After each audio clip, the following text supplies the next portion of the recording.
to kind of come together a little more. Yeah, this Aether Gust obviously going to do a good job of keeping Igor Kerim, a little more alive, but there's a spell pierce, alright, sure. Pay for it, I guess. Easy deal. Okay, I still have enough mana to pay for the spell pierce. What are you doing, man? I mean, yeah, sure, you get the prowess triggers, but like, what's the plan here?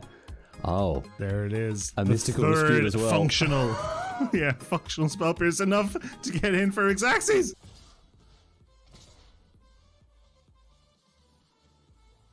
Settle the wreckage. I'm glad you asked.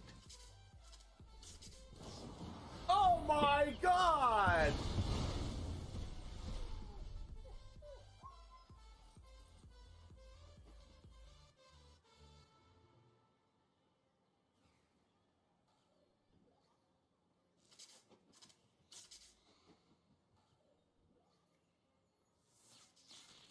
A 100-card historic brawl.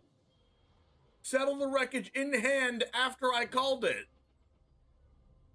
Riley, here we go. Nothing ventured, nothing gained here. Seasoned Pyromancer can let you ditch your hand, in this case, to draw 2 cards. And we need exactly 2. We need Bone Crusher Giant and an untapped red source. Need the Bone Crusher Giant with Stomp, which stops the 9 lives from preventing damage, and we need the red source to cast the Stomp, Dennis. And wouldn't you know there it is! Look at that! I've always maintained, Dennis, I've always maintained that Magic is a very skill-testing game indeed, and Charizard James is showing us just how skill-based this game is, ripping the actual perfect 2 off the top here, and is going to win the game on the spot because of it. Yo, what's up, Titan Smash? Oh no!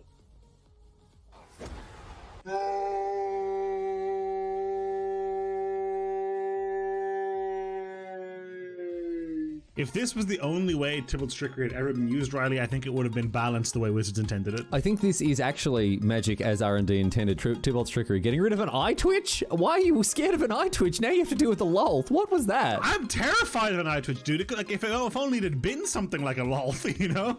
Raise the alarm. We found their win con. We didn't know what it was, and now we know. I've now found their win con. I don't like it. You fool didn't play around Triple Tithe. Listen. My opponent had Sky Tether main deck and then boarded out of all the bad cards and boarded in good cards like Memory Lapse and Teferi. How am I supposed to win if I know that? Their tempo play of 2 soldiers are going to win them the game. Oh, it hurts. Oh, it hurts. It hurts. I can't look. I can't look.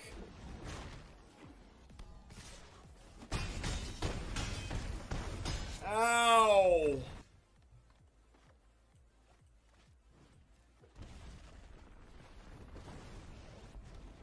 Man, Valkmir is a problem. Nope. Oh no.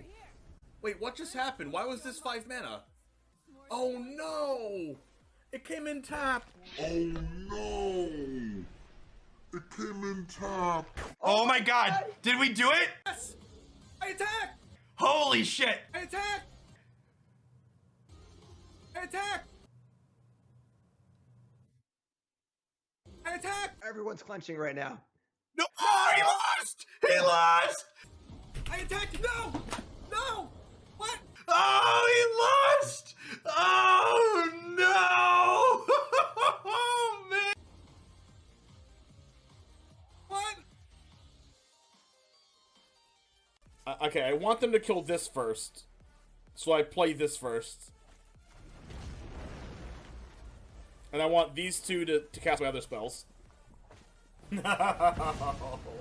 Stop, opponent! Stop it! Please stop. Please stop. Please don't do it to me. Don't cast another land destruction spell. Please, oh my. Let's go! Not distortion! Yeah! Feel the power of the 6 mana black sorcery. Not distortion, come forth! I summon the winged dragon of Ra!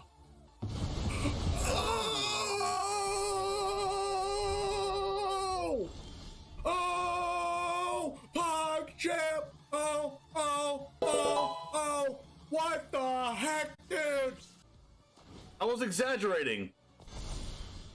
Oh, Royal Russian again! Oh my god!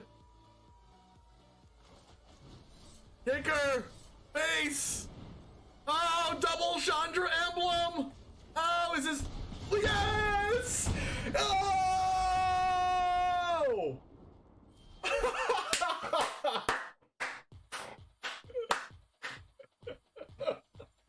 Oh! I guess I should just use this anyway. Wait, is this game? Oh, face damage! Oh! No freaking way!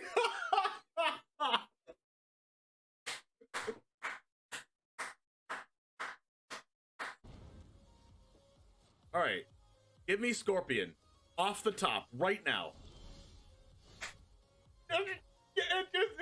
It's just too good to be true! It's just too good to be true! It's just too good to be true! What the heck, dude? Cheating! They have Fatal Push. I don't care. If they have Fatal Push, they're gonna use it now. Oh no, it goes back in the deck! No! Oh, if they have Fading Hope, I swear. I'm gonna pay 3 life and then they're gonna Fading Hope it back to their hand. I'm gonna cry. Okay, I didn't say that. Oh no, I should have played Thalia first. No, I should have played Thalia first. No, don't do it. No, no. The second one got Approach.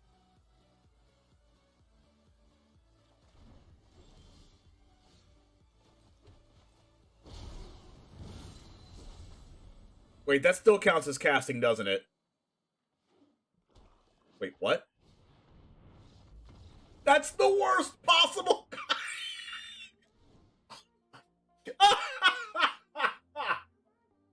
That doesn't work the right way.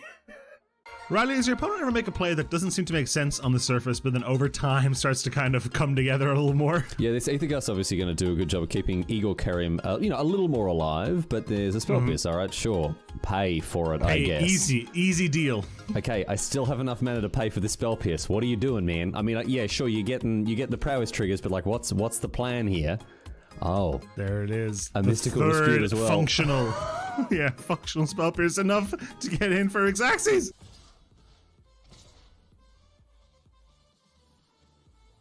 Settle the wreckage. I'm glad you asked. Oh my god!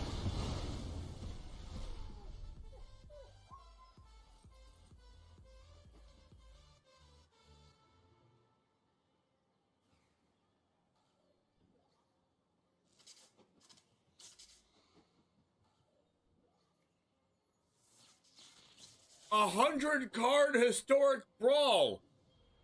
Settle the wreckage in hand after I called it.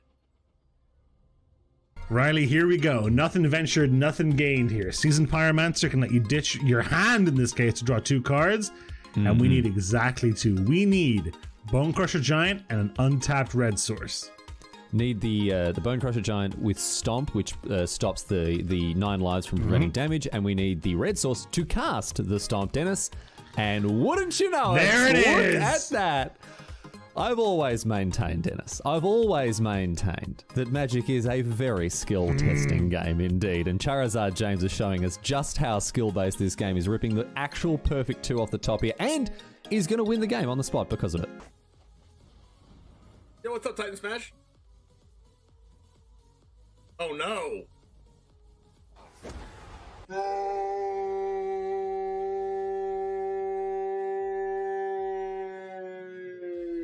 If this was the only way Tybalt's Trickery had ever been used, Riley, I think it would have been balanced the way Wizards intended it. I think this is actually Magic as R&D intended. Tybalt's Trickery. Getting rid of an eye twitch? Why are you scared of an eye twitch? Now you have to deal with the lolth. What was that? I'm terrified of an eye twitch, dude. Like, if only it had been something like a lolth, you know?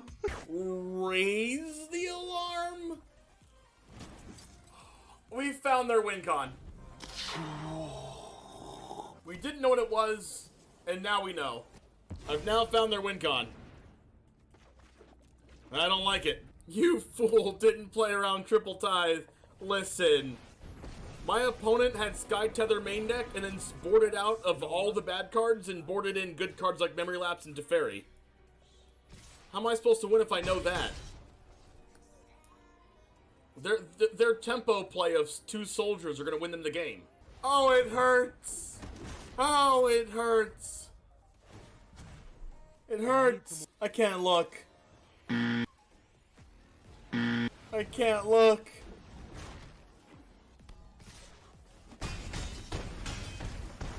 Ow.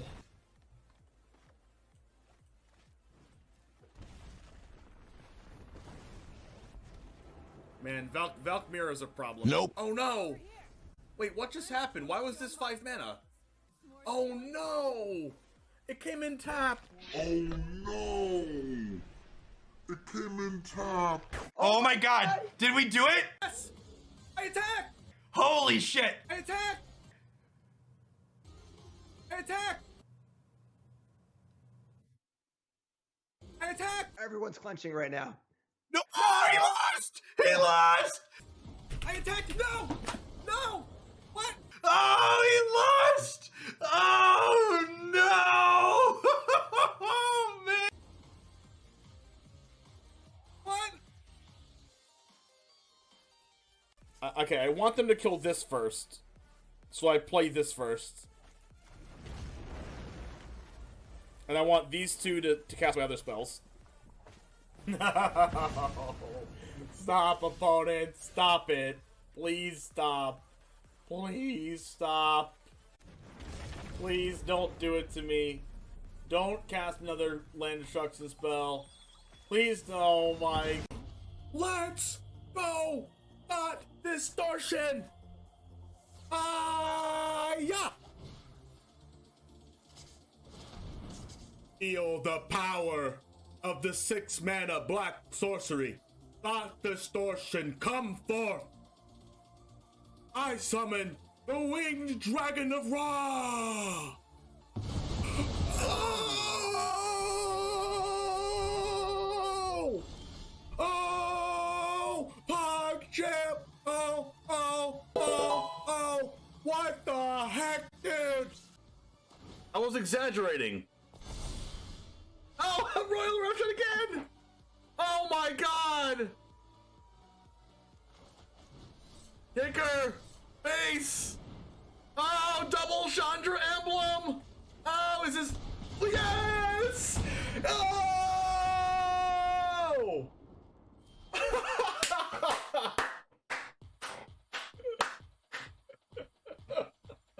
Oh! I guess I should just use this anyway. Wait, is this game? Oh, face damage! Oh, no freaking way!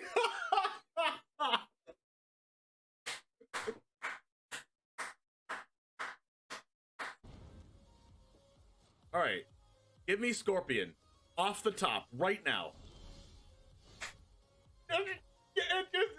It's just too good to be true. It's just too good to be true. It's just too good to be true. What the heck, dude? Cheating. They have Fatal Push. I don't care. If they have Fatal Push, they're going to use it now. Oh no, it goes back in the deck. No.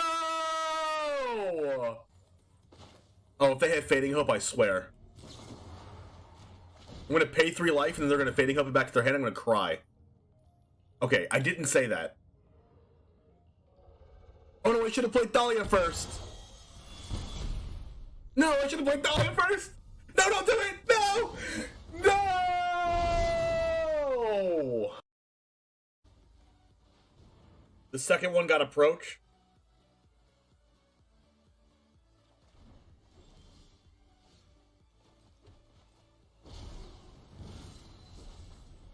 Wait, that still counts as casting, doesn't it?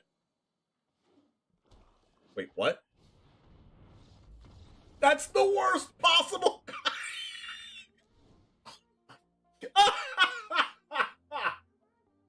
That doesn't work the right way.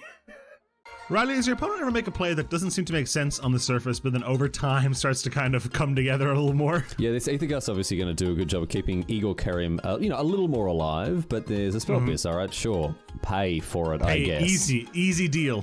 Okay, I still have enough mana to pay for the spell pierce. What are you doing, man? I mean, yeah, sure, you get the prowess triggers, but like, what's the plan here? Oh. There it is. A the mystical third dispute as well. Functional. Yeah, functional spell pierce enough to get in for Xaxes.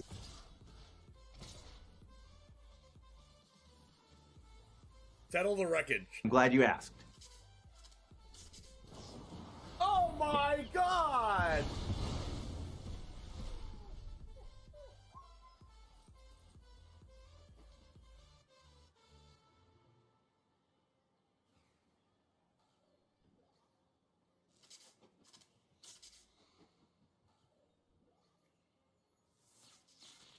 A 100-card historic brawl. Settle the wreckage in hand after I called it. Riley, here we go. Nothing ventured, nothing gained here. Seasoned Pyromancer can let you ditch your hand in this case to draw 2 cards. And we need exactly 2. We need Bone Crusher Giant and an untapped red source. Need the Bone Crusher Giant with Stomp, which stops the 9 lives from preventing damage, and we need the red source to cast the Stomp, Dennis. And wouldn't you know There it look is! at that! I've always maintained, Dennis, I've always maintained that Magic is a very skill-testing game indeed, and Charizard James is showing us just how skill-based this game is, ripping the actual perfect 2 off the top here, and is going to win the game on the spot because of it. Yo, what's up, Titan Smash? Oh no.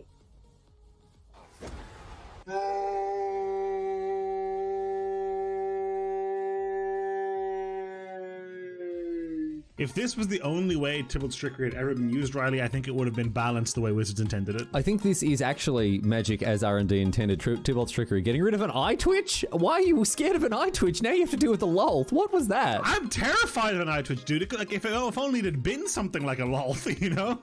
Raise the alarm. We found their win con. We didn't know what it was, and now we know. I've now found their win con. I don't like it. You fool didn't play around Triple Tithe. Listen. My opponent had Sky Tether main deck and then boarded out of all the bad cards and boarded in good cards like Memory Lapse and Teferi. How am I supposed to win if I know that? Their tempo play of 2 soldiers are going to win them the game. Oh, it hurts. Oh, it hurts. It hurts. I can't look. I can't look.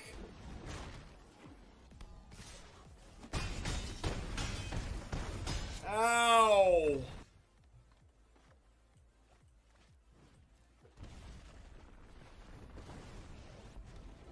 Man, Valkmir is a problem. Nope. Oh no! Wait, what just happened? Why was this 5 mana? Oh no! It came in tapped. Oh no! It came in tapped. Oh my god! Did we do it? Yes! I attack! Holy shit! I attack! I attack! I attack! Everyone's clenching right now. No! Oh, he lost! He lost! I attacked! No! No! What? Oh, he lost! Oh no! Oh man! What? Okay, I want them to kill this first. So I play this first. And I want these 2 to cast my other spells. No! Stop, opponent! Stop it! Please stop. Please stop. Please don't do it to me. Don't cast another land destruction spell. Please, oh my... Let's go! What is up? I am just reading all of your comments in chat, and I am festering. I am festering the riots.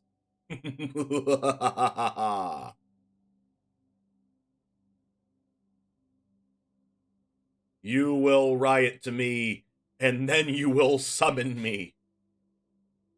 The winged dragon of Ra.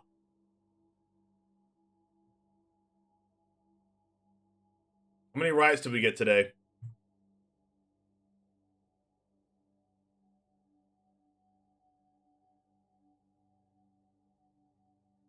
We got a doubter with 4 riots attached to it. We got a Nuno riot. We got some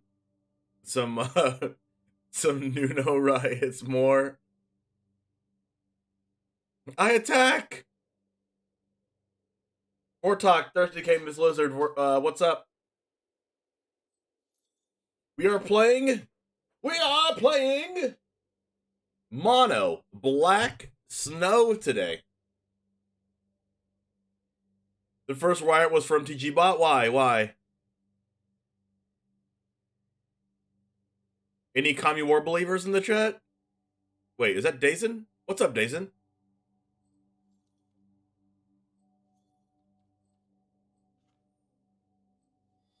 You actually saw someone playing Winged Dragon of Ra against a friend of mine? Oh no. Oh no. What happened in that game when you said you attacked? Sorry, I was not sure, but you looked shocked. Oh.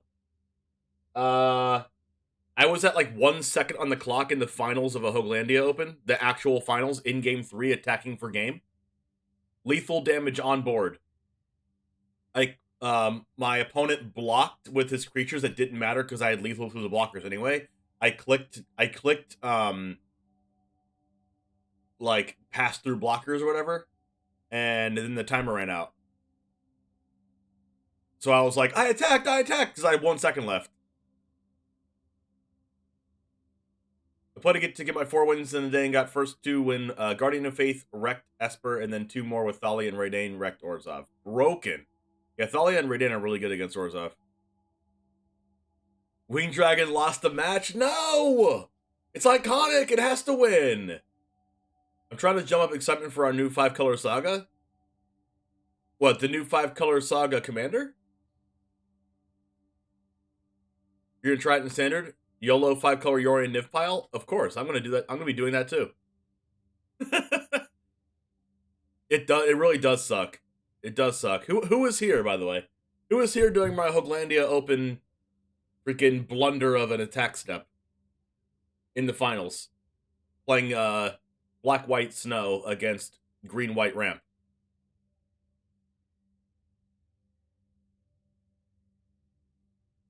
What's the Commie War? I'm trying to find some nice emotes for attack command, but I couldn't find any. We could make an attack command, or we could just make an I attack command. It's an ECD that flips into a 6/6 Flampler. What? Hello? The Commie War MTG. It's an Elspeth Conquers Death? Really? Wait, why does this not look like the Innistrad? Why does this not Innistrad? Why does this not look like the Kamigawa Neon Dynasty art? Chapter 3 is better? What? Put a divinity counter on a creature, it gains indestructible? What is this card?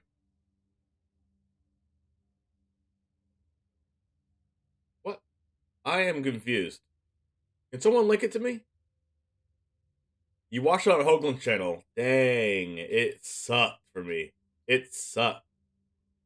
The Commie War. I'm looking up the Commie War, and it doesn't say whatever you just said. There are 2 arts, that's not the card. Clocks and explosion emotes was what I was searching, but nothing good. Oh, no. I don't think there's an explosion emote. Hunting World looks cool, but wish it was 5 costs instead of 6. Can we someone link it to me so I can read it? Can you just work with me here, chat? I'm trying to stream for you guys, and I'm trying to do my best, but you guys aren't helping me out. Thank you, Lizard. At least someone has some respect in here. Huh? Huh? Oh, that's 5 mana. Oh my god. Come to the Charizard Papa. Full of one, Jamer?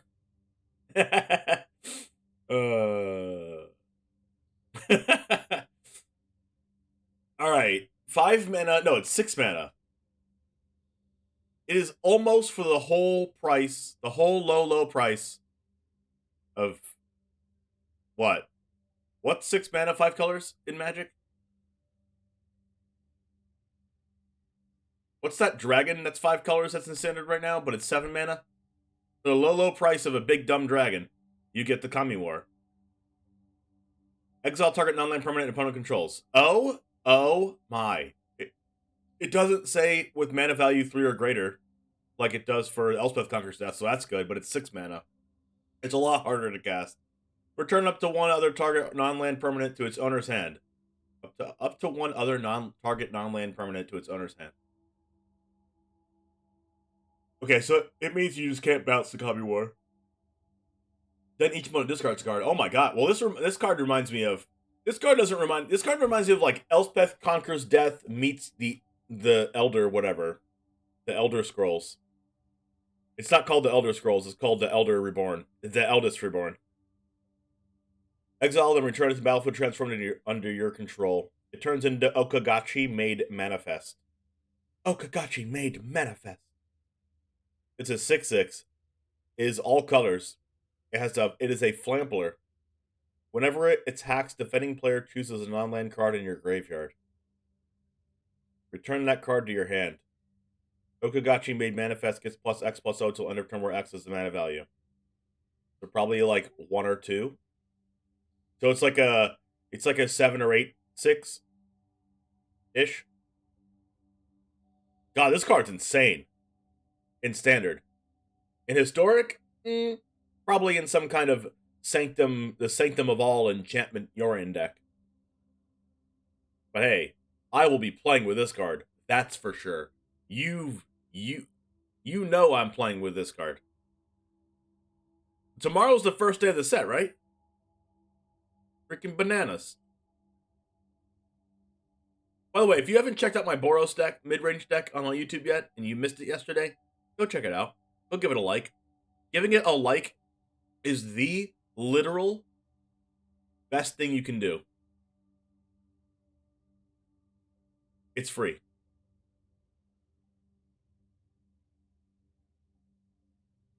Oh, TMI, yeah, Lizard.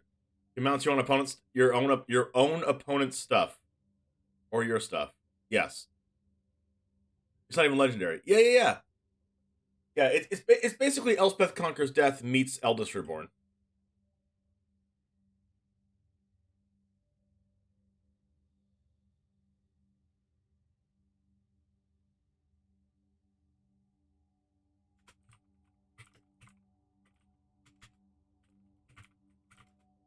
Right? Because they discard a card?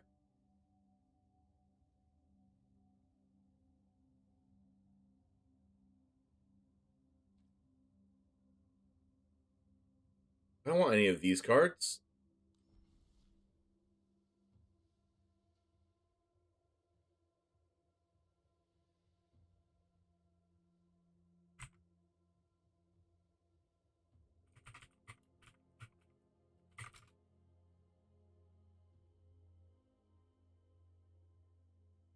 Elspeth Conqueror's Death says each opponent sacrifices a creature or planeswalker, so it's kind of like exiling, not really. And then the second chapter is each opponent discards a card, like this new card. And then the third one says put a creature or planeswalker from a graveyard on the battlefield. So it's like kind of like putting it into your hand, but it also is like putting a creature on the battlefield.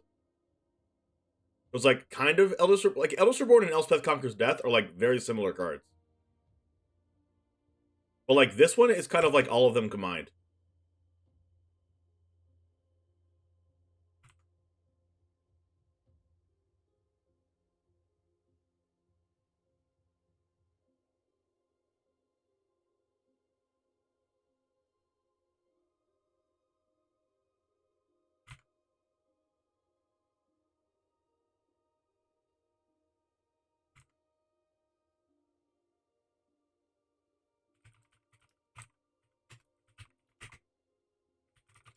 Sorry, I'm doing a little bit of a card analysis thing here.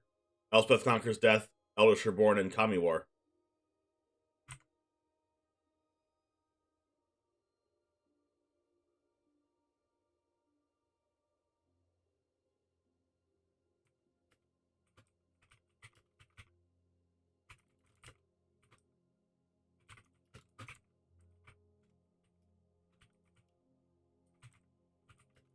If Eldritch Reborn and Elspeth Conquers Death taught me anything about Magic the Gathering, it's that I really want to play with the Kami War.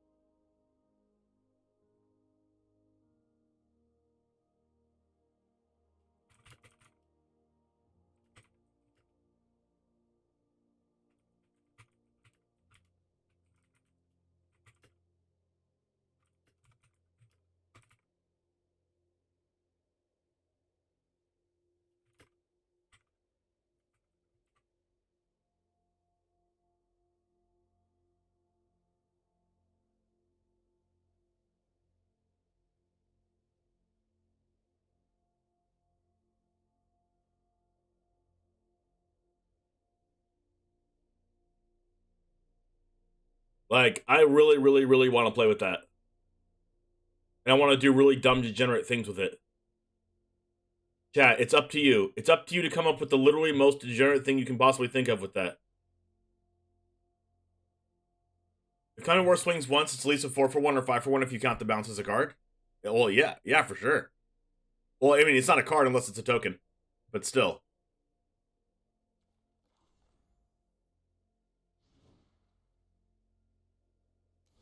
But we get to play Mono Black Snow with Sanguine Brushstroke.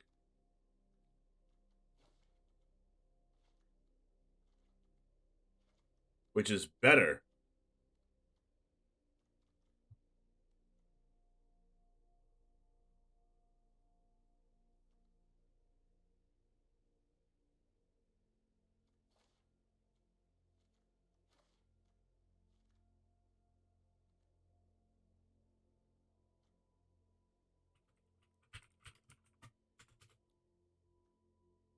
All right. See, who in here? See, there's a fundamental question I have to ask you guys. Who in here doesn't like Mono Black, right? Who doesn't like Mono Black? Because it's either like you kind of like it or like you love it. I feel like there's no I don't like it, right? Everyone loves Mono Black. Is mana good enough to play it in Standard? Yeah, for sure.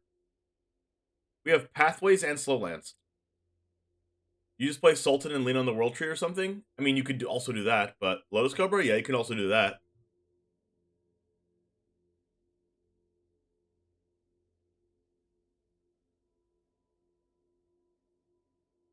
I don't even think you have to ramp into that card. I mean, you could. Imagine Teferi Time Raveler bouncing that back to your hand in Historic.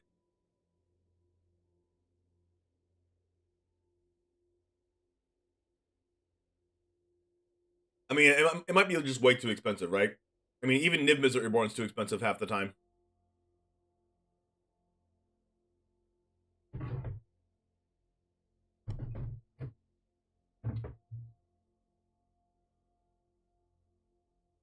All right.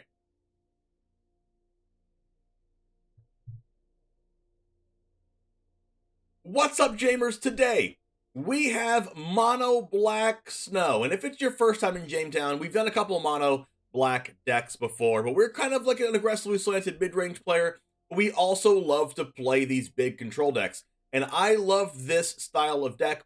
I've top 2'd, so I guess I made the finals of a Hooglandia Open, if you're familiar with that, of Jeff Hoogland's channel, with a black-white Snow deck back a couple months ago. So I love this style of deck. But in Alchemy, we have a few additions to the deck. We have 4 Sanguine Brushstrokes and 2 City Stock Connoisseurs. Plus, we have a Cursebound Witch here as well from Alchemy that's going to be able to make our daily disputes better. We're playing a copy of Village Rites. We have some removal spells. We have some sweepers. And you already know what these cards do, so I'm not going to spend a lot of time on this. But It's going to be a control deck with some life gain, and then we are going to be able to control our opponent's creature decks to oblivion. And if you've watched my last video or a couple other videos before this on YouTube, go check them out if you haven't already. It's a really good red-white mid-range deck there. But there's a lot of aggressive decks in this format and not many control decks, which makes the Meathook Massacre and Blood on the Snow that much better. Combined with Lolth, it's just your opponent loses the game, right? If you watched our Gruul deck that we played against all Gruul mirror matches and a Gruul and a mono green deck. So if that's going to be the metagame in Alchemy, you definitely want to be playing this deck. There's some sideboard options here: Duress, Ray of Enfeeblement, some more removal spells, Sorin, maybe some Nighthawk Scavenger. If you're a best of one player, can you slot that card in there? Some Soul Shatter, things like that. So I love this style of deck. One thing that I noticed as well, playing this deck a little bit off stream, or off the YouTube video as well, is that there's no creature lands in this deck. And I think that's a nod to Townraiser Tyrant. The only card that Townraiser Tyrant can hit in this deck is Field of Ruin, and I think I like that. It can also hit Hagramodding as well if you play that as a land, but for the most part, that card is not going to be taking our lands. So with that said, it all starts right now. All right.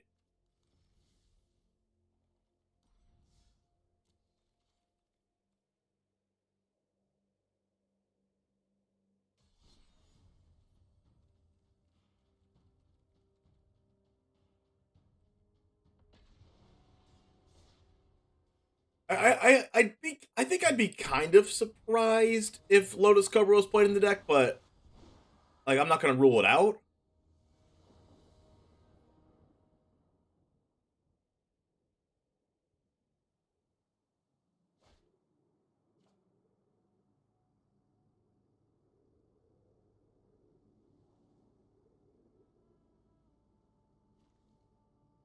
Oh yeah.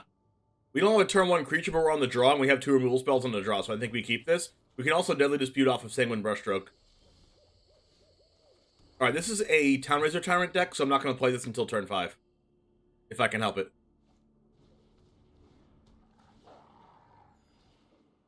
See, this is what we talked about in the intro, right?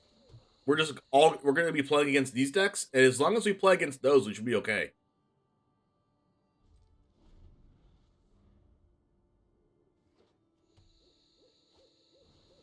Ranger class.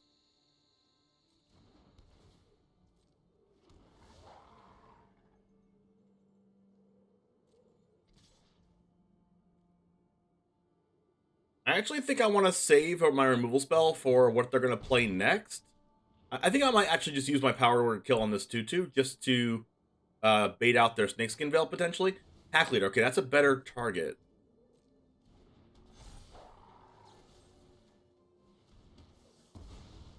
Perfect. Now, we're not going to play Field of Ruin to play around Townraiser Tyrant, but we're probably going to get hit for a lot here. But let's play our Sanguine Brushstroke, and then next turn we can Deadly Dispute the token, and then Infernal Grasp whatever they play. And hopefully they don't have Snakeskin Veil.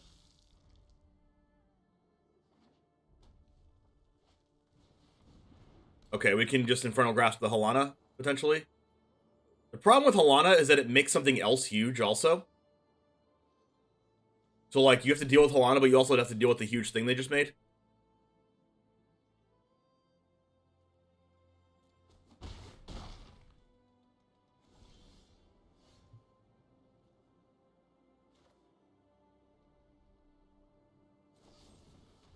Can't quite cast Lolth yet. How about more lands? Do we like those, chat?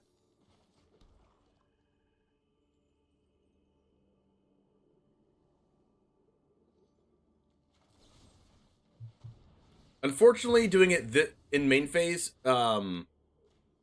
means that if they have another Halana in Halana, they can cast it and then get its trigger. But I don't want them to trigger the Halana at the start of combat anyway. And I want to play around Snakeskin. And then I can always chump block this 4/4 unless they give it trample. Zach, how's it going? Forsaken Crossroads was going to scribe 1 to the top. We have a Ranger class that might go to level 2 here unless there is a Townraiser Tyrant in hand that they don't want to use because they don't have any cards in hand like this, or any lands in play that they can use it on. So they can technically still have Townraiser Tyrant here, but they're just holding out. I'm I'm not gonna go for any blocks here because I want Lolth to be good. And then if they have trample, they can like blow us out, but I don't really see them having trample here. The thing that would really blow us out here is if they had the 4/4 menace creature, the haste menace that deals the damage. And they might play one copy of that. Okay, they have a Stormseeker, which is trample.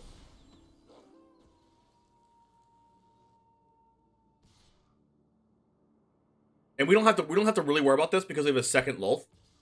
So what we're gonna do is we're gonna take value blocks, block the trampler, make sure it dies, gain the life. Oh, they're going for all me. Wow. Okay, so what we have to do is we have to do this, and then I think we have to do this, and then we take 6, which is unfortunate. If they have 1 damage, they kill us. If they have Snakeskin Veil, they kill us. Which means we might actually have to go Blood Artist, block the Tenacious Pup, which I don't want to do. Do we just have to say if they have it, they have it? Because, like, say we block this way, they keep the 5/5, they keep the 1/2, they keep the Stormseeker. And then we gain 3 life. We go to 5, we go to, what, 3? And then we have to play Lolth again. And then chump the 5/5 and the Stormseeker stays alive anyway. Which means we probably still lose. So I think we lose anyway if they have Snakeskin Veil. So I'm just going to say, do you have it? You have it.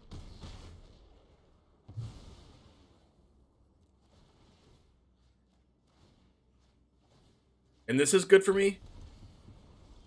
Since now I can minus Lolth and then cast the other one and then minus it again.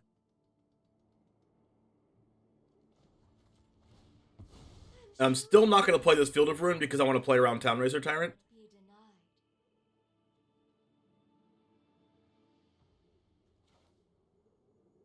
I mean, I could just play Sanguine Brushstroke to get another Blood Artist out there, but I think I'm just going to do this. I will show you what happens. I will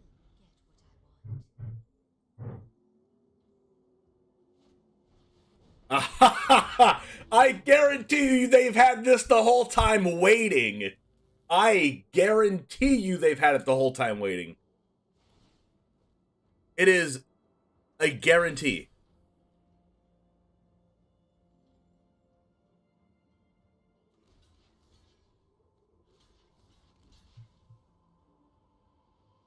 Alright, so I don't think I can kill this Town Razor, but I kind of think I have to. This thing having trample is just a huge problem.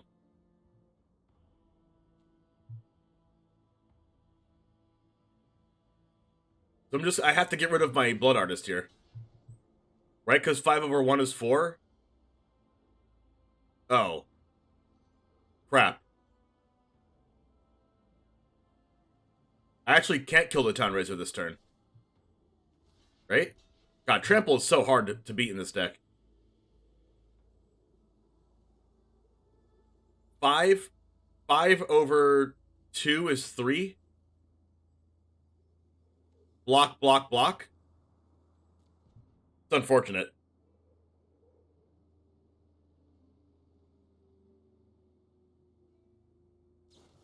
Oh, they had it!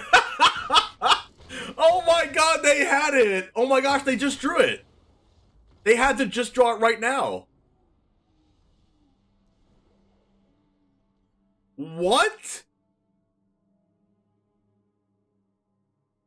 Oh my god. Imagine playing around the card and then still dying.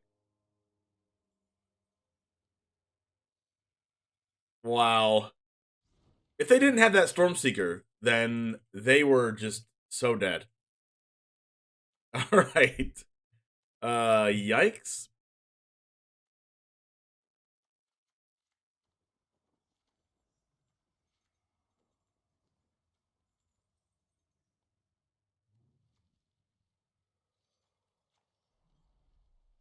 We're gonna take out like the dirtily-ish cards here.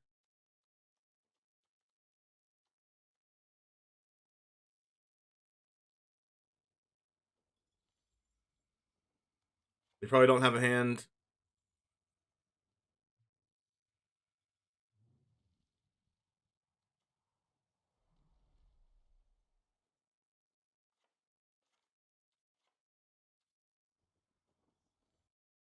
Wow, that was crazy.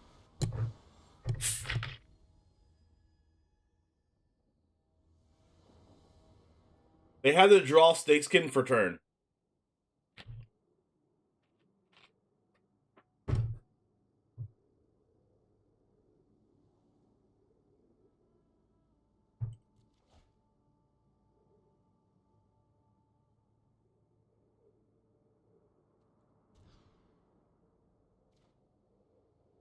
Yeah, I'll keep this.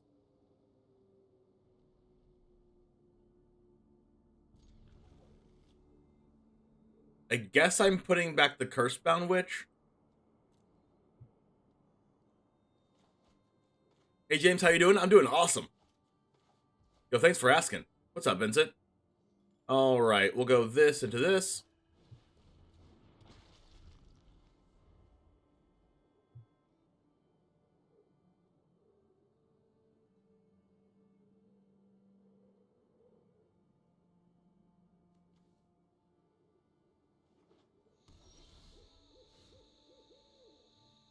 We might get to Hagger Mauling this game.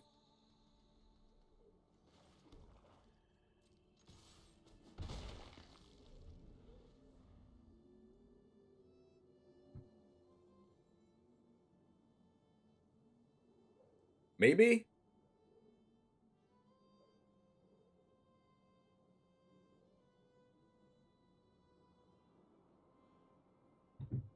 What they have here? Also, the thing is that they don't get trample if it's daytime if they don't have the pup. And that was that second pup. We go Infernal Grasp here. They go green. They could untap this.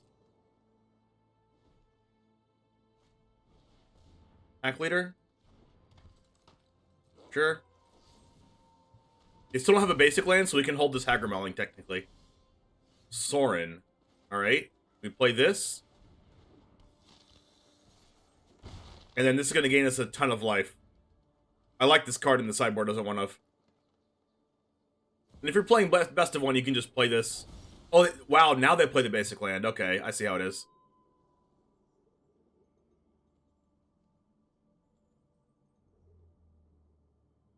Alright. So do we go Sorin minus, or do we just have Ramong the Rahilda?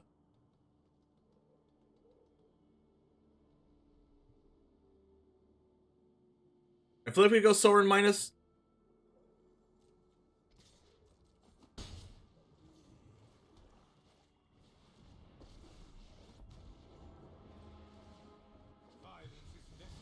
Yeah, rip our Haggard Dreams. Our Haggard Dreams have failed us. Now they have 2 basic lands. How can we ever win now when we have a 4-mana Haggard Mauling instead of 3? The Real Gadian, what's up? How's it going?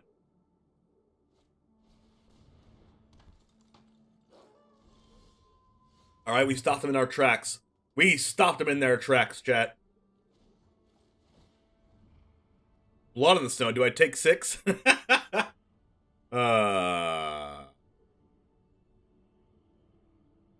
Do I take 6?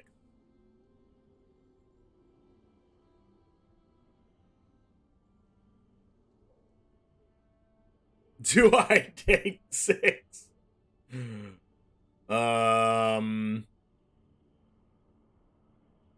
That's a difficult decision. All right. We didn't play Sorin the Mirthless in our deck to not take 6. My ways are not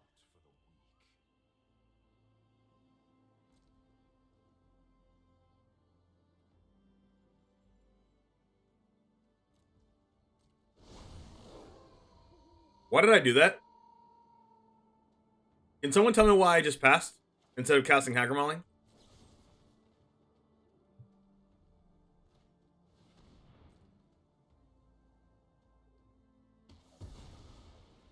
Can someone tell me that?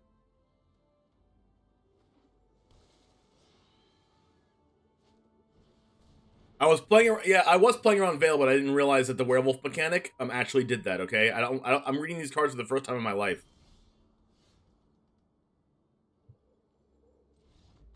They know about the blood in the snow. It's just too hot to handle. Taking 6 for the win. Too hot, too hot, too hot, baby.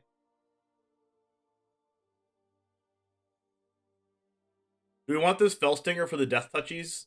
I'm pretty sure we actually just want this for the Death Touch. Alright, I'll do it.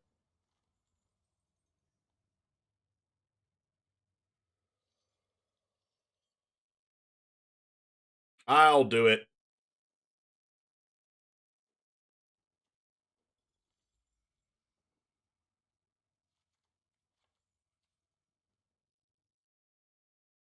Imagine if I didn't show him the blood in the snow, right? Man, misplays. Shouldn't have taken 6. We did it all wrong, chat. That looks like a content keep to me. Oh my. We keep it because we're greedy.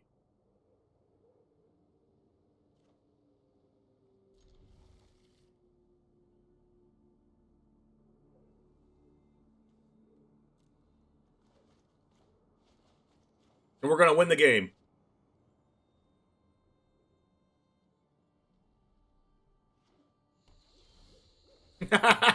Yes! Yes, yes, yes. Drawing lands is what I love to do. If you're a fan of this channel, you know I love to draw lands. Basically mandatory. Top deck Deadly Dispute? Hello?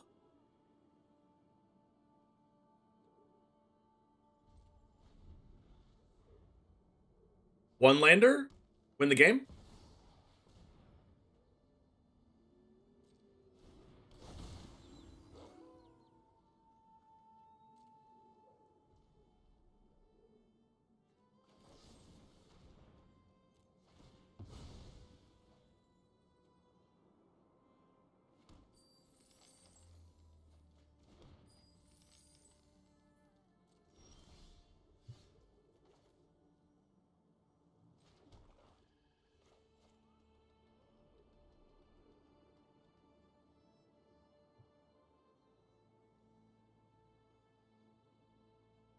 Huh.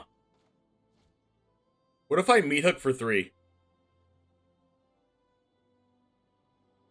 Do I blow my load on my treasures?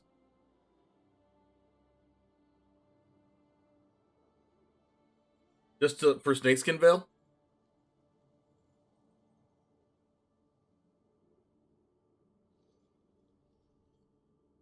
I guess I could just play Brushstroke.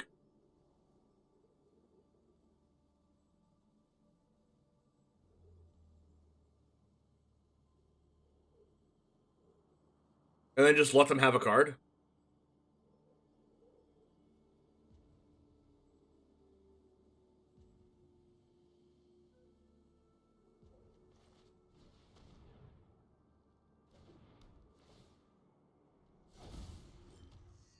And, like, if they tap out of their mana for some reason, I can Parasitic Grasp the Rahilda.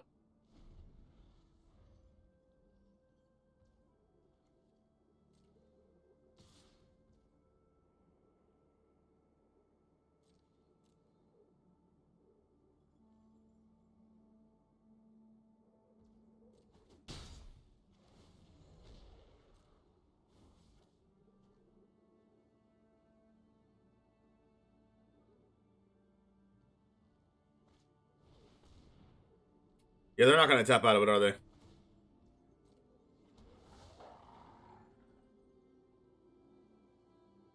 What if I Power Word kill them? No.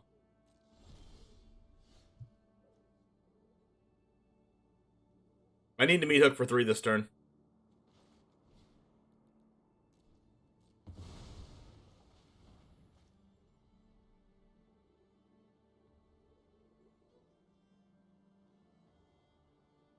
Because if I don't, they just Ranger class Pump or Hilda.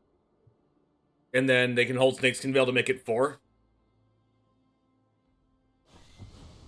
Yeah, get out of here, Snakeskin Veil. I don't want to mess around with you.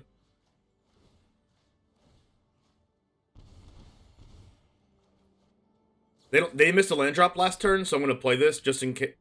They can draw an untapped land and cast Town Razor, but they missed a land drop already.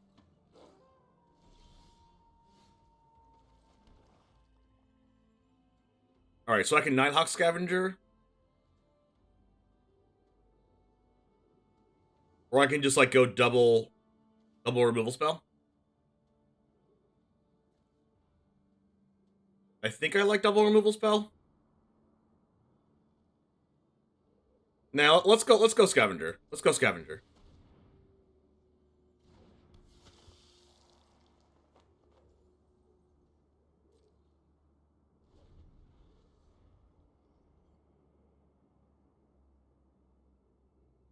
Pack Leader is a human.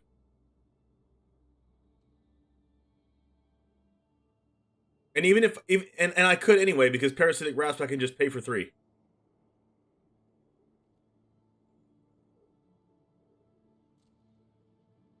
If they attack me, I'm just taking it.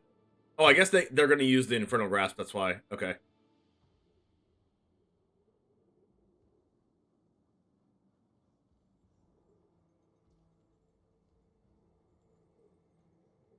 They're planning on using Infernal Grasp anyway.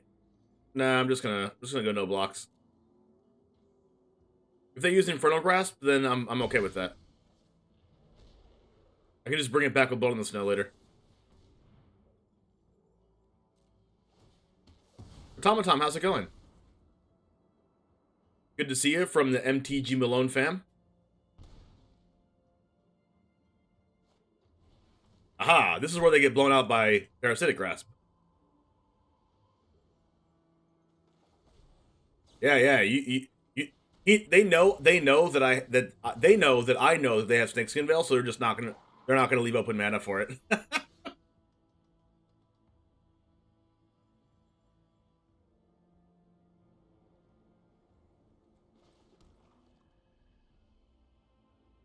I'm just straight chilling now. Like, I guess I could technically pass, but it would turn into nighttime.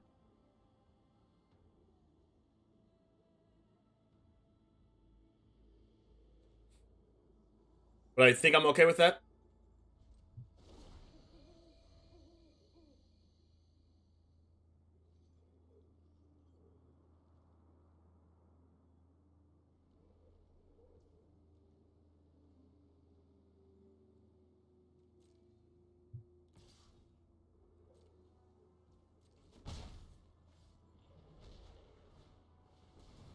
Sure.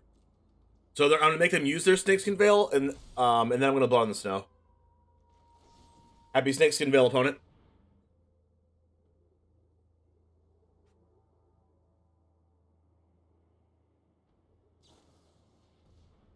It's really cool, easy to play around your opponent's cards when you actually know they have it.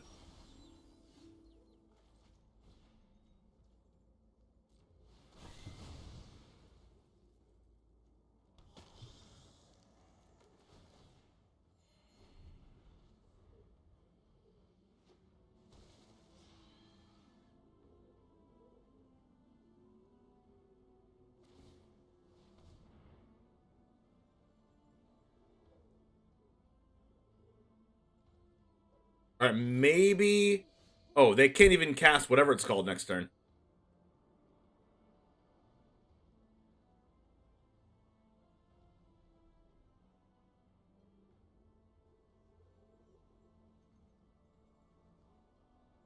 They can go... They can make Lair the Hydra a 4/4?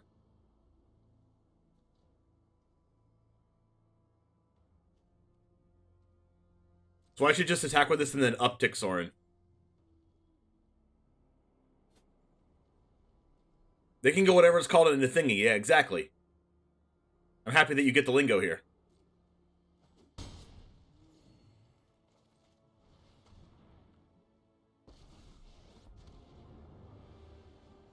Under my watch, neither vampire nor human will do a stint.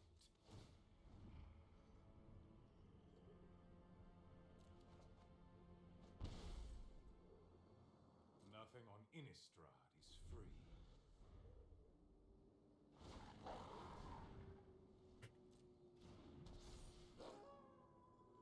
Alright, so I guess they can kill Sorin?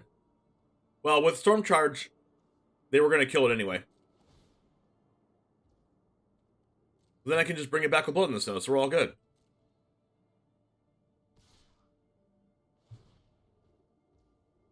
Do I even want to bring it back? That's the question. Do I even care about the Storm Charge Slasher? Interesting.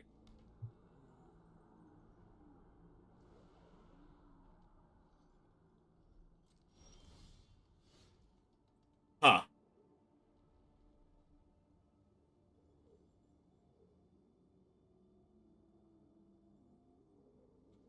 I could just do this. I'm going to be getting a lot of life. This gains 3, and then they lose life from this. They lose 2 life here, go to 9.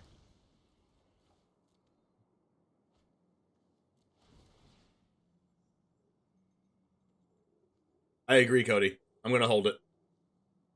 Especially because the Blood in the Snow with Blood Artist on the board is just basically a game. Alright, let's draw a different card. They take more. Then when my stuff dies, they take even more from my Meat Hook Massacre. And then Blood Artist makes them take even more. More lands, that's fine.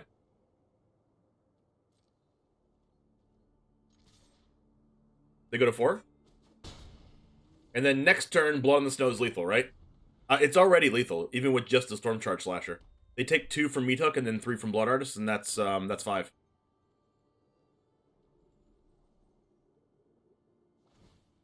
They have to actually kill the Blood Artist right now.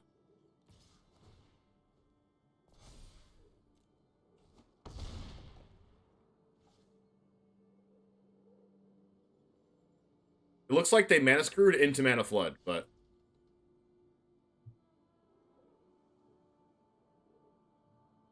We're going to attack first. See what they do.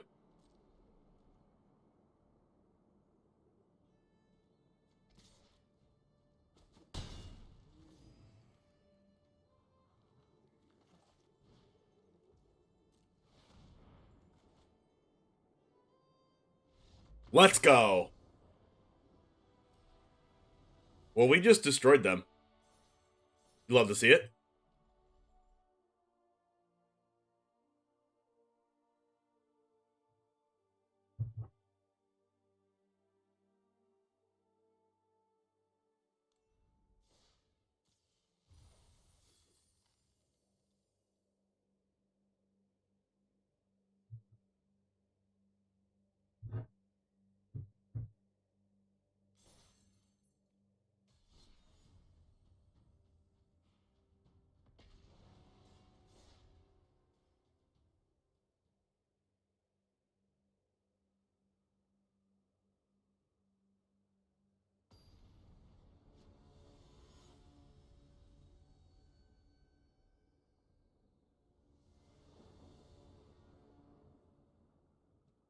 On the play, you love to see it. Ooh, Shambling Gas, Deadly Dispute.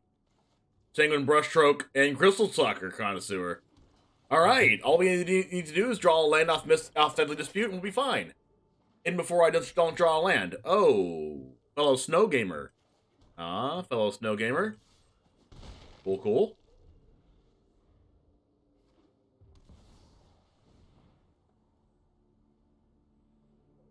Rahilda. Mono Red Snow Gamer.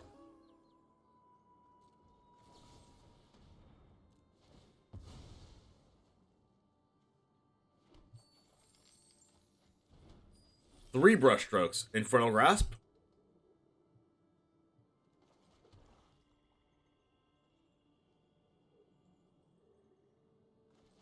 Alright, Infernal Brushstroke will allow Infernal Grasp to gain me a life because of Blood Artist. I'm not going to do it yet.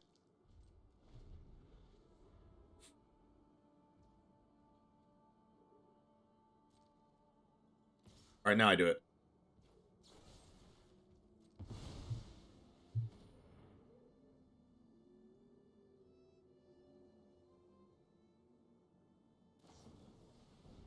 Alright, at least that's not a Flame Blast Bolt.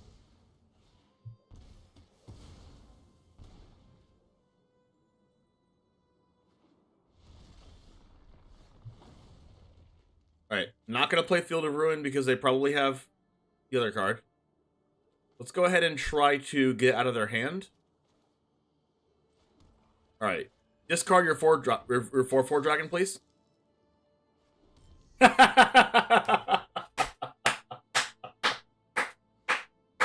Sometimes you just know it's there, chat. Sometimes you just know it's there.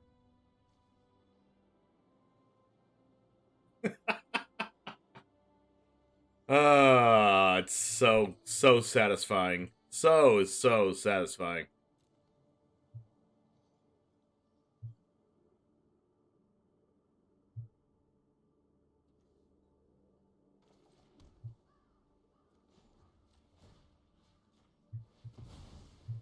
I'm doing this because I don't want their next Town Razor Tyrant to hit my Field of Ruin. And it also gets rid of their land. Then I also get to play this.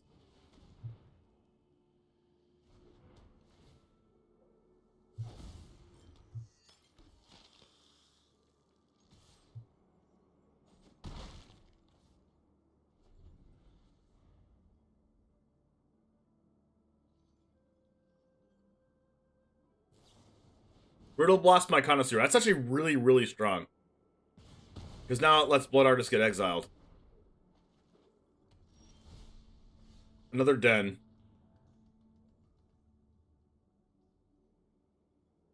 Let's go with this.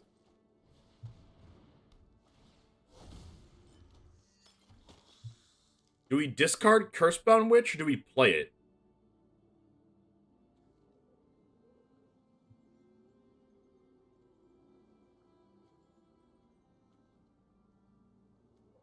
I guess I play it.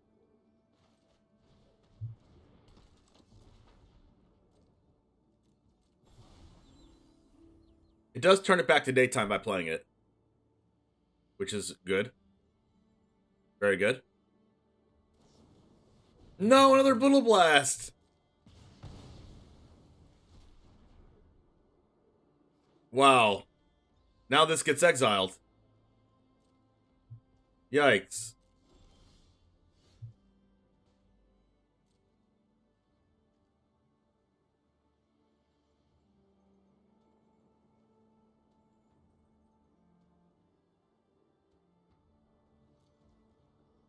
I need to discourage them from attacking with their Den of the Bugbear, so I'm going to leave the Cursebound Witch back. But it's unfortunate that it's going to get exiled. Another Town Razor. Yep, figured. I can just Blood Chief's Thirst that.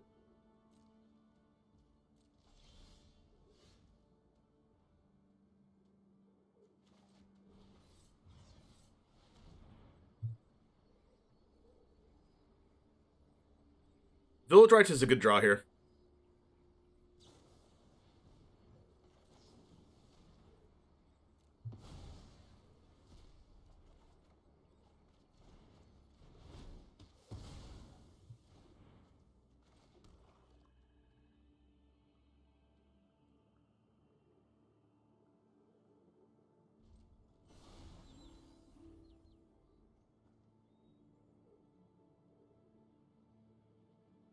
Now their creature lands are going to be a little bit of a problem. We've already killed one of them. They're gonna Brittle Blast again? No, they're gonna Electrostatic again, aren't they?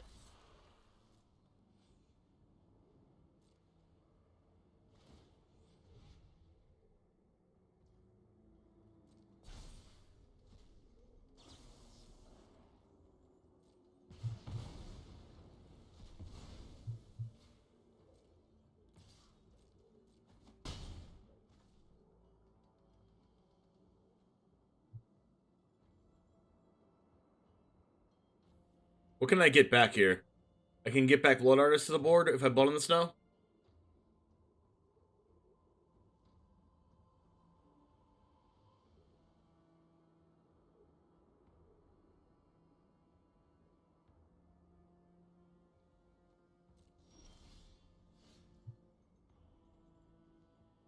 Lolth is pretty good.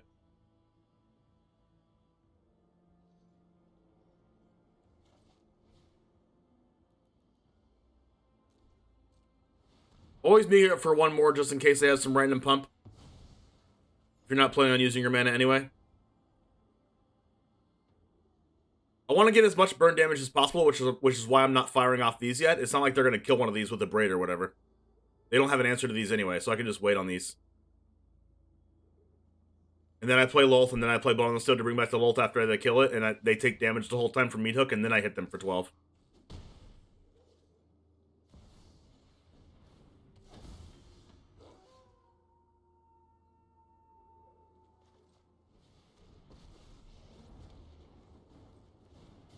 You could have such. We will slay our enemies.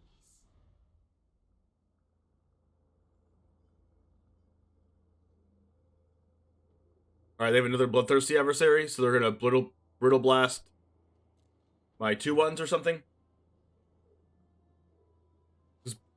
Does Brittle Blast actually say Planeswalkers get exiled? Yes.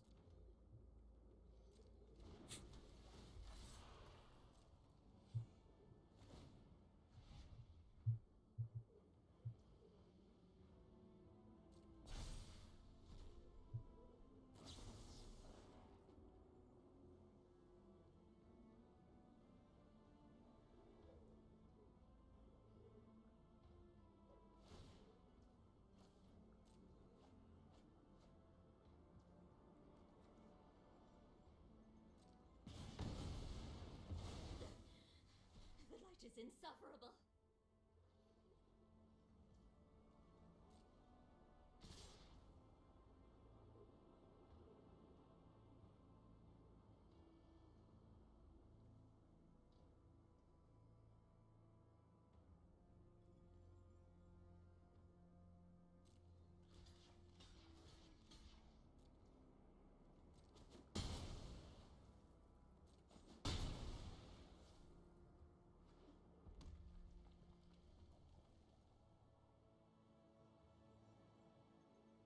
Am I supposed to discard Lolth and then Blood on the Snow?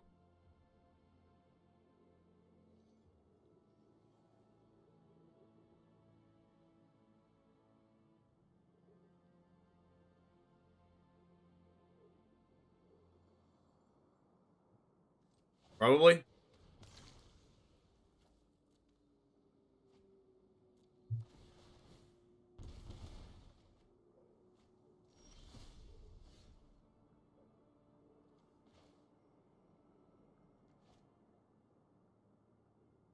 I kind of want to play the Shambling Gas, too, so I can block one of these.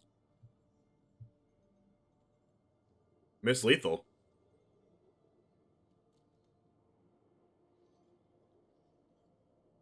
You're going to have to tell me more than that, Wolf.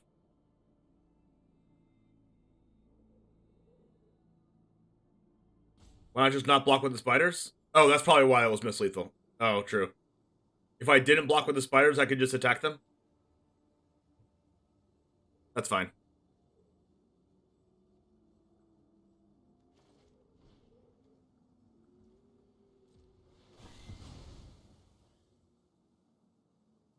Gas before snow? Why?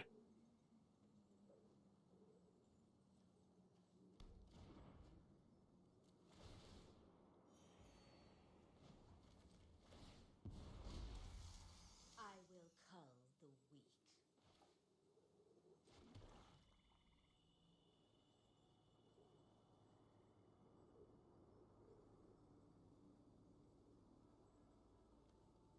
Blood, do this, go to 9, go to 5, discard, discard.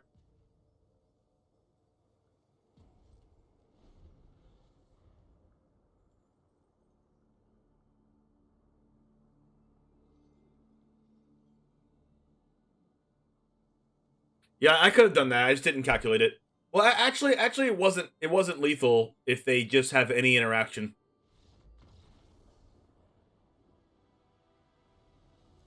But maybe it was like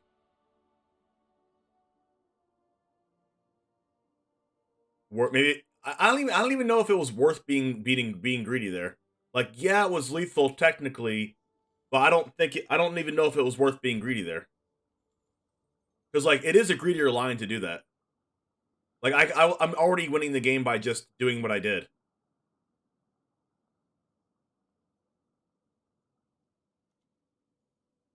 What's Vamp Kiss?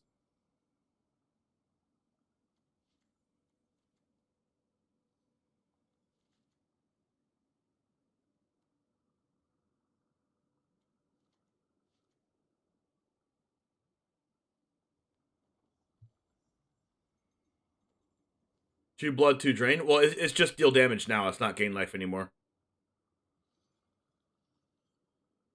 But yeah.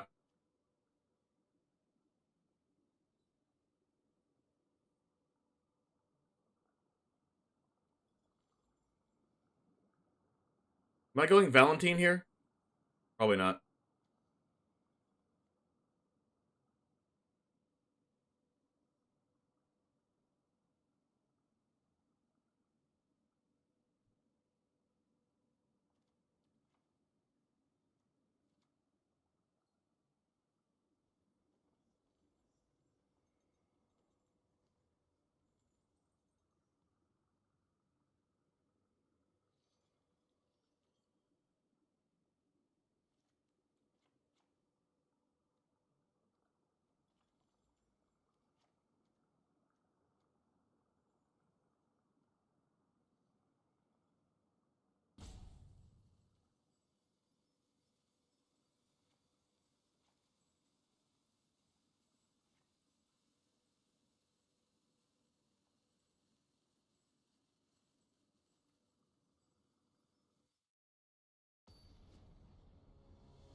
That's a keep.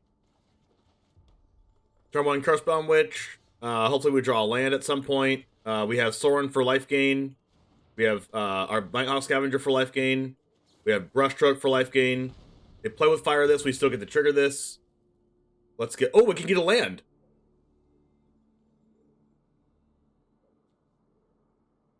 Oh my god, I forgot we could get a land. Whoa.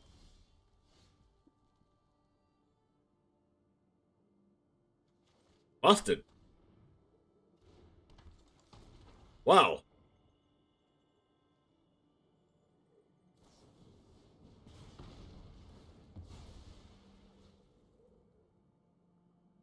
Huh. Oven seems nifty.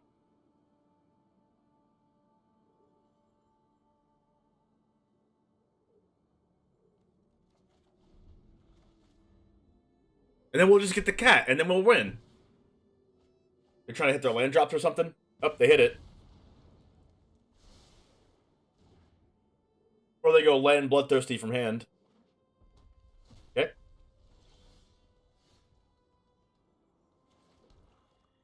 Well, I guess I'm going to do this now because they can't Brittle Blast this turn on my end step. If they want to use a removal spell, it has to destroy it instead of exiling it. Unless they have Spike Field. Alright, play with fire, sure.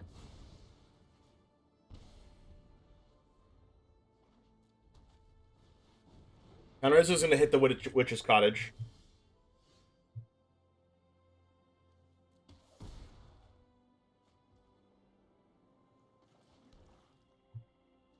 Maybe I go Nighthawk Scavenger plus Oven. Because then now they have to have a Brittle Blast to deal with the Scavenger, or like a Braid or something. And if they do, I can Oven it.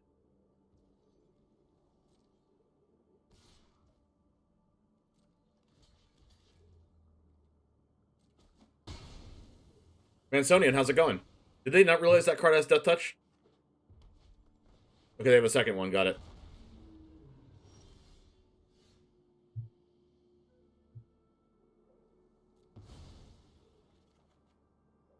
Go blank? This power kill looking amazing here, right? Alright, I guess this plays around them recasting Electrostatic Blast with a Bloodthirsty adversary. Ha ha ha! There's a bloodthirsty adversary in hand. You can't trick me like that, Yugi boy. This is why I bring in that card against this deck.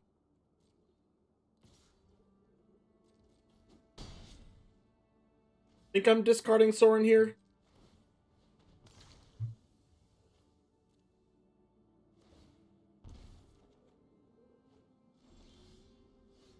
I can dispute sack the oven. Is that even good? I can just brushstroke here and pass and take 4. I think I'm doing that.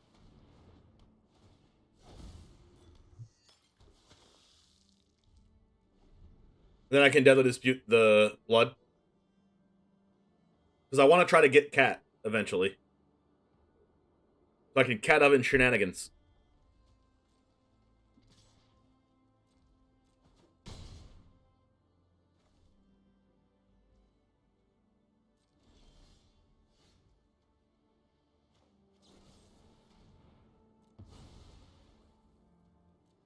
Go to 16.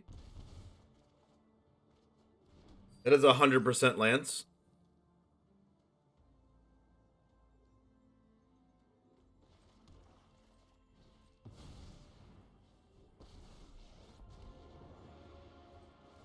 I bring order to this broken world. Alright.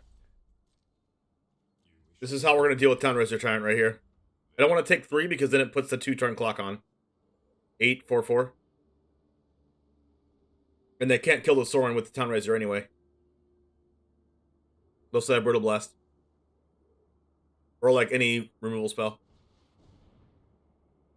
Ignis. Alright, this kid's like Mascot or something. Fight. I'll fix that. Oh, it's gonna kill my oven. Sure. Or it's gonna like kill my Blood Artist. Wow. Sure. Wow, I'm in for that. What's that last card in hand? What's one more grudge?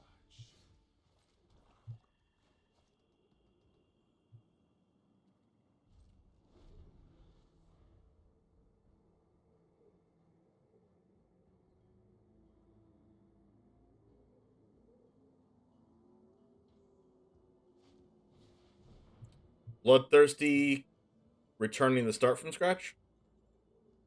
Returning the Igneous.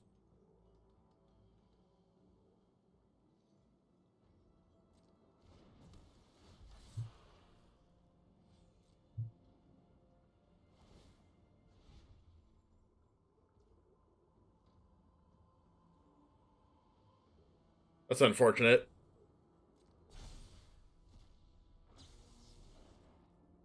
Targeting my Blood Artist.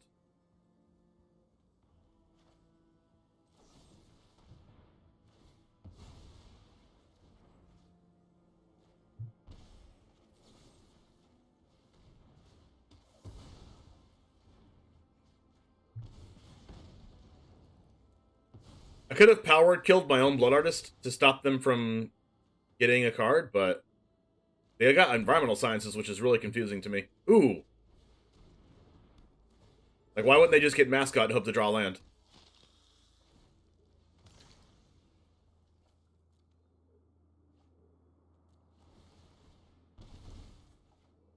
Meat Hook? Sure.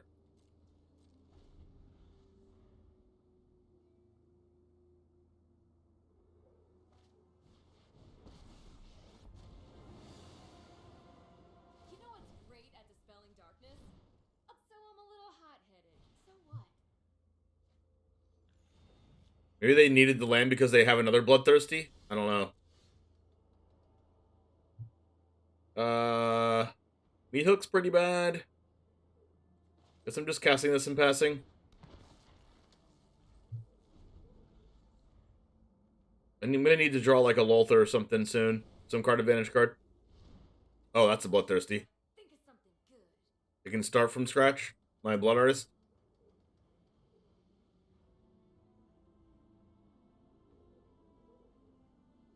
If they play this land first, they can start from scratch and Environmental Sciences for free.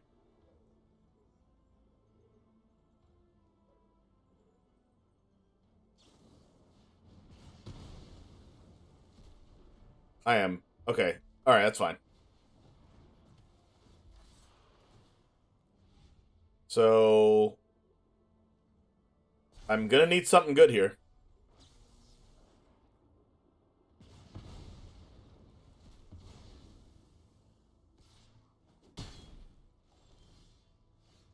Curse-bound. That's good.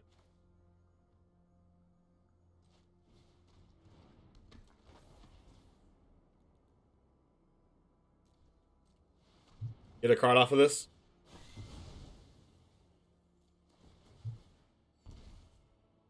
Oh my gosh, I got the Cauldron Familiar! But they killed my oven, and I can't get that back. I'm almost dead to this Faithful Saving, too.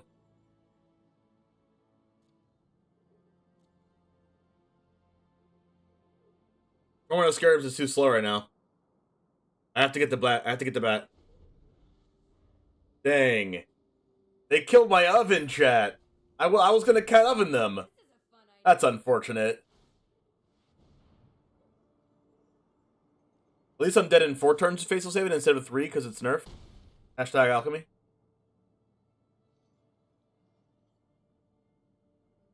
Come on, Brittle Blast your own Chandra.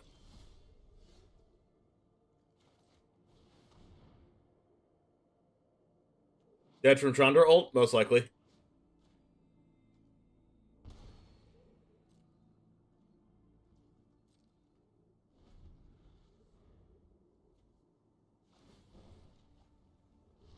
Ah, they killed my Bloodhunter bat, so I can't attack the Chandra.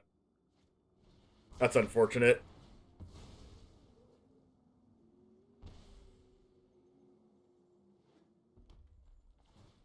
Alright, how do I deal with Chandra now? What's in my deck right now? Oh, Blood in the Snow. Off the top. Let's go. That is not even close.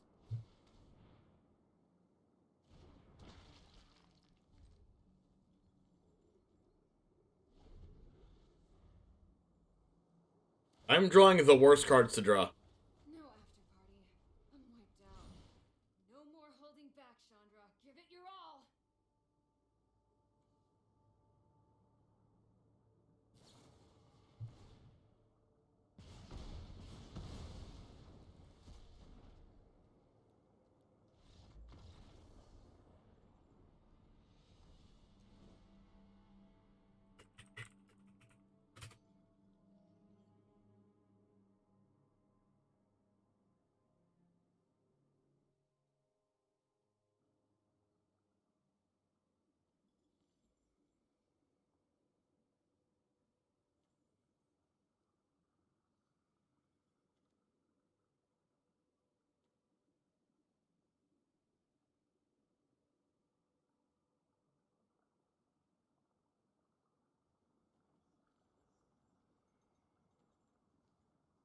Huh. I don't think my game's lagging. Can anyone else confirm?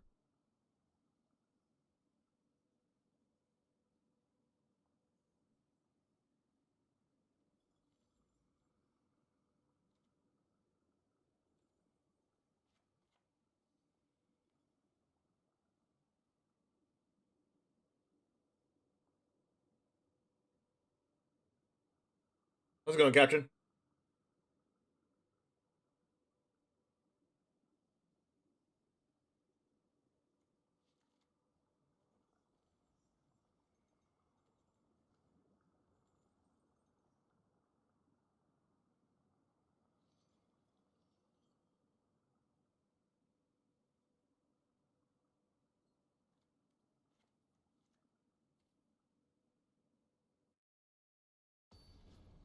The thing that happened in that game was after we got rid of their graveyard, they like instantly refilled it.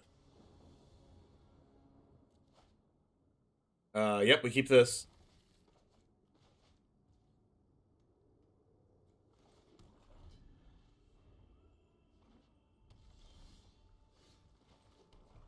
We'll have our basic lands first before turn 4 because Town Razor Tyrant exists.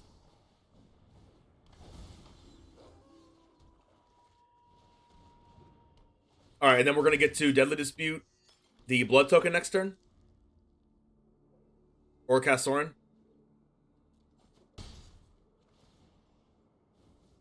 They got their own Sanguine Brushstroke. That's funny. You will go Connoisseur this turn?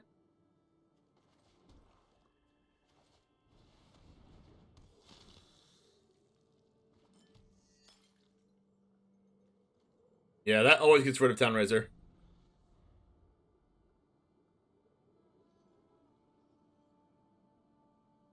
Unfortunately, Blood Artist on their end means that our...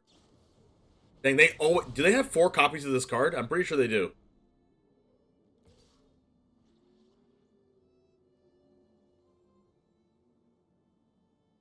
I'm just gonna block since it gets exiled anyway. Is Black-White still the best deck in Alchemy? It's either that or Gruul Werewolves.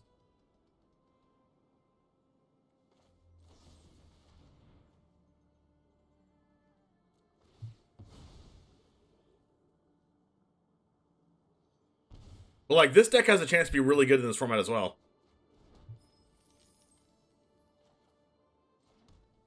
Alright. Let's get rid of another Town Razor Tyrant or 5-drop.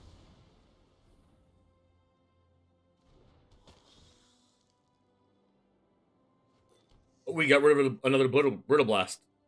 Yeah, they definitely play 4 of that in the 75.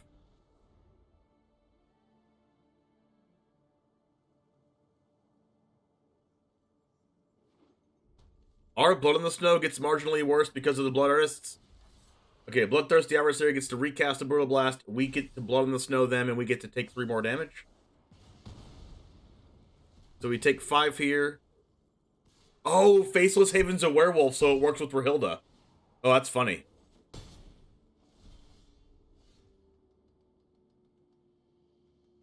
And Power Kill can't even deal with Faceless Haven. Wow. Alright, what can we bring back? Nothing?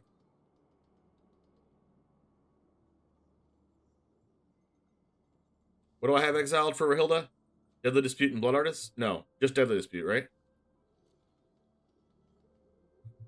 I guess Field of Ruin can get rid of Faceless Haven, but I don't know when I can do that. I guess I can just play out Cursebound Witch by itself, and then plan to Power Word kill their Blood Artist and Field of Ruin their Faceless Haven. No, Power Word kill their Rahilda.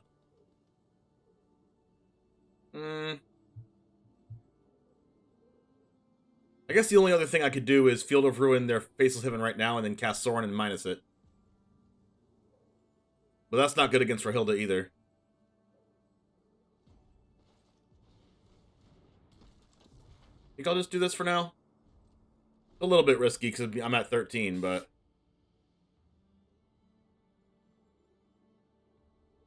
I don't think I should Blow in the Snow because I lose extra damage from Blood Artist anyway.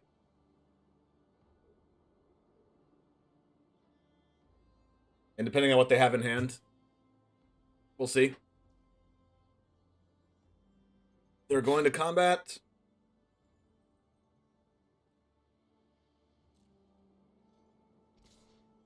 Oh, I shouldn't have let them attack. Because they can Blood Artist. Oh my gosh. They can Deadly Dispute now.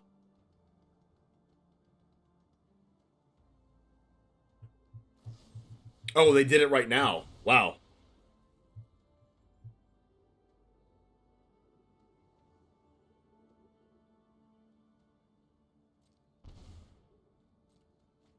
Oh, they're doing it so they can potentially out the Cursebound Witch before damage. Which I'm okay with. Oven, Familiar, or Cottage?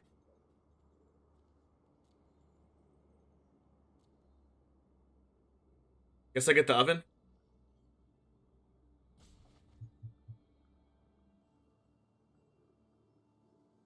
I think I still messed that up a little bit.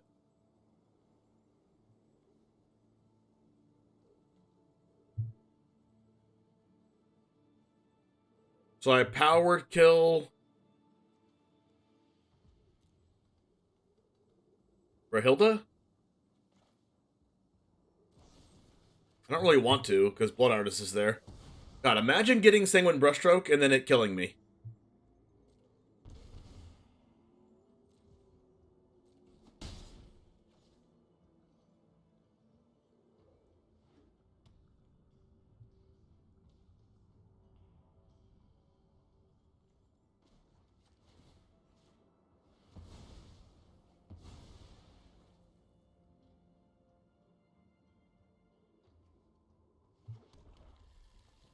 Do I discard Oven right now? I don't think I do.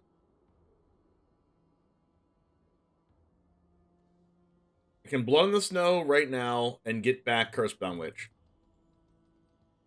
I go to 5.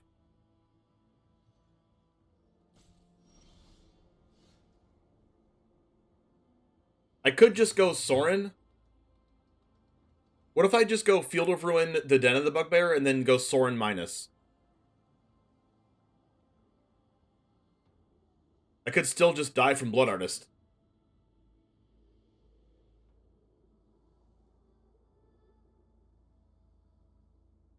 I can get back to Blood Artist? No, because it got exiled.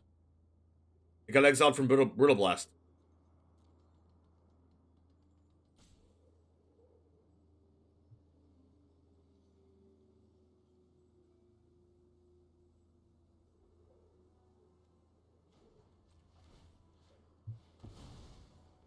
Isn't that my artist? No, it's their artist. They cast Sanguine Brushstroke.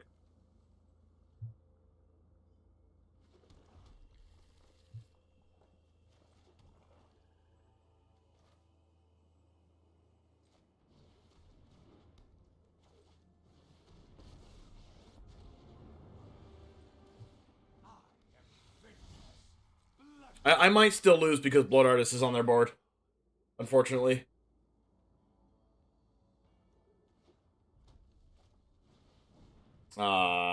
Yeah. Brittle Blast is just too good against this deck, right? That's unfortunate.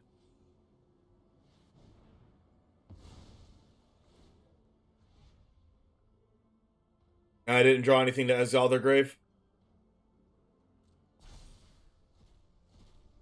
Yeah, this is lethal on board here.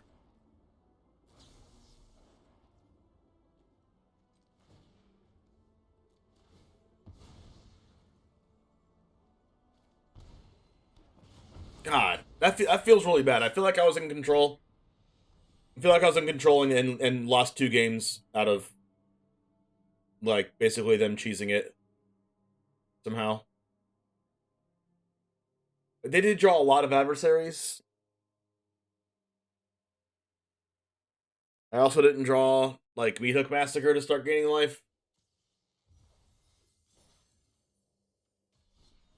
Like, I could have blocked my Blood Artist to their Rahilda to stop them from getting a card off Rahilda, but I don't think I should be doing that. And they just happened to get Sanguine Brushstroke, which killed me.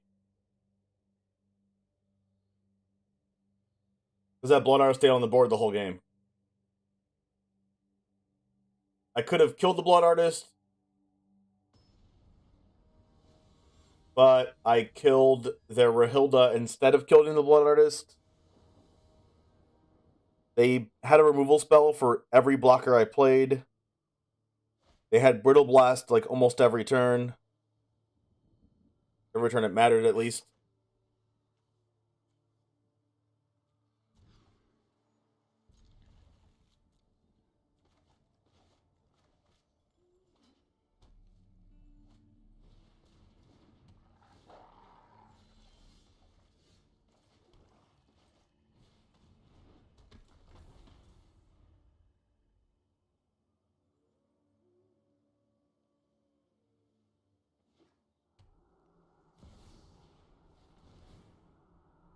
There might be something to this Rahilda card, chat. There might be something to it.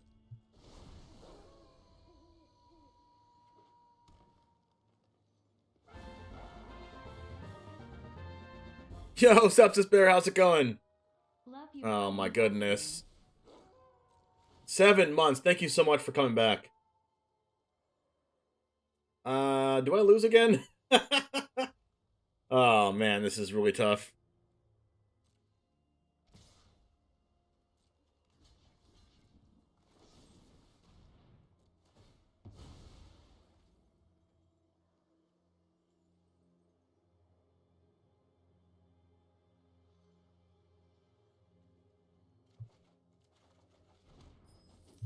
It's a start. They get a Blood in the Snow. They get a Meat Hook Massacre. Okay.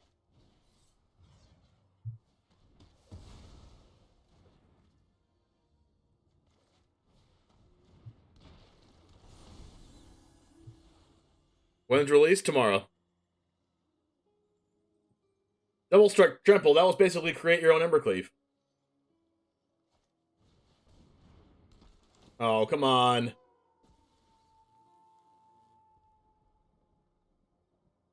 At least in 2 turn. At least next turn I can cast City Stalker, and then the turn after that I can cast Blood in the Snow. It's just gonna matter of if I don't die before then. Well, no, I can cast it now. Because I get a treasure. They get a lot of draws, I get the Blood in the Snow, and then they get to rebuild their board.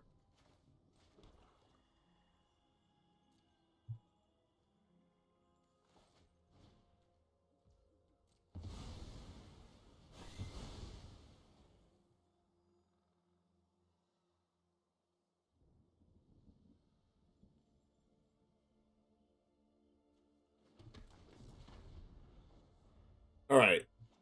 Back to square one. I'm at 6. They have 5 cards in hand. Do they have a Town Razor Tyrant?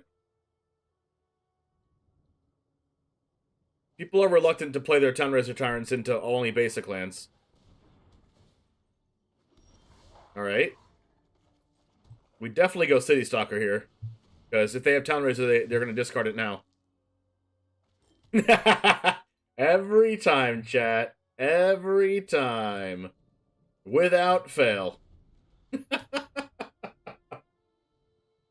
Every single time. It's just so satisfying. It is the most satisfying. That's why they played the pack leader, so that when they played the Town Razor, the pack leader could go to a 3-2. Alright. Let's get some information before we block.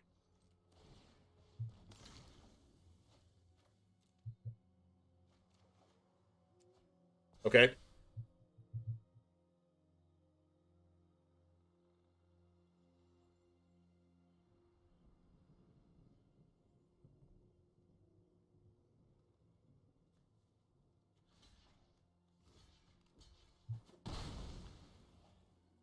Town Razor Stalker Connoisseur, you're not wrong. Give me Meat Hook.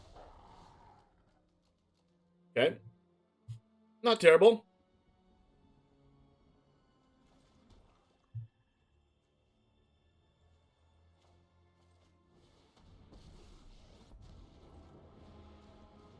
For the sake of all Innistrad, my will must obey. I'm not complaining. I'm not complaining about this. For me now. If I draw more lands, I'll be complaining.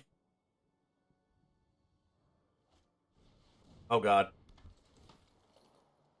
Okay, now I'm complaining. How strong has City Stalker been and how many do you play? It's been very strong, and it's basically only discarded Town Razor Tyrants. Which is very good. I'm playing 2 right now.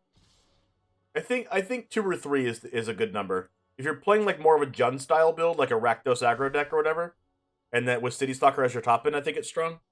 But I also tend to side it out against decks that are going to be flooding out their hand pretty quick.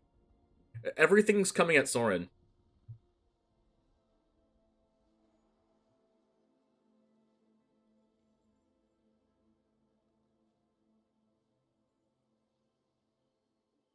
Huh.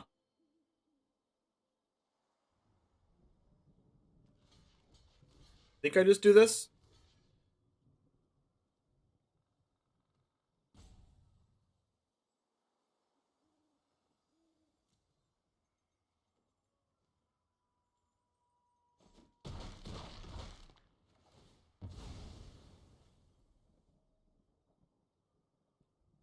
Rule reality.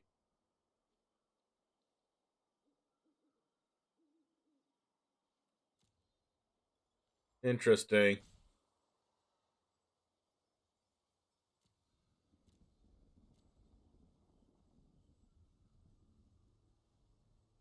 Cruel reality it is.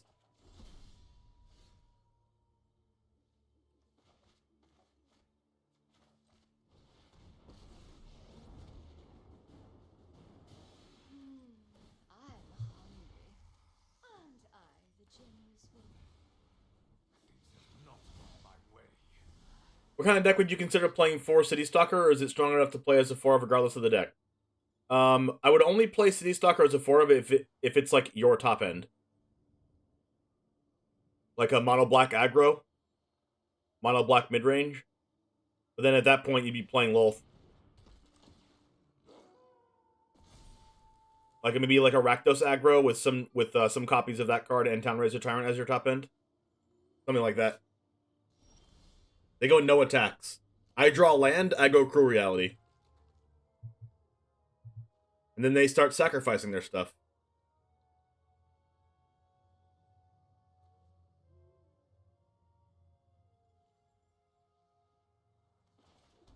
Yeah.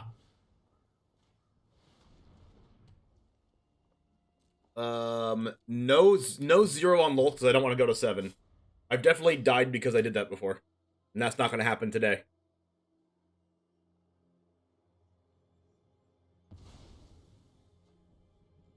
Especially because Werewolf Pack Leader has Trample. And that's going to suck for me. Like, really, really bad.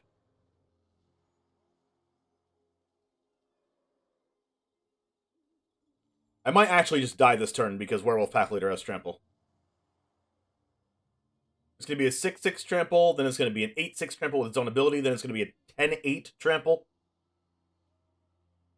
10-8 Trample will get stopped by my 2-3 and I live at 1 because I gained 2.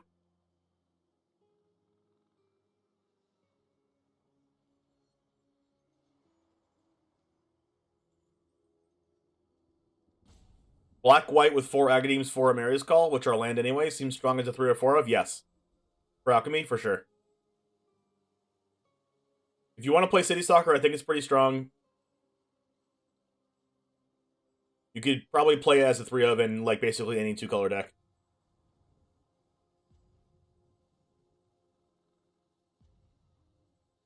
I've seen it as 4 ofs before, so I'm not gonna say you can't play it as a 4 of, but like I usually like to play either 2 or 3. Literally not dead because not using Lolth. Yep.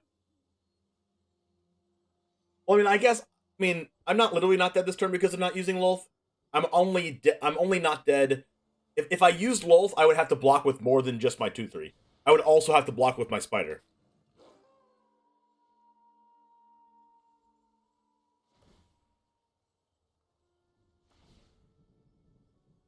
So now they can't give anything trample. They're just drawing a card. They attack.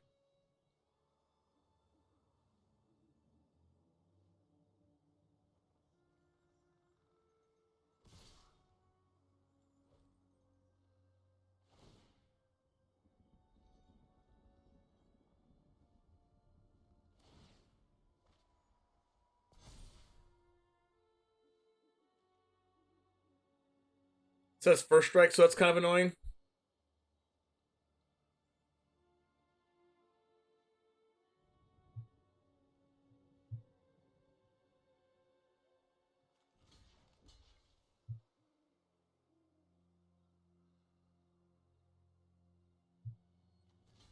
I'm blocking with all of these because when they all die, Lolth is going to go to 4. If I just chump it with one of them, which is technically the more optimal play, then Lolth goes to 3 and I can't minus it again.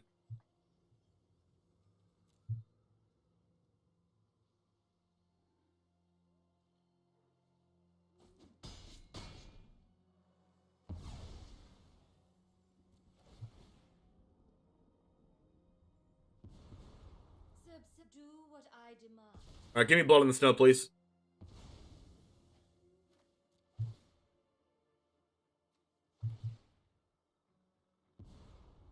We will slay our enemies. Hey, I'll take a Hacker Mauling. I also have 8 mana, so I can use Hacker Mauling and Curse of Leeches.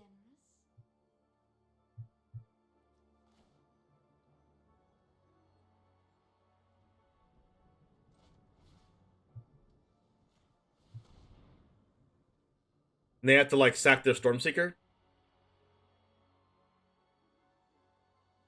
Oh, actually... With the sack trigger on the stack, I can kill a card. And then they Snakeskin Veil, though.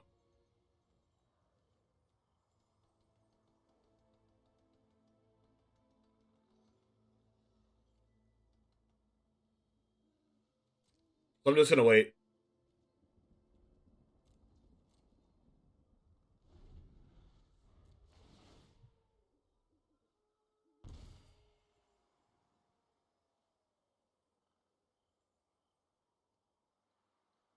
What if they I thought they might have, like, animate Lair of the Hydra in response, and then I would have Field of Ruined it, and then we got boned. By boned, I mean screwed. Alright, what am I gonna do now? I gotta make sure that this werewolf pack leader dies.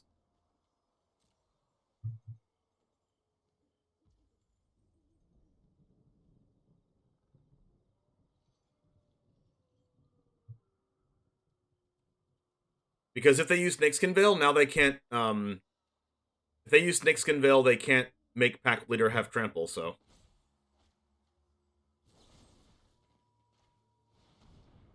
And trample's the thing that's gonna lose me this game.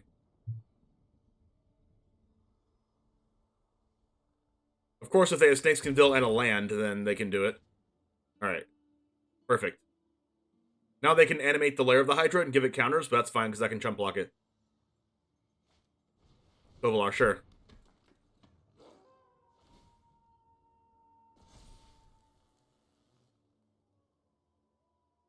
Wait for the trample?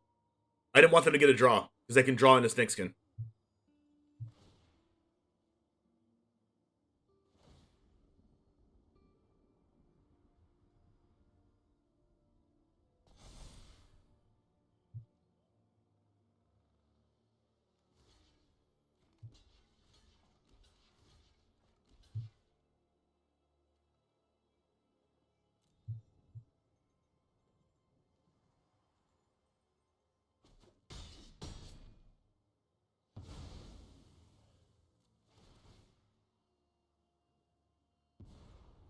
A gift. Phoenix my powers for annihilation. I will cull the weak. Brushstroke's okay.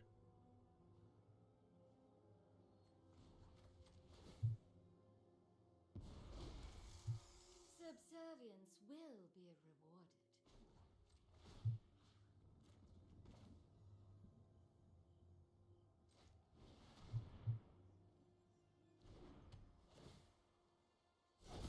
Lolth just buys so much time.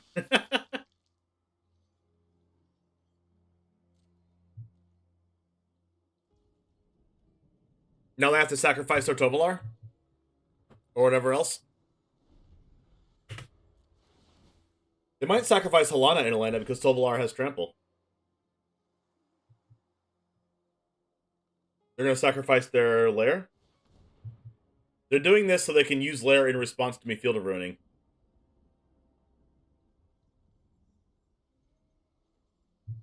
But what I can do here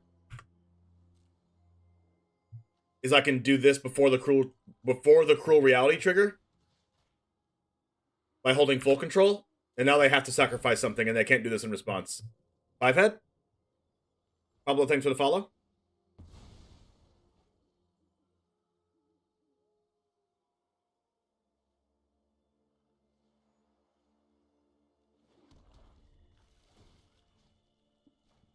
Also gives me a Blood Artist trigger. Sacrifice one of your cards. Hog.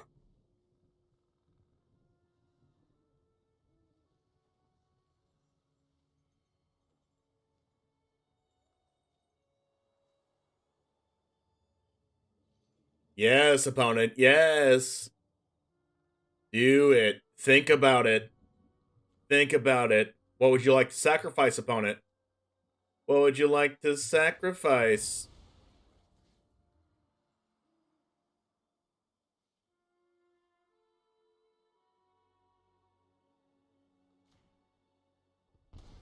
Alright, well, it's not nighttime, so good luck with that. When they turn into nighttime, I get the leeching lurker lifelink. But nighttime is going to be a real problem for this Tovolar because it can get a bunch of attack power. 1, 2, 3, 4, 5 attack, plus the 2 ranger classes, 6, 7 trample. That's 14 trample. I'm going to need to block it.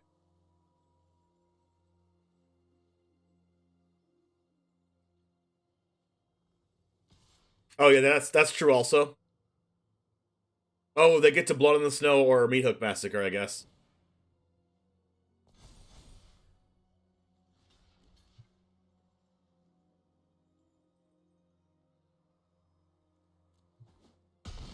That's funny, the Gruul deck Meat Hook massacring my deck. I mean, even if they do that, Lolth still goes to 4 loyalty. Gosh, this Lolth is so annoying.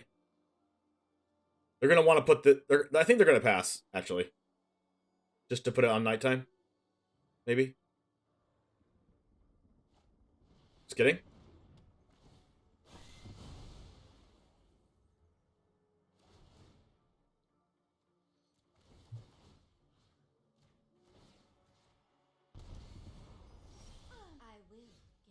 They have to sack the Tovolar to Cruel Reality now. Do I discard this Field of Ruin? Do what I demand. I think I do.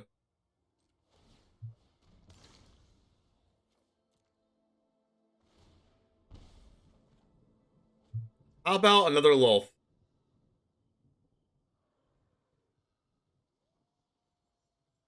I think I'll hold on to it.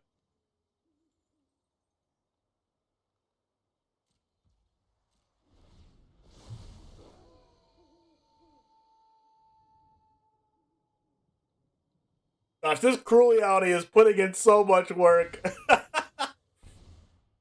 Oh, man. Oh, it feels so good.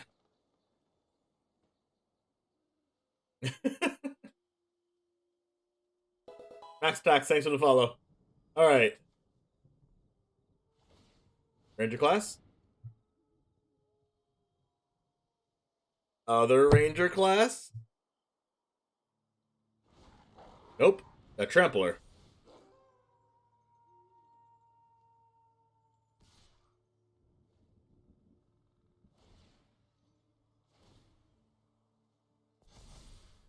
I guess it's worth it for me to just kill it here.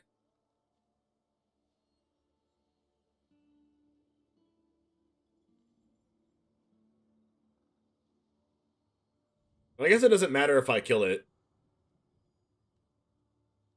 Whatever. Because, like, Cruel Reality sacrifices it anyways, it doesn't really matter. All of you.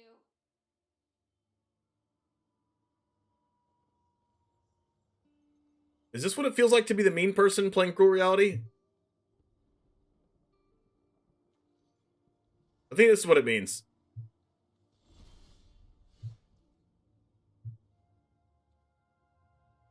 I don't even know if I want to play my Lolth. Because if I play Lolth, they might just scoop. And I don't want them to scoop yet. Alright, they can scoop. Envy the strong. I will cull the weak.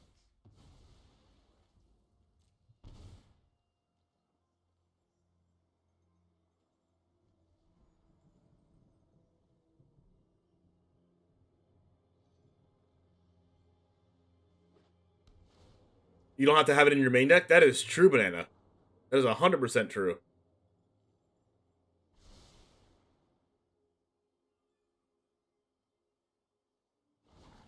Volatile Arsonist off the top. Okay, that kills Lolth. And my 2-1.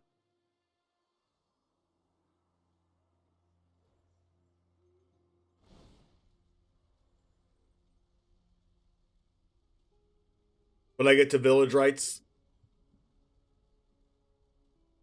Whatever they target.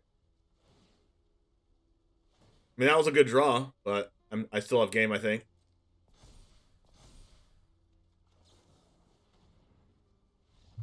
No, you're not supposed to scoop yet.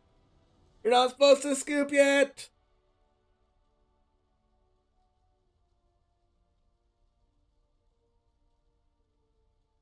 Alright, well that was just game 1. Soren, Soul Shatter, Nighthawk Scavenger, Meat Hook Blood, Power Word, Parasitic, Infernal, Eaten Alive. And then we take out...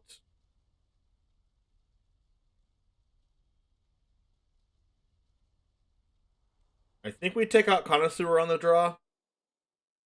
Because, like, they play their Halana before we can play our Connoisseur.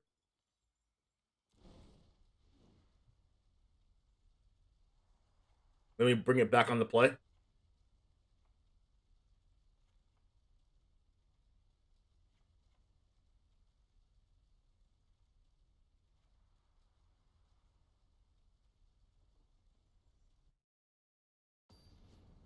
The fact that Curse-Bound Witch can hit our land drops for us is insane.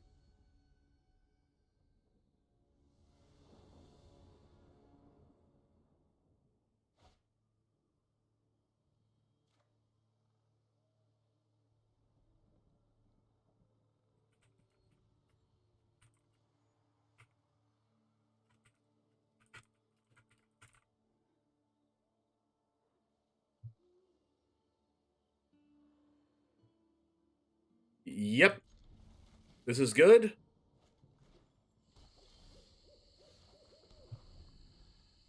What do I think of Dockside Chef, the mini Skullport Merchant who can eat himself? I don't know. I kind of like Skullport Merchant better.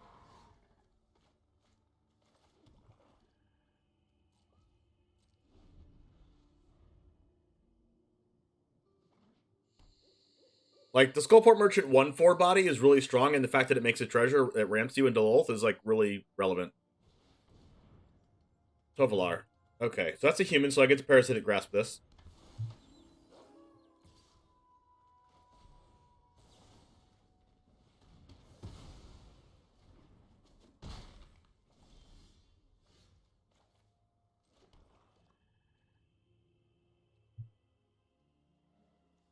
Don't really want it to turn to nighttime. But I also don't really want to power word kill this wolf. So I guess it's going to be nighttime.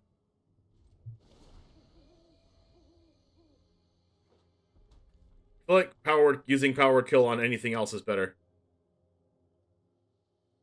Like, even if it's nighttime, using it on a Volatile Arsonist or using it on a Reckless Stormseeker is way better than this random 2/2. Arlen. Oh my god. Okay, I was not expecting that. And that makes it a lot worse for me to not power word kill there. Alright, how do I beat this Arlen now? I don't think I do. Okay. I gotta turn it to daytime, so I have to take 7.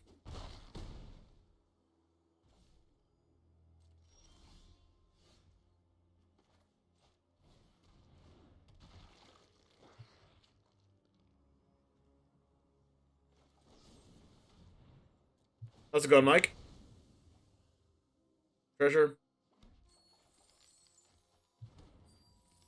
Land. Gas. Cool. Daytime. It's daytime. Look at you. Look at the sun. Would you look at the sun, chat?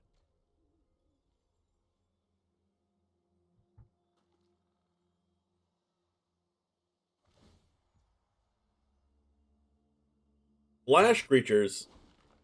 Attack when they're most vulnerable.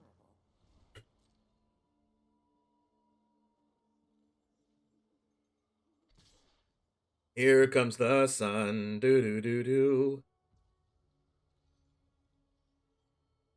I would like to block and kill this tutu, thank you.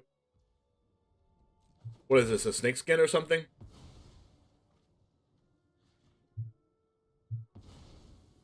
Now they're just gonna pass, right? Yike. Now this thing is really strong. And I cannot cast 2 spells in a turn right now.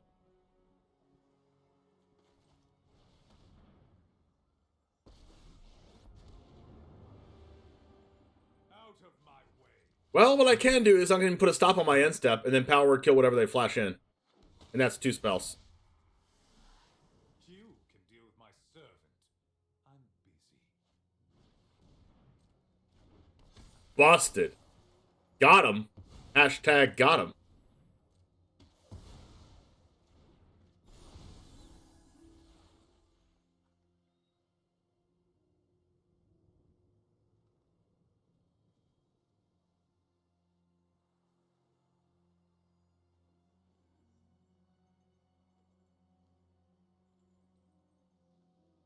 What do you say now, Yugi boy? Mm-hmm.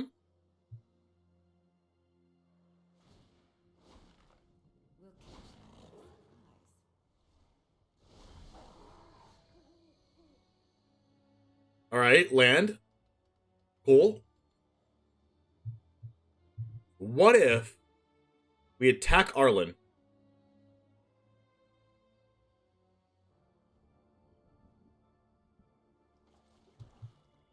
They flash something in like Helana to block.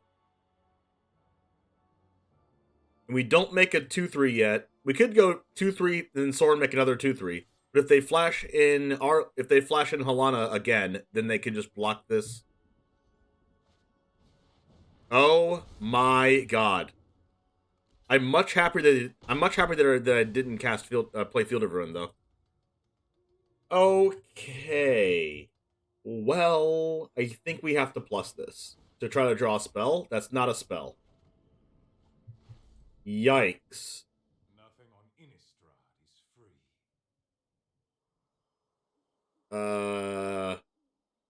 Yikes. Pass turn, take 11.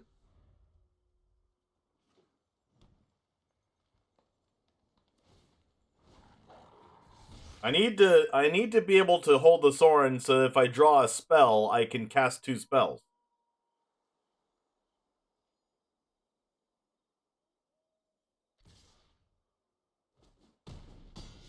Double at Soren. Woo! 11 damage secured.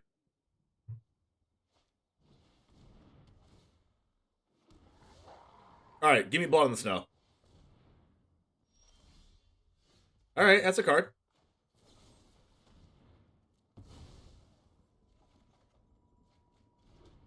Wolf.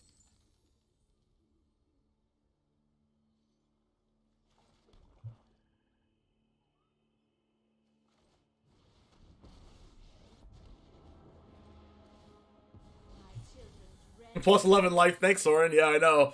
Thank you, Soren, for giving us 11 life points.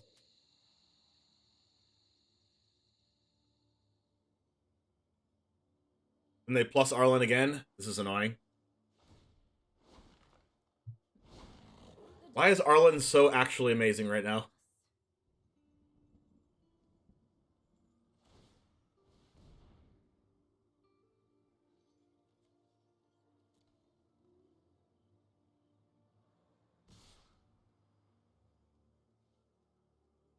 Then they buff their 2/2 to a 4/4 or whatever, or a 3/3.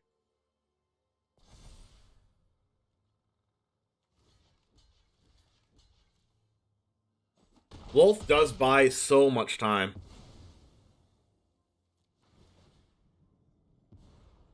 I will get my power is for annihilation.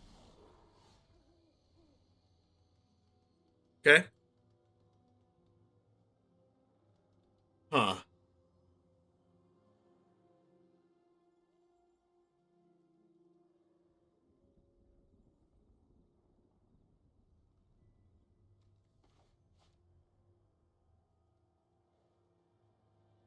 Do I have to minus Lolth?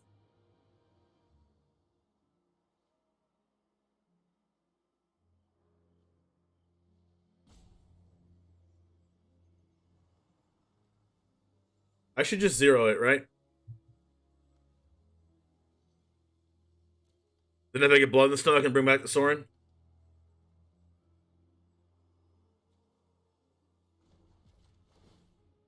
Or Meat Hook. Where are they? I'm playing 4 and 4. Please. Gimme. My children will take Alright, I'm in for that. I'm in for that.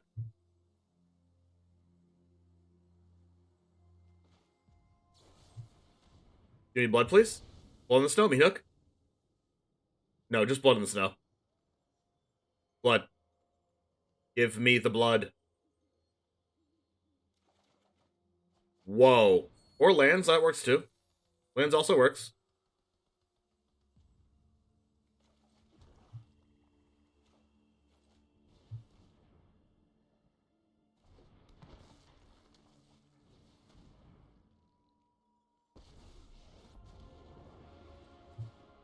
I bring order to this broken world. You will serve me well. They flash in whatever. Puppy? What else you got? Trampler? Yup. That's a trampler. Yikes.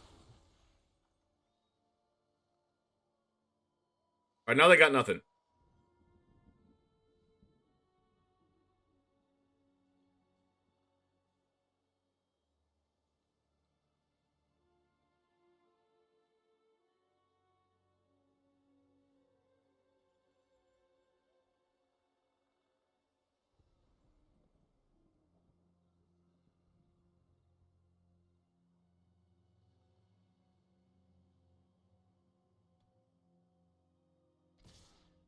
Everything at me. Okay, so they're gonna go everything at a Planeswalker and have me save 11, but then go everything at me the next turn? Make up your mind, opponent! Make up your mind! Make up your mind! Did they plus Arlen before they did this? Nope. So I can't flash in anything after. Everything's coming to me. Well, this gets blocked and this gets blocked.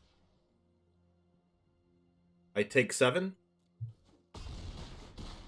Can I just get a blood on the stove just like one time? Just one singular time?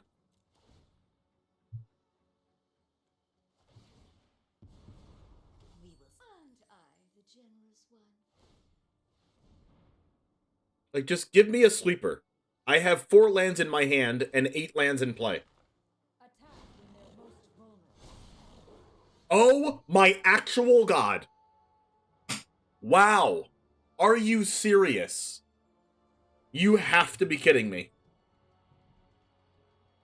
Well...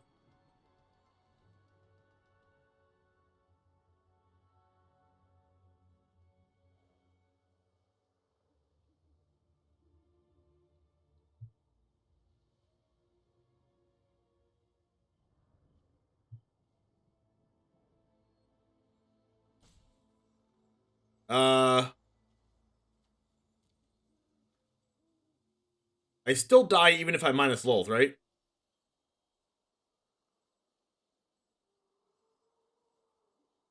I mean, I don't necessarily die if I minus Lolth and cast 2 spells.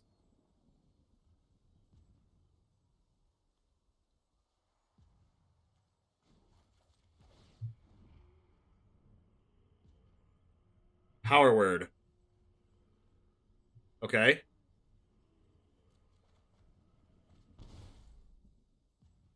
Blood for knowledge. A fair trade. Does that save me? Now I don't have to draw a card, right?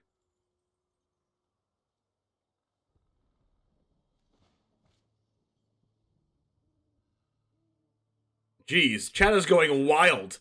Chat is going wild of this shuffler algorithm right now. What's wrong with you guys? Why are you freaking out?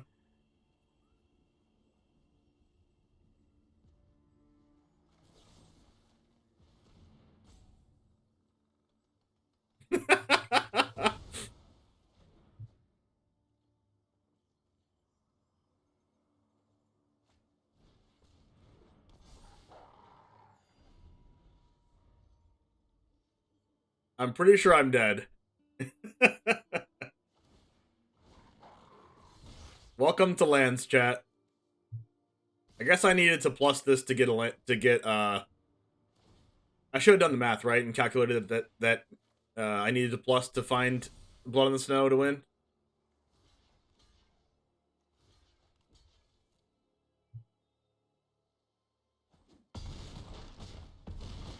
At least we made all of our land drops. You're not wrong.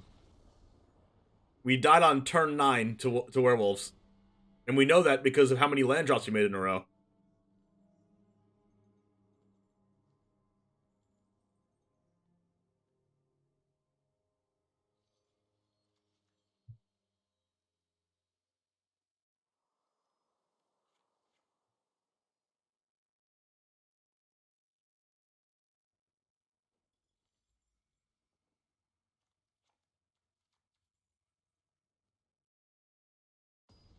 Watsy secretly programmed to sabotage me and only me? I know.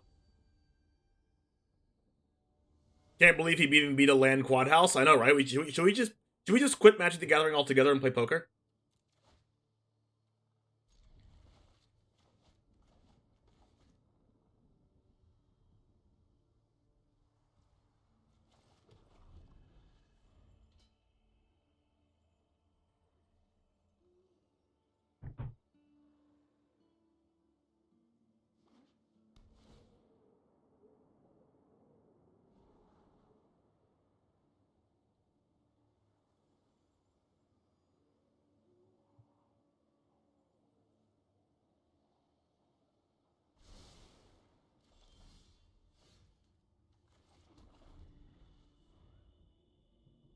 Alright.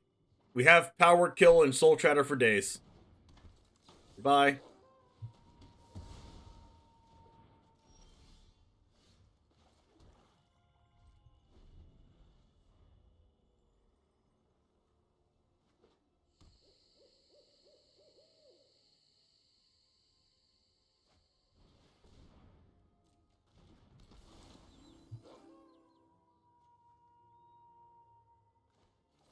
I'm gonna power kill this because I want to say, because I can't power kill the 4/4.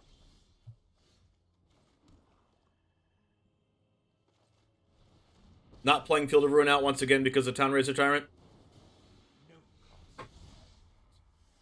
Well, you can deal with my servant. I'm busy.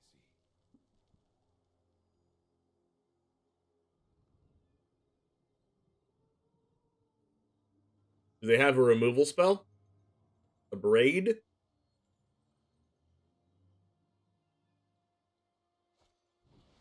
Aha! Hey, look, it's a Town Razor Tyrant we were talking about the whole time, chat. Interesting, weird. You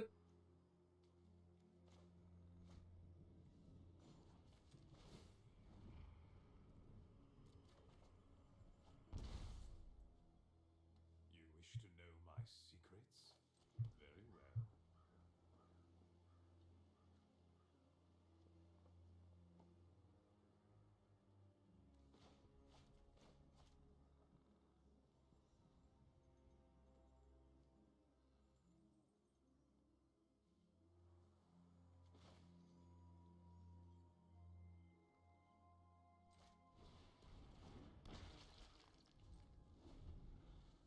Planning to Soul Shatter this Town Razor Tyrant.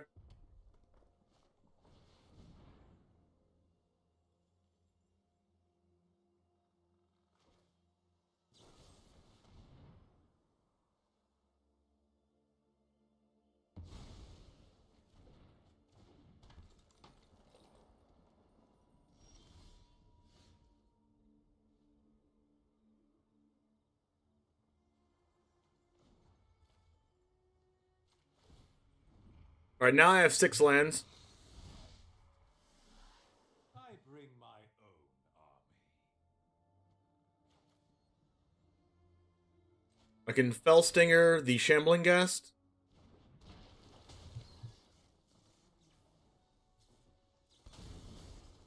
Get a treasure.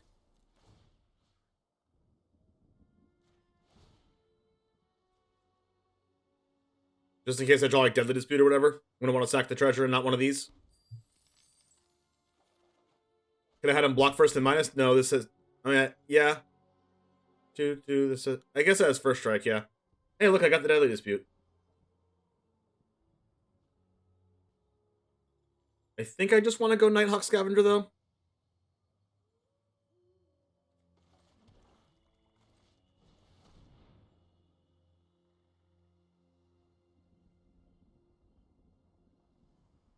It was probably correct to attack, but like they don't have to block either. Like I don't think you would even risk blocking if you were the Halana player. Like knowing that I already had Shambling Ghast here, there's no way you block there, right?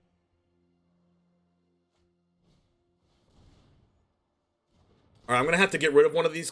No, just kidding. I don't have to yet. But this is a 6/6 haste, trample, vigilance. I can block this. No, they're not blocking. They know Shambling Ghast is already on the board, and that they would lose their Halana to it. No way they block. I don't even think they attack here. Like, Tovolar doesn't have first strike, Nighthawk Scavenger trades for it. Like, even Fellstinger trades for it. So, like, I could even block just, like, Nighthawk Scavenger plus the 2/3, gain 2 life, kill the Tovolar, save my Sorin, next turn plus Sorin.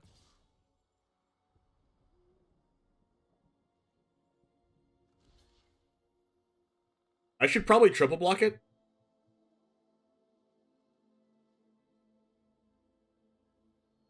Just in case they have Snakeskin.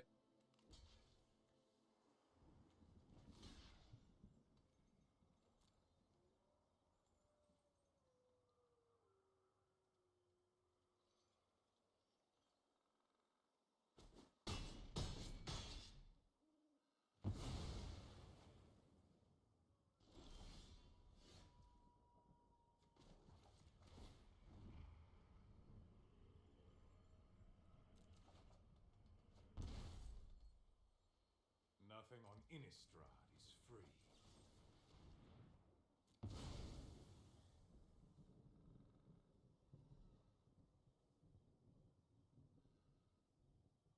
They probably have Snakeskin, right? Based on their priority.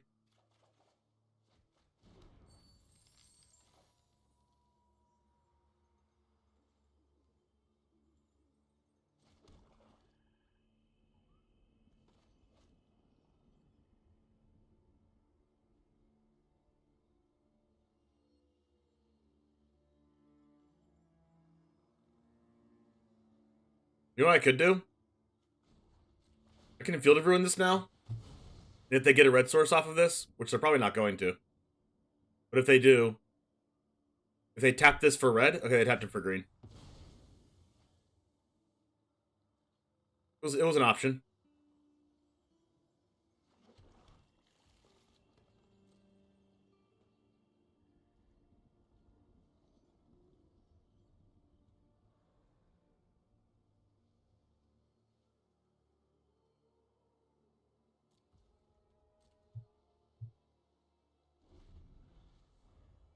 I think they have Snakeskin. Cool. Doesn't do anything.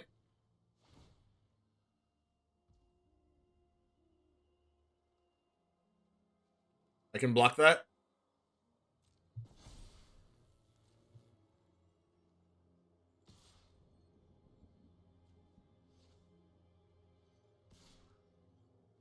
I'm going to attempt to Infernal Grasp this. And then they Snakeskin, then I block it.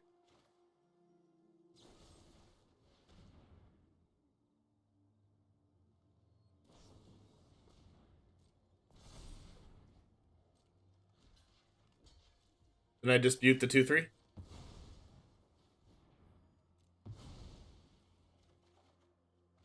Let's freaking go.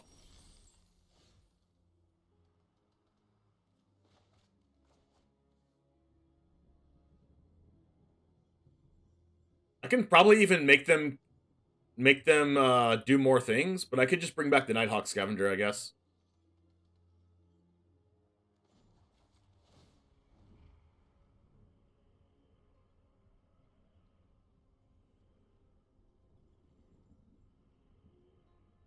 We just always take 6, right? Always take 6.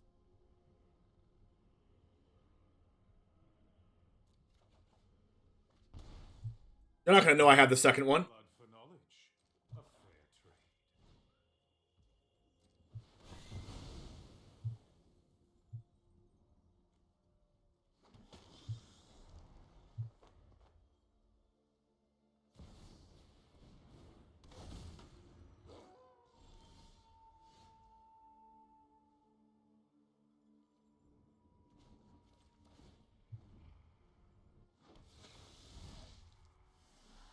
You deal with this annoyance. Sorin has been pretty good here. Nighthawk Scavenger's been pretty good too. Gain the life back, play our Lulf, minus Lulf.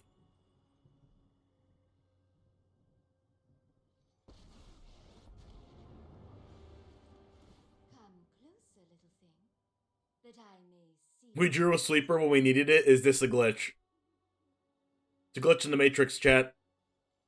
We drew a card when we needed to draw it, even though we already had one. It must be the shuffler, right? Must be the shuffler in our good graces today. Just in game 3s. They have Brittle Blast? I guess I wouldn't be surprised if they had Brittle Blast, right?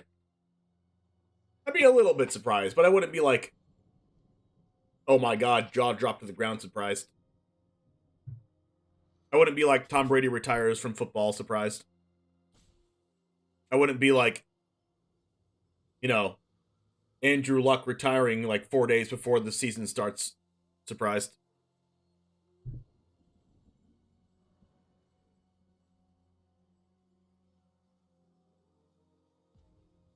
It's a known fact that Arena only rigs game 2. That's what we figured out. We actually tested that in this match, and we figured it out. We figured out their algorithm. We're just so good at calculus and figuring out numbers and programming that we figured it out. All right, opponent, can you hurry up? I'm ready to go. I'm ready to go to the next match. Are you ready to go to the next match? If you're ready to go to the next match, type in the comments. I'm ready. I'm ready. Go ahead. Go down there. Pause the video. Go down. Type in the comments. I'm ready. If you're watching right now. You're one of the special ones that made it this far into the video. Arena rigs games when you get to a new tier? You're not wrong. You're not wrong. I mean, you're 100% wrong. But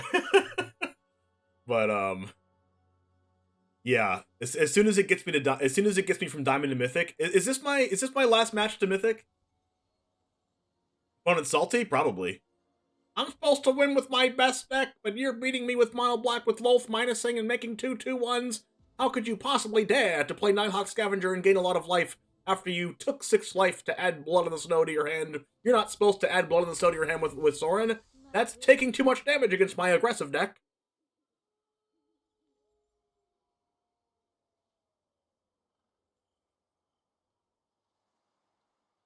How dare you have 17 life and hitting every single one of your land drops like you did in game 2. You're supposed to hit all of your land drops and not have playable spells like you did in game 2. This is game 3 where you play every single land and you have playable spells. Impossible.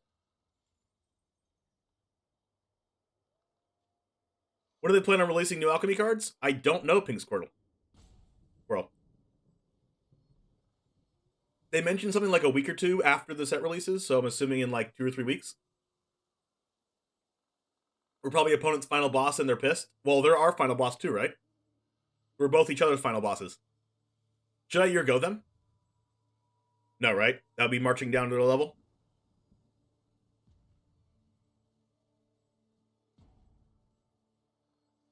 Your go. Your go. Your go. Your go. Oh, they listened. They listened! Wait, it's not our final boss. Oh.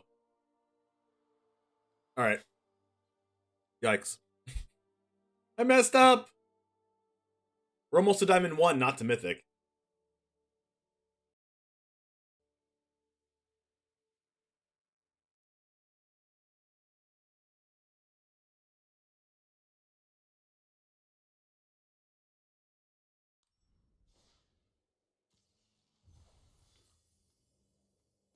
Alright. What am I drinking? Diet Mountain Lightning. Hashtag not sponsored, because a sponsorship from Diet Mountain Lightning means a sponsorship to the actual Pepsi company, because Pepsi makes this and distributes it to Walmarts as a knockoff brand, but Pepsi makes this. It's calorie free, by the way. Diet citrus flavored soda with other natural flavors. I don't know what those other natural flavors are. I don't know what Diet tastes like, but it's good. It's also like 69 cents a bottle for a 2-liter. This whole thing, 69 cents, cheaper than water. Nice. I'm going to the restroom real quick. Blow on the snow, nerf win, right? I'm going to the restroom real quick. I'll be right back.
It's what the plants crave. It's got electrolytes. Naturally squeezed from the exotic Diet Coke fruit. Yep. Oh, you're right, Planer. Oh, that's so funny. 1 second.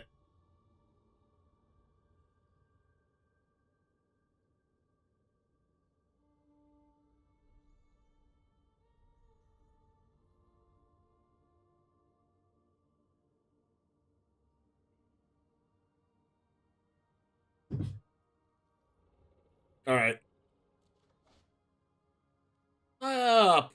This hand's really good against everything aggro, but also not good against control. But we're not going to play against control. We're going to play against Gruul Werewolves, aren't we? Because that's what you do, right?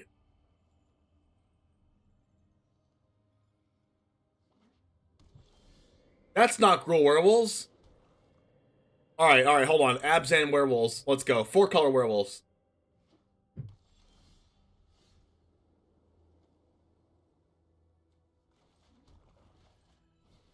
Yeah, that's a good...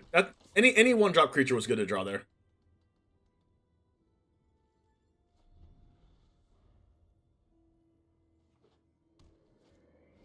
Wedding.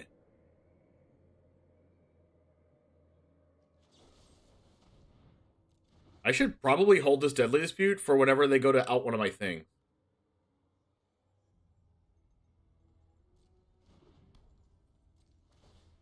Instead of, like, right now.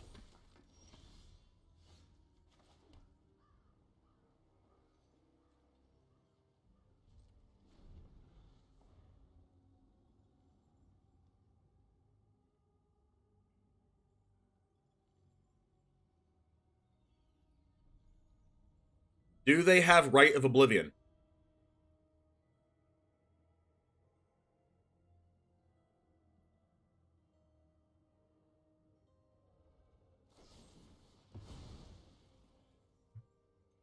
I think they do.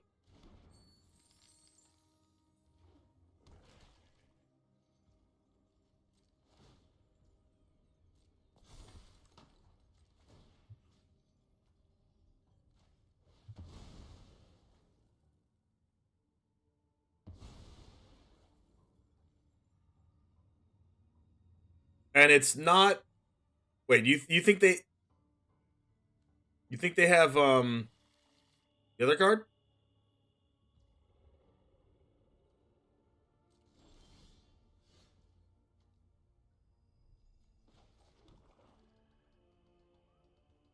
What if I just meat hook for 1 here?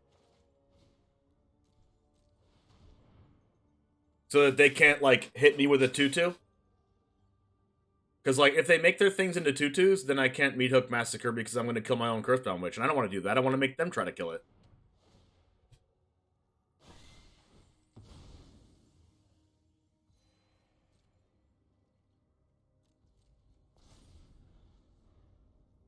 And getting Meat Hook Massacre down now is good anyway. Another Hive? Ooh, they get rid of my Blood in the Snow.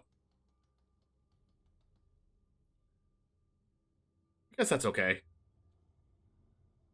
I guess. Wait, if I draw 1 land and I get Cruel Reality, I get to Cruel Reality them, and then I just win the game. Oh, yes. Oh, yes. It's Cruel Reality time. Okay. Cruel Reality for the win. Let's freaking go. Land. Untap land, Cruel Reality. Land, Cruel Reality. Crap! Crap!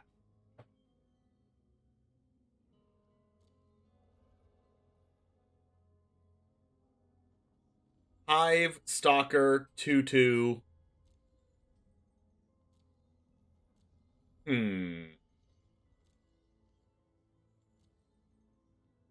Discard a card at random.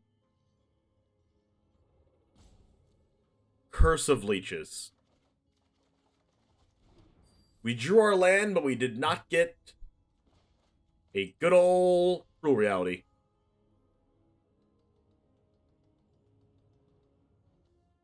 Land?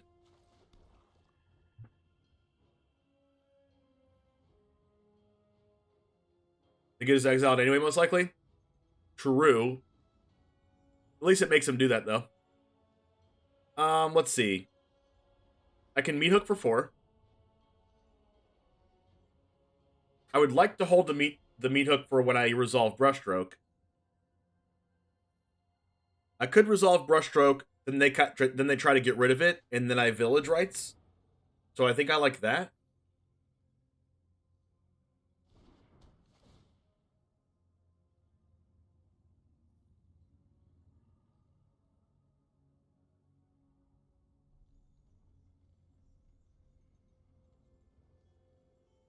The cruel reality is that I didn't get the cruel reality.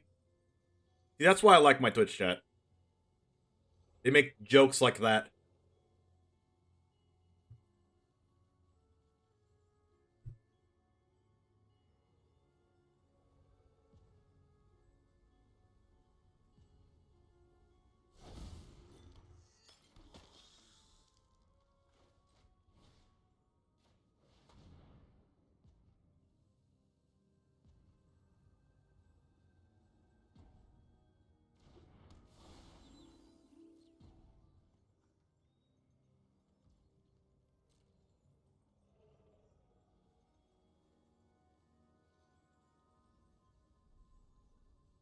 What do they have?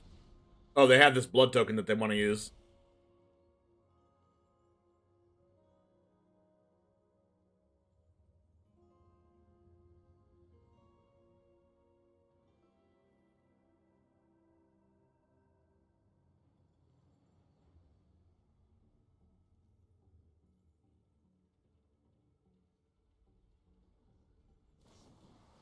Vanishing Verse by Meat Hook Massacre. Oh, because they don't want to die to my Meat Hook Massacre. Like Meat Hook plus Blood Artist? Oh, they're going to Meat Hook Massacre. For 1. Which means I'm going to sack my Blood Artist with Village Rites.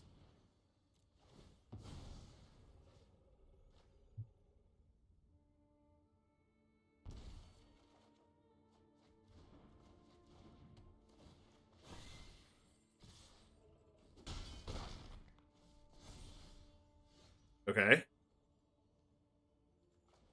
Now, I get to go... Do I meat hook them for 4?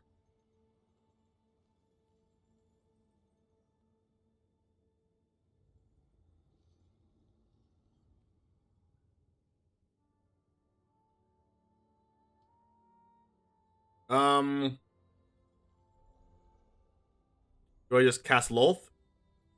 If I cast Lolth, it almost assuredly dies to Hive, right? Well, I can go Lolth and Shambling Ghast. Or I can go Lolth and hold up Deadly Dispute. I'm pretty sure I want to go Meat Hook Massacre right now. Because then they can't sacrifice anything with their Dispute.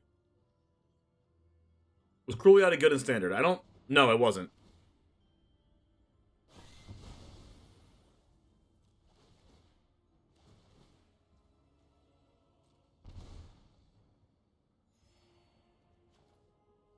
Am I playing Shambling Ghast or am I discarding it?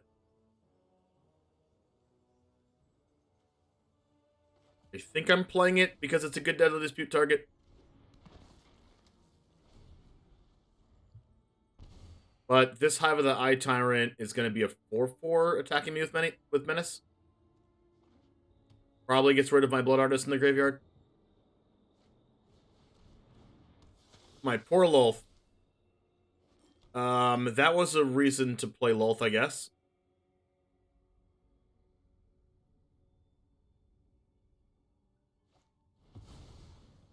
Alright, so I'm going to need to get rid of the Blood Artist. That's not going to do it. Shambling Ghast would do it, but Wedding Festivity is on 3.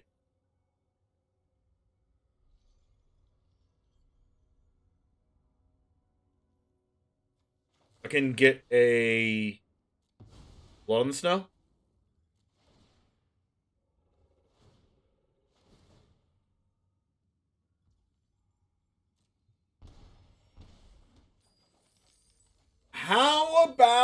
2 lands.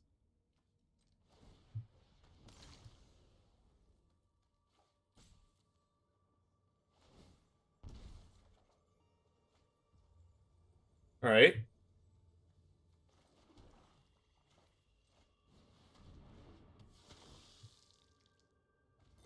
Got rid of a Doomscar. I guess that could have killed me.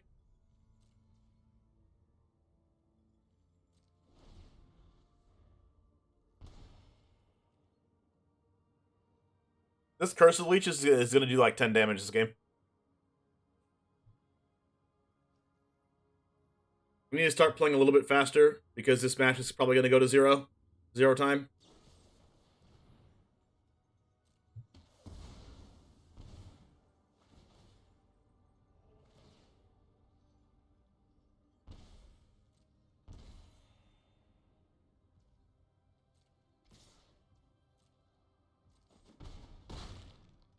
It sucks that I couldn't kill the Blood Artist with the Wedding Festivity, though. Wow.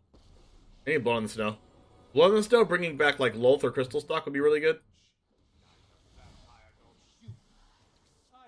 I can draw it. How about a land?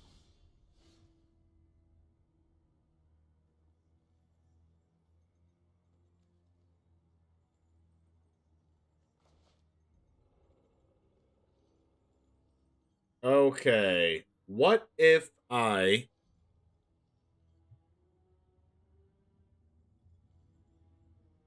Scoop. um...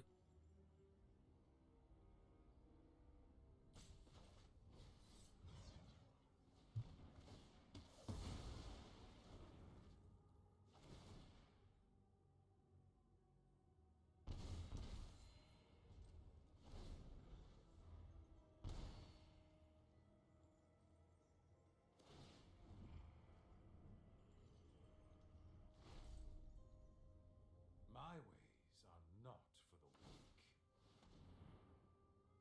So I guess to exile my Lolth? Yep. I'm dead to the Hive even if I get Connoisseur. How about a land? They said oops, but I'm dead anyway. Balance may never be restored now.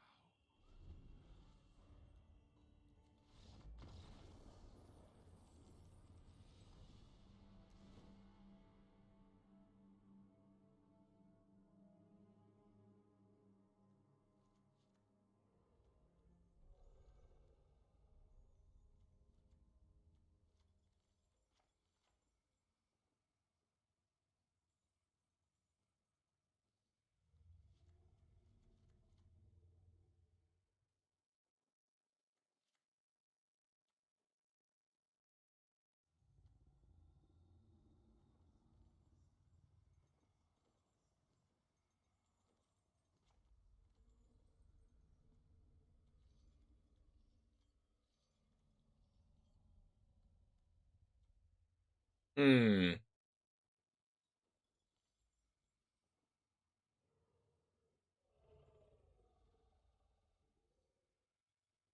Black, white, mono black are the top alchemy decks. I think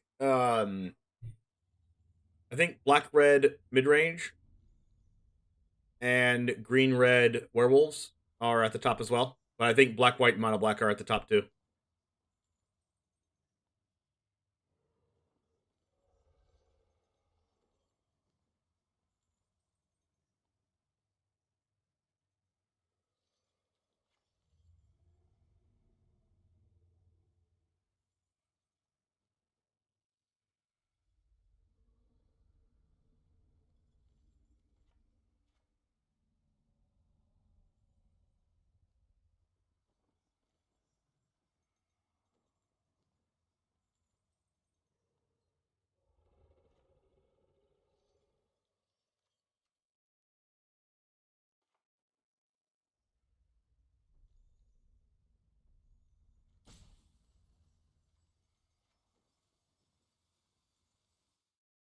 Yeah, mono red's pretty strong, but I think it's tier 2.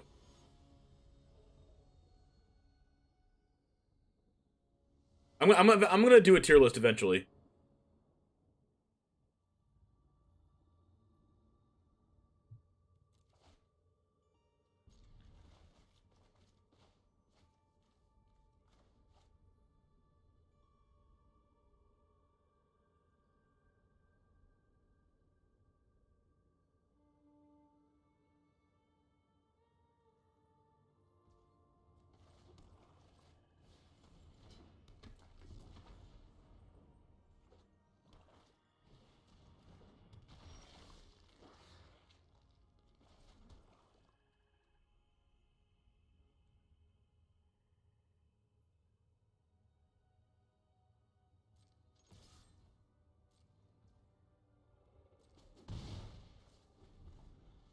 All right, Cruel Reality. Let's go.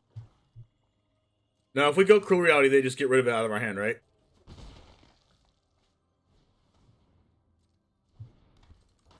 With a City Stalker?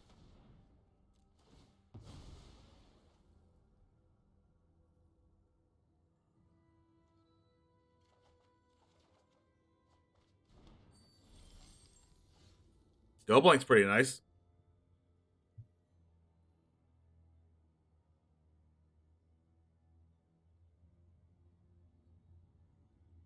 I didn't draw many lands off that, though.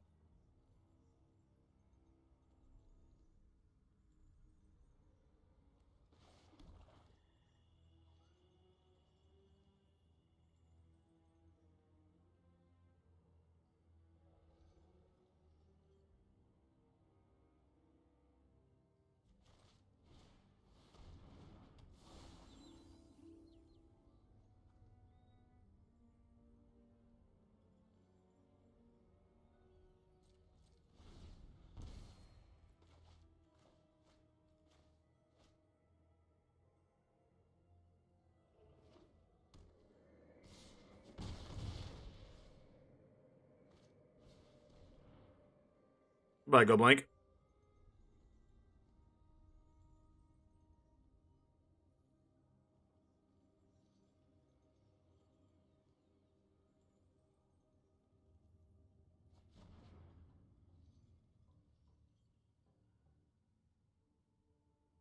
Gosh, that Go Blank would have been so insane. Looks like a Vanishing Verse.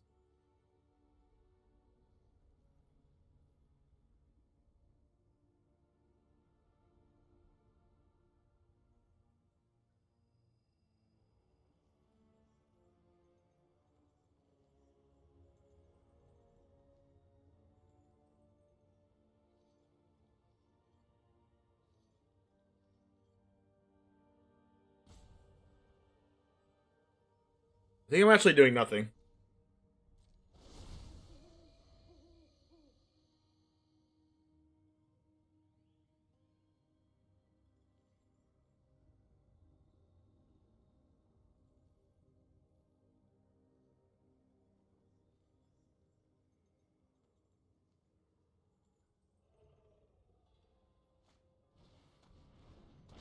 Okay.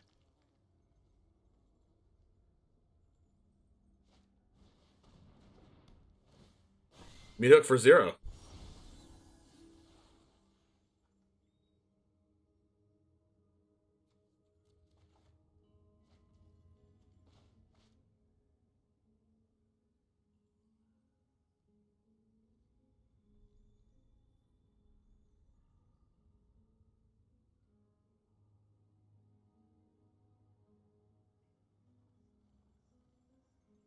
Huh.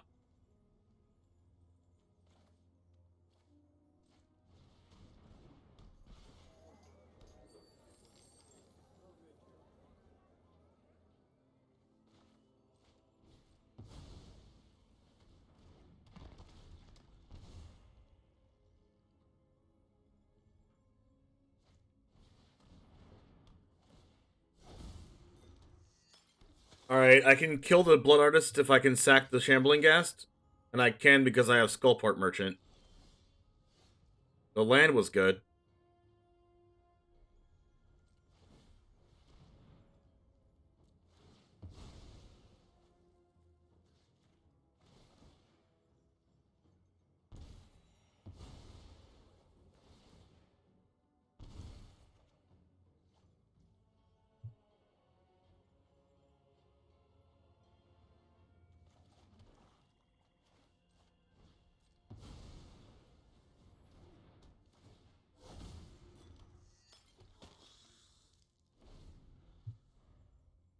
I think the one with like the last Blood Artist standing's gonna win, I think. They're a little choked on mana. Well, this is an easy block for me, right?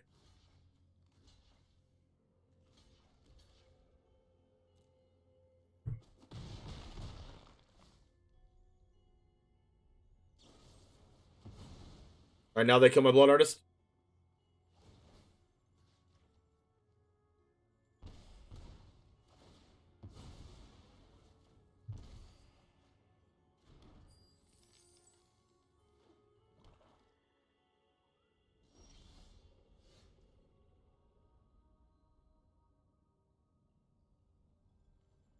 So they're gonna keep sacrificing their Shambling Gas to kill my Blood Artist.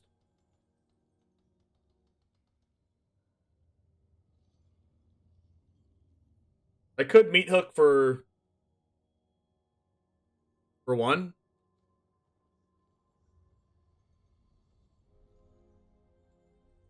I think I might just Meat Hook for one next turn. And then just do this, and if they go to try to out my artist, I can just sack it with Merchant.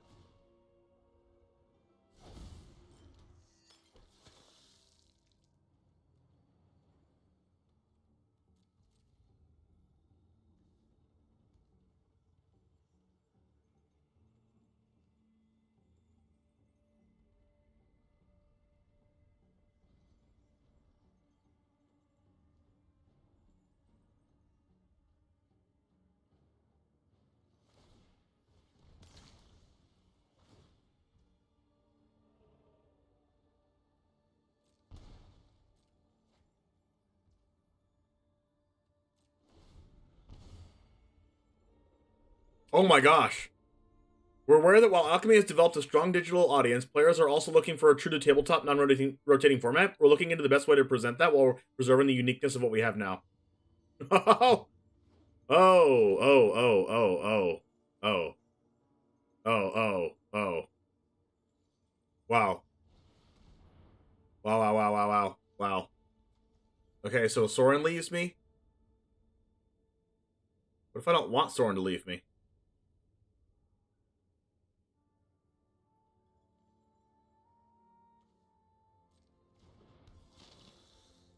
Just gonna have to do.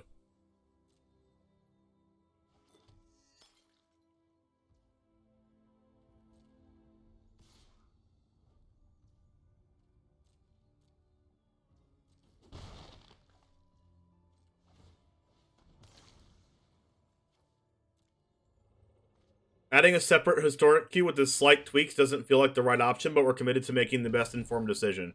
We'll be testing where the potential new format could be during a few of our upcoming midweek Magic events, so stay tuned. Wow.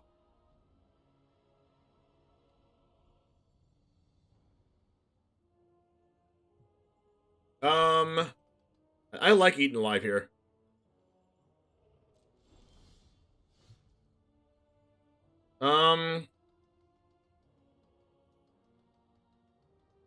Alright, so I can Eaten Alive the Shambling Gas, so I don't have to worry about my Blood Artist dying.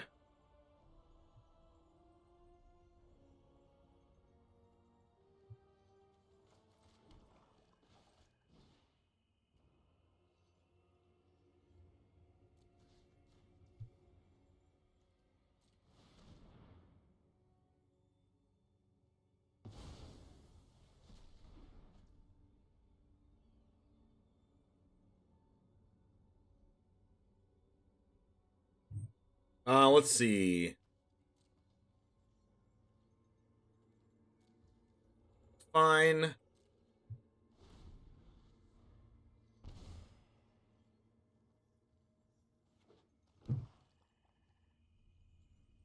Alchemy Kamigawa released in March after Neon Dynasty Championship will feature around 30 new cards, which is what you can expect from releases at a company standard sets. Recent card rebalances have also been within expectations, equalized but still minor. Ooh. Okay, okay.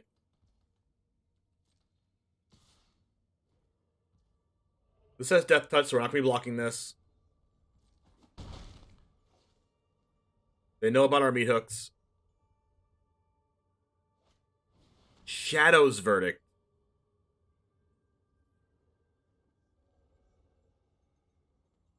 Yikes.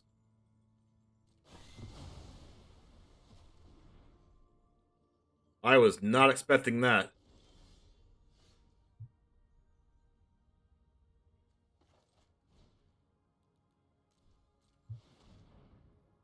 And then we'll discard this swamp for Sanguine Brushstroke.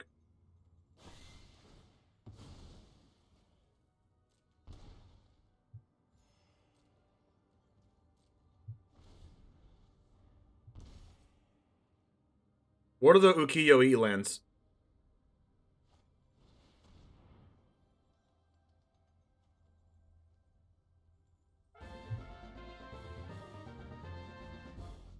Guy in the Skull, thank you for the 9 months. Wow. Thank you very much. Okay, now I have to find an answer to Sanguine Brushstroke. Not Blushstroke, but like the Blood Artist. And this Hive of the Eye Tyrant might be insane. Well, that's my own copy. Which is pretty good. But we'll see if their Hive of the Eye Tyrant wins in the game.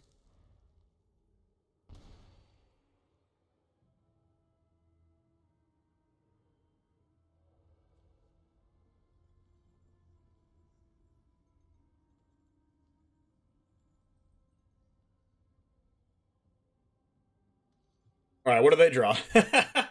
Top decking war. Alright. I have 15.5 minutes, they have 19.5 minutes, so I really do need to speed up here. But the Curse of Leeches might get me past the finish line. Crap, that was a really good draw. Their Go Blank was really good too. Oh my goodness. That's really good. Now my Shambling Gas aren't going to be able to deal with the Blood Artist. Another land? Sick. Give me a way to answer Blood Artist, please. Dispute? Yikes. Guess I'm passing. At least I get the Leeching Lurker for lifelink. Leeching Lurker lifelink. If that wasn't alliteration, I don't know what is. Another Dispute? No! That means they're gonna... No. That means they're gonna get the... They're gonna get the 7 mana enchantment, and I'm not gonna get it. Unfortunate.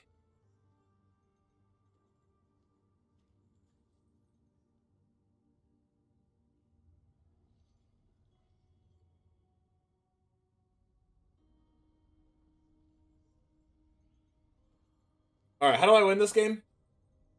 I don't have an answer to their enchantments, right?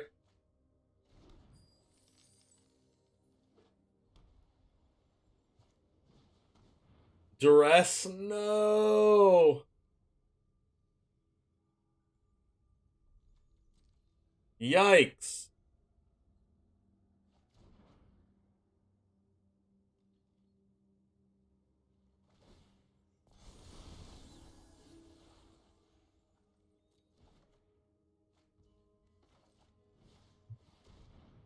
Doesn't use the spell in response. What does that mean, Hook? Oh no! We discarded the Cruel Reality!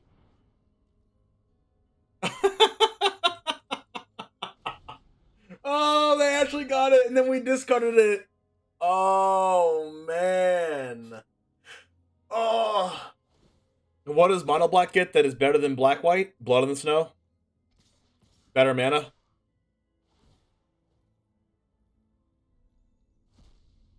Better against Town Razor Tyrant?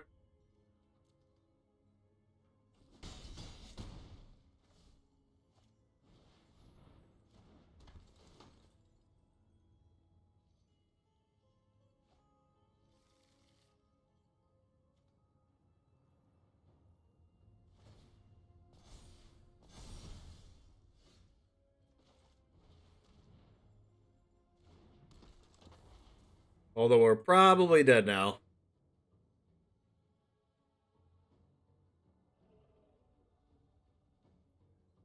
Because they're gonna have Blood Artist, Ambitious Farmhand, and a 4/4 Hive, and they're gonna make their Ambitious Farmhand pretty big.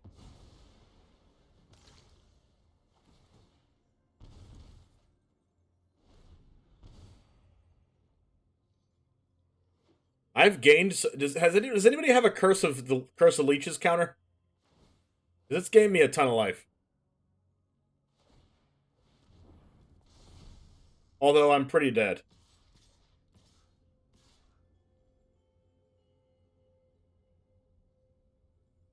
Wait, I'm not dead on board, actually. But I do have to block with Blood Artist.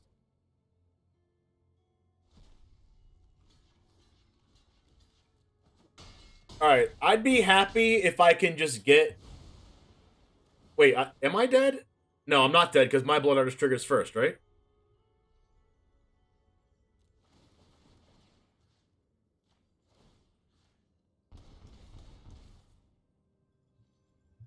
Another Curse of Leeches.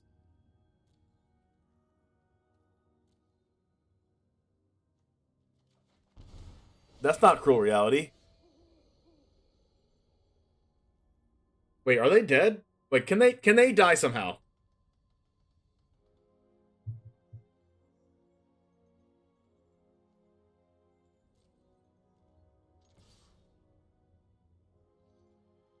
What deck are you the most excited about trying when Kamigawa releases? Some kind of vehicle deck. How's it going, Kai Falcon? Alright.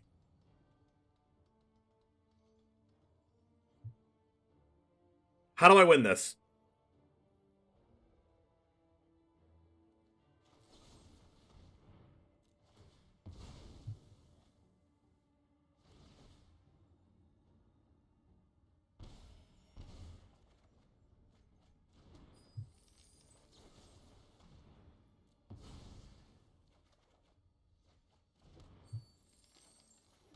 Definitely not like this.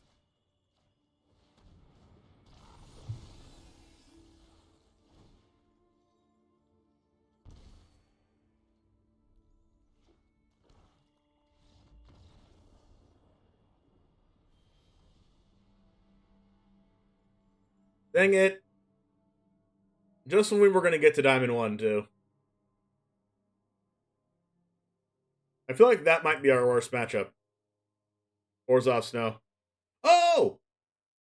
Garbage Andy applied for partner.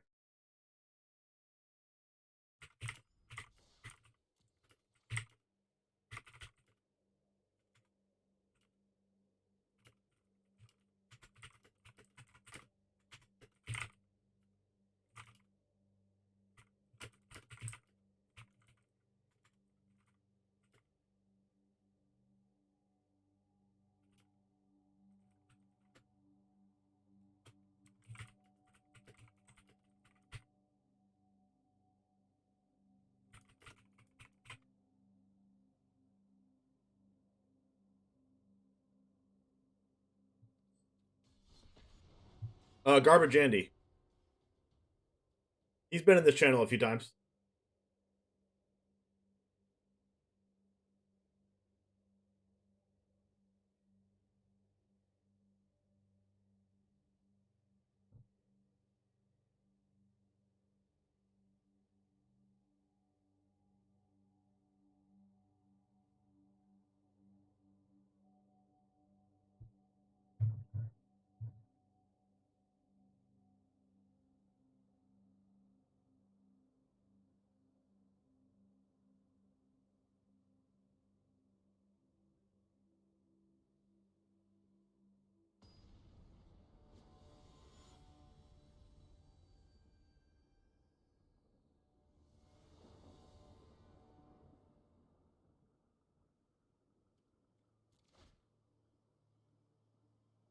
I go first. Our opponent is Math for You in Mythic. Number 109.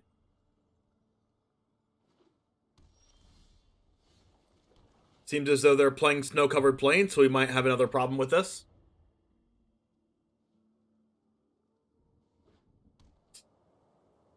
Okay. Oh, it's this deck. But playing Snowlands. Okay.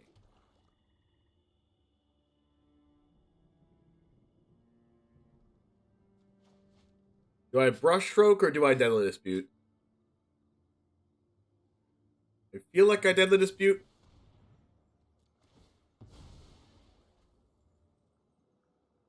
Witch's Vengeance doesn't really do anything. Like, yeah, it kills Angel of Unity, but what else does it kill?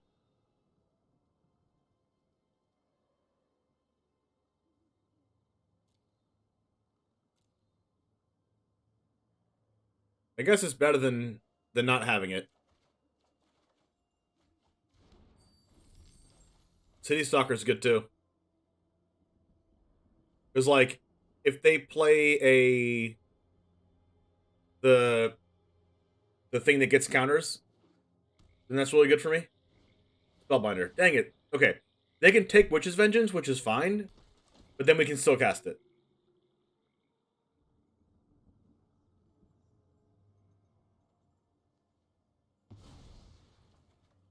They got rid of our City Stalker Connoisseur, which means... Interesting.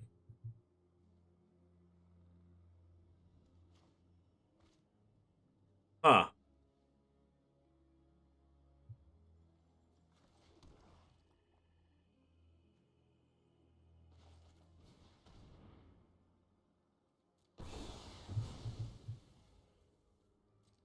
Which means this turn they're playing Inquisitor Captain, for sure.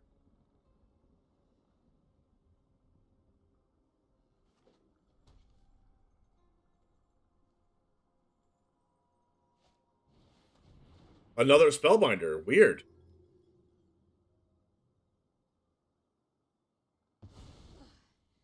I return to the abyss. I mean, now I'm definitely playing City Stalker, right?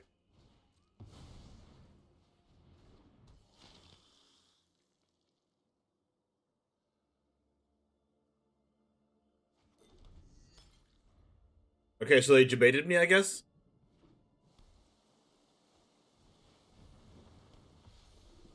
Righteous Valkyrie, that's fine, because I can meet Hook for 4 right now.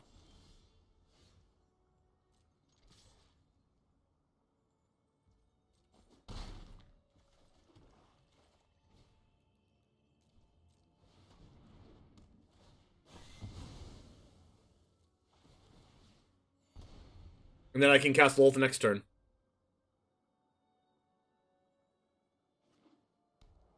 Lolth? Another Righteous? That sucks. Blood? Am I supposed to cast Blood? Oh my gosh, Blood in the Snow is insane right now. I can discard their last card. We are insane. Discard your last pathetic card, Yugi boy.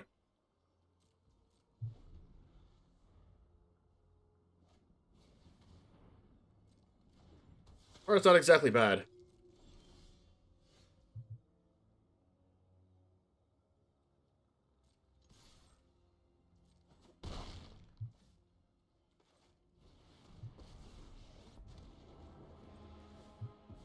I'm gonna hold this land in my hand for the blood tokens after I play these Sanguine Brushstrokes.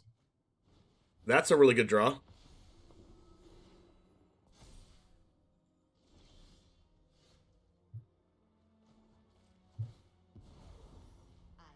Another Lolth.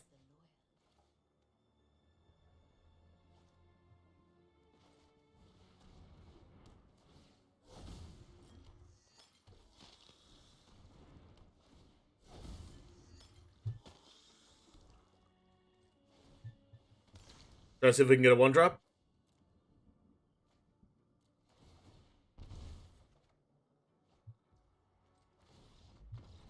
Okay, I think they realized that they weren't gonna outlife gain us here.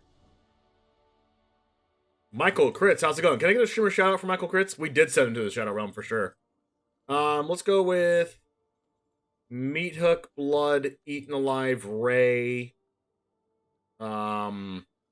Valentine's good against them having Aura in their deck. Check for traps because they're a combo deck. Infernal Grasp. Power Word is really bad because they're all angels for the most part. Well, there's some things that aren't angels, like Spellbinder and Skyclave, but everything else is angels. I guess Cleric of Life's Bond isn't an angel. But, Soul Shatter, Nighthawk. Soren's probably not good enough. Brushstroke's probably not good enough since it doesn't have flying. Skullport, Fellstinger, probably not good enough. I guess we'll take out a couple of these and we'll bring back the Felstinger because it has Death Touch, could be important, and we'll play one Power Word kill just in case. I guess Soren's a flyer. Soren does make flyers and draw into stuff. But I guess Soren's better than Felstinger. And Meat Hook's probably bad if their stuff are huge.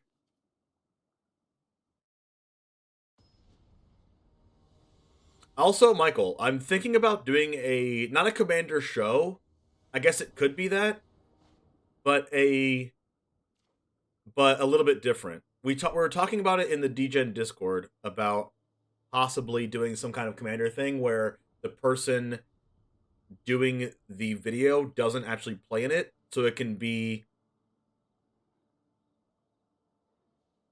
have like, what can I say about it? Better video quality, not the quality of the video itself, but better like, how do you explain this? Like stream quality?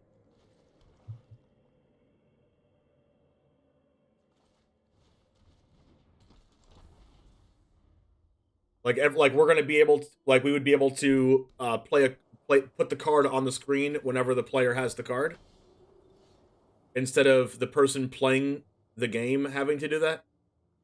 Stuff like that. Should probably exile this thing. Let me get a card off this. Cauldron Familiar, Curse of Leeches, Trespasser's Curse.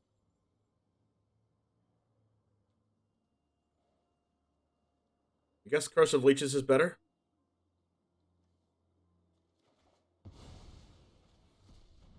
I get Curse of Leeches a lot.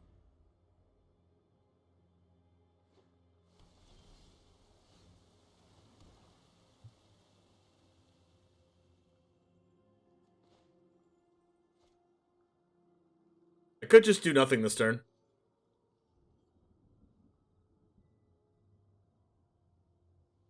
Whatever.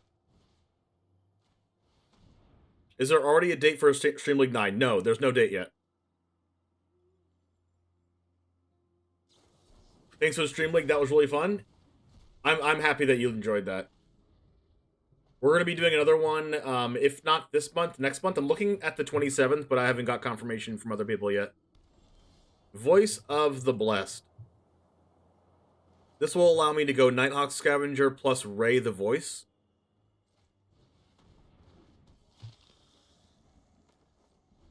Because Ray does -4/-4. That way you get a more pleasurable viewing experience. Yeah, exactly. So every time someone plays a card, the card is shown. Players don't necessarily have to call out every card they play. Stuff like that. It'd just be like commentating. I was actually thinking about looking for someone to do it with me. So maybe that's up for grabs, Michael. All right, Field of Ruin. It's funny that I'm mostly known for Commander content, although I never do Commander content on my own, and at least it's the least thing you do. You play Modern in Arena? True. I could just, like, Meat Hook for 2, although it doesn't seem very good, so I think I'm just attacking.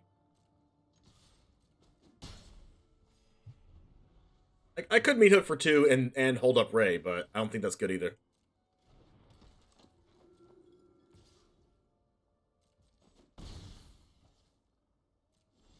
Look, I'm perfectly content with just doing this.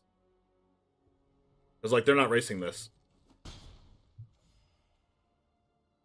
I guess it's better to Meat Hook for 2 because it's 2 things now, but I don't really care. Like, none of this is scaring me.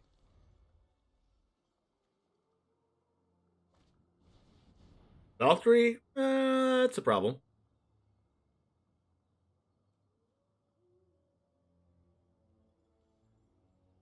Like, I could just Blood in the Snow anyway. So I could just, like, let this stuff happen, gain a life, go to 3. And then see if I draw land.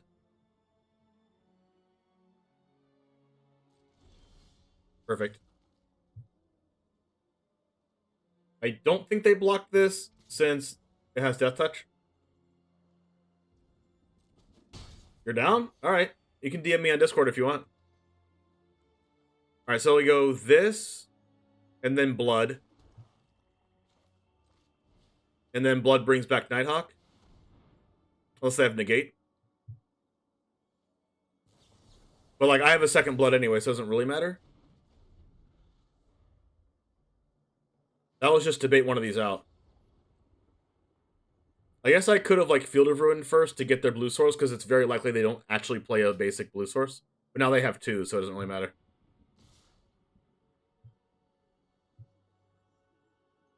I'm just going to block this. And then kill this. So that they, like, bring it back.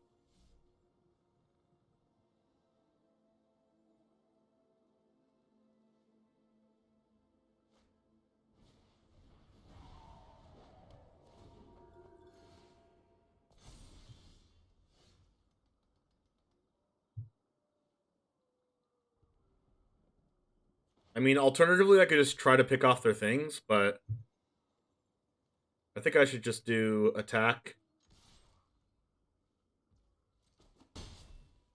Blood again. Actually, I should Meat Hook. Meat Hook's the better player. Because Blood works regardless of how big Voices of Blessed and Righteous Valkyrie are. I think with the new set dropping, I'm going to be doing more drafting content too. I think I need more draft, more becoming better, more well-rounded Magic player. Even though drafting's not my favorite, I kind of feel the same way too. Please don't get the 3-1. Please don't see the blood on the snow in my hand. Perfect. Oh my gosh, this is insane! Oh, we win. We're done, so. We're done here. Goodbye, ladies and gentlemen. Goodbye. Been real. It has been real.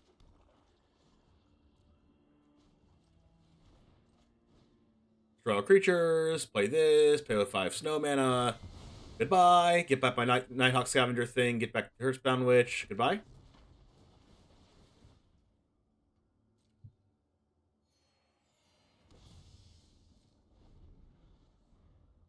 I feel like I do need to draft to get better at Magic also. They just got Elite Spellbinder right now. Pretty insane, huh? Pretty insane, huh? Alright, so Ray this. Sure.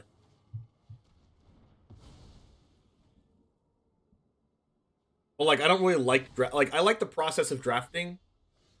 I guess it just, like, takes too long, I guess? I don't know.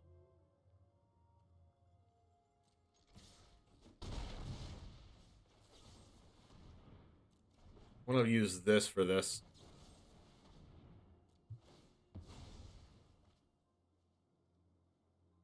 Torment of Scarab seems good. Because now they have to sacrifice stuff.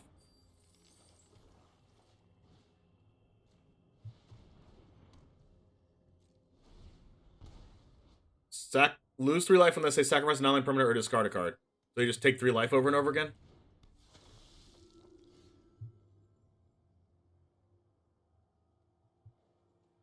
Attack.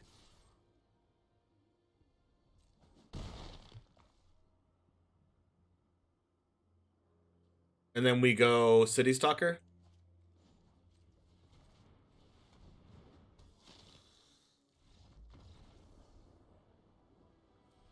That was a shellacking.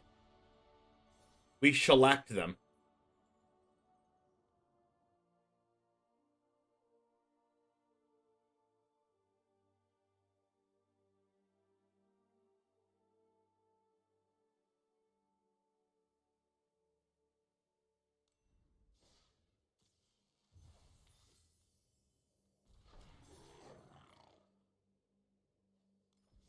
That should be enough for a video, right?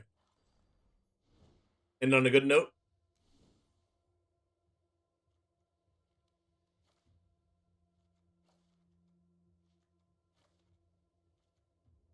Subscribe, smiley.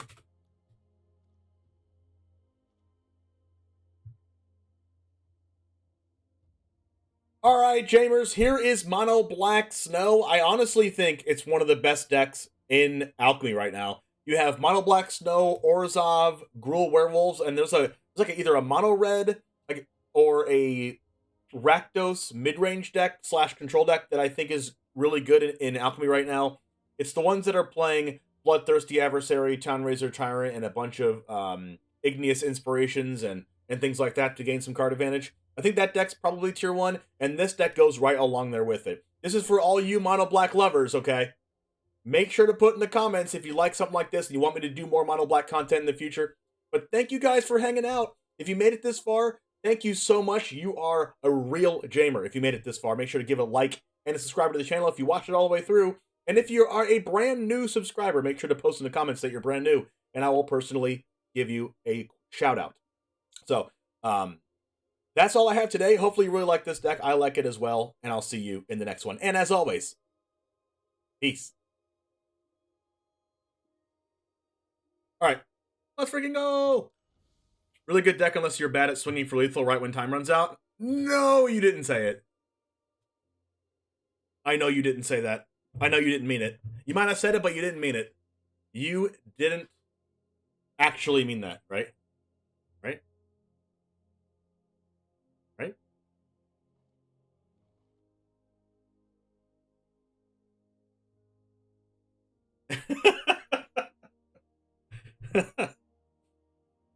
All right, do you guys... there's something that CGB and Level 99 Herbie was doing that I kind of want to do. Is they were watching Pro Tours. Now, I have an hour and 15 minutes left in stream, and if we watch one, we probably have enough time to watch a round or watch a finals of a Pro Tour. Are you guys into that? Old school paper magic? Production quality, G2. That's the word I was looking for. Production quality. I think it's higher production quality if someone is... If someone that's not playing is commentating on the match. What is this paper magic you speak of? Exactly. It's a brand new thing that they're introducing to Arena, actually printing the cards in paper. Now now you're not going to get the foils that it looks like in Arena, and you're not going to get the nice cool economy that's in Arena, and you're not going to be able to have wild cards. You're going to actually have to use your wallet and natural dollars. You can't just like grind out free to play. No. This is the only free to play that you get for paper magic is stealing from someone else. And I don't condone stealing, okay? But you can like kind of borrow it and until like they need it, and then you give it back to them after you're done borrowing it. So, that's what you can do, and that's the free to play way to play paper magic. It's the new thing they're introducing to the Arena client is physically printing the card.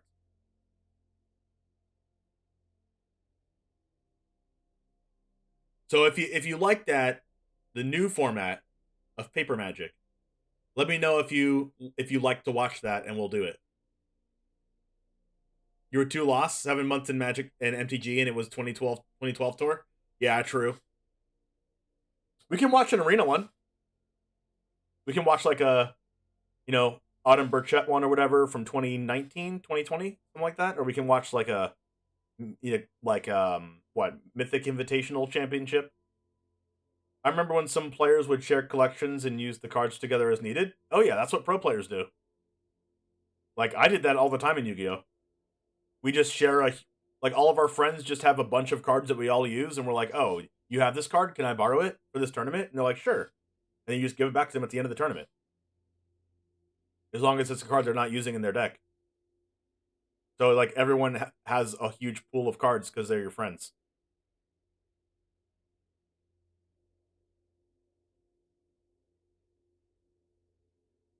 What was like a really degenerate Pro Tour? Does anybody remember?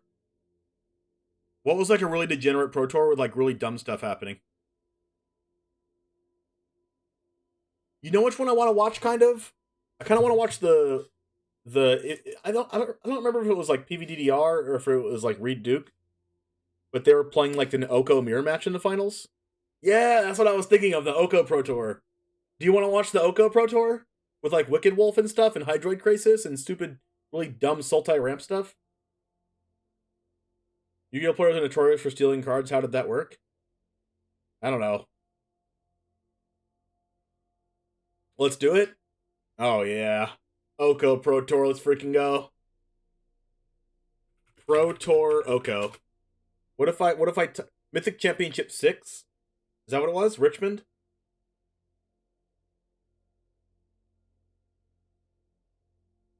Dragons of Tarkir was an awesome meta. Wasn't that Fetchland meta?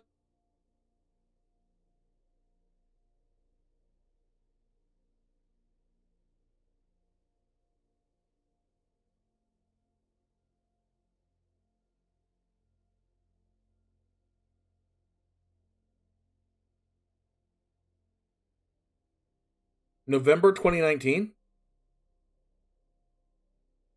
Oh, it was PVDDR versus Andre Stasky. I'm pretty sure it was in the finals. It's 2 hours long. I only have an hour and 10 minutes. Hello?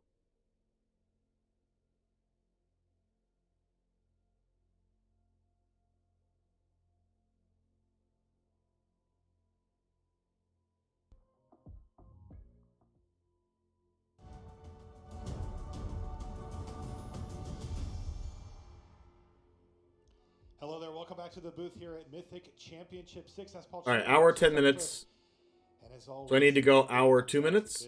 This is the finals where we have two really good players ready to go at it here. One of the best of Let's go ahead and finish somebody who's been around the profession one of the games. multiple years and has kept himself at or near the highest levels. Andre Strosky finding himself facing down his. All right.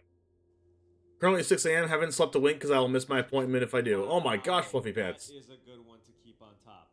What was it? Hydroid Crokeyz. Did we just come into a Hydroid Crisis? Right on top. Off of a Temple of Mystery? At this, he's got 4 forests in play. That means that's 8 mana, 2 other lands, 10, 2 Gilded Geese, 2 Paradise Druid. I mean, he can draw a lot of cards this turn. Go for 12? He could. Typically what we've seen, though, is that the players don't max out when they cast a Crokeyz. They want to give themselves outs to maybe drawing, interactive spells or protection spells. Cards like Veil of Summer or Brazen Bower or Aether Gust. All right, Strosky's going to put it on the stack. 2, 4, 6, 7, 8, 9, 10. So this will be for 8. That'll draw him 4 cards. And this could be it here, because Strosky, if he can find a lot of action here, this could power him into the late game. And he hit all lands and a goose or something? One of the cards might have been a Once Upon a Time. Okay, Once Upon a Time and 3 lands, or a goose and stuff? Wow. That was not that great for him. It wasn't. I mean, it's a similar thing happened with Paulo, where he drew 3 Okos off the Hydra Crokeyz that he cast. But, I mean, at the end of the day, still 8/8 Flying Trampler in play. Yes. The Once Upon a Time still digs pretty deep, so pretty. How's the sound mix? Here. Ideally, he just wants to find another Hydra Crokeyz, but Yeah. maybe even a Wicked Wolf. It was Once Upon a Time Gilded Goose Forest Island. Now he uses the minus ability. Looking back at the meta, I feel so silly that I just don't play Okos, Nissa, Crokeyz, and decided to play Mardu. Like, what were you thinking? Yeah, what were you playing in Mardu colors again? Going for the mana denial strategy. What were you here. playing in Mardu? Paulo What the doesn't heck was there to have play? to Like do freaking it. Knights or something? You playing Knights? Mardu Knights? Mardu aggro? What was there to play in Mardu? Vampires? Judith. Yeah. Judith. You took a year break, so I missed all this? Well, welcome to Oko Prison. Paulo Oh, just had 10th a Legion bunch Hero. of I different actually roles. loved that. Oh, you played Vampires then. Both matches going the distance, going all 5 games. Meanwhile, Strosky, I believe, going 3-1 in both of his matches. Gosh, a bunch of Paradise Druid. Oh, I miss He's gonna Nissa, get who very shakes the aggressive world. Here. He's just going to attack with everything. I missed that card. Oh, a sacrifice. Oh, okay. Because when your stuff dies, Judith deals the damage. Actually forces Paulo to chump block with a Paradise Druid just to keep Nissa on the battlefield. And Gosh, Once Upon a Time was legal? Jeez. Once Upon a Time here for Strosky. Wow, he just hit a goose. It's a goose? Yikes. So that Crokeyz plus that Once Upon a Time yielded him 2 Gilded Geese and 2 lands. I'm actually curious how many Wicked Wolves he chose to keep in, because we just saw how poorly positioned they seem to be against all these bounce spells. Double So goose. it's possible he Caca! he Caca! doesn't really have a whole lot of threats left that he can find, with All right, everybody, caca in chat. 4 copies of Hydrate Crisis, along with the 1 Gadwick. How much do you think this deck was at the time? 700 to 800, probably something like that. Thank God I freaking traded for an Urko back then. Before he passes the turn back to Paulo Vitor. You had Crokeyz that was like 20, 30 a pop. You had Nissa that was freaking like 5. No, how much was Nissa? Like 10 a pop, 15 a pop. A very back You had freaking Oko that was like what, 90 a pop. You had breeding pools that was 20 a pop at that point in time. You had Castle of Ventress. You had Temple of Mystery that was freaking $10. You had freaking Once Upon a Time that was kind of expensive. Freaking Veil of Summer was not that cheap. I think he wants to also untap. I think you had Wicked Wolf that was like a $5. Well, no, Wicked Wolf was like a $2 card back then.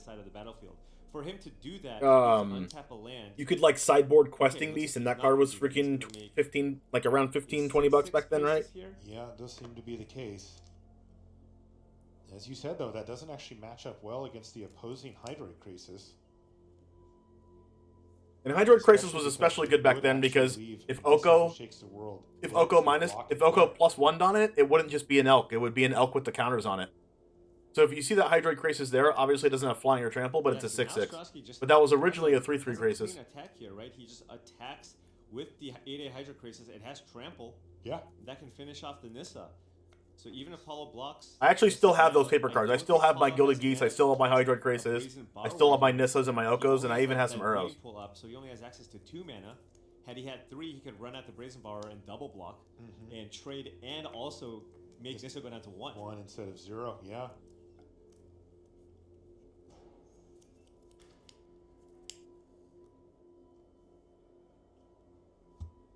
It's like at this point in the game, it's just like so crazy. What a big nasty time in recent Magic. Oh, I know for sure. Definitely nasty.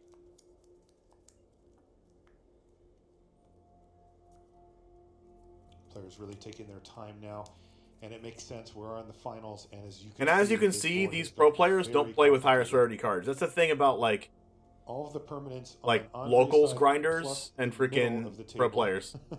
Like these lands are everything else is Paulo's. You know, as basic as you can get. Nothing's highest rarity, nothing's foil, because like you just want the cards to do like what they do on the card. Does look like he's trying to line it up though, doesn't he?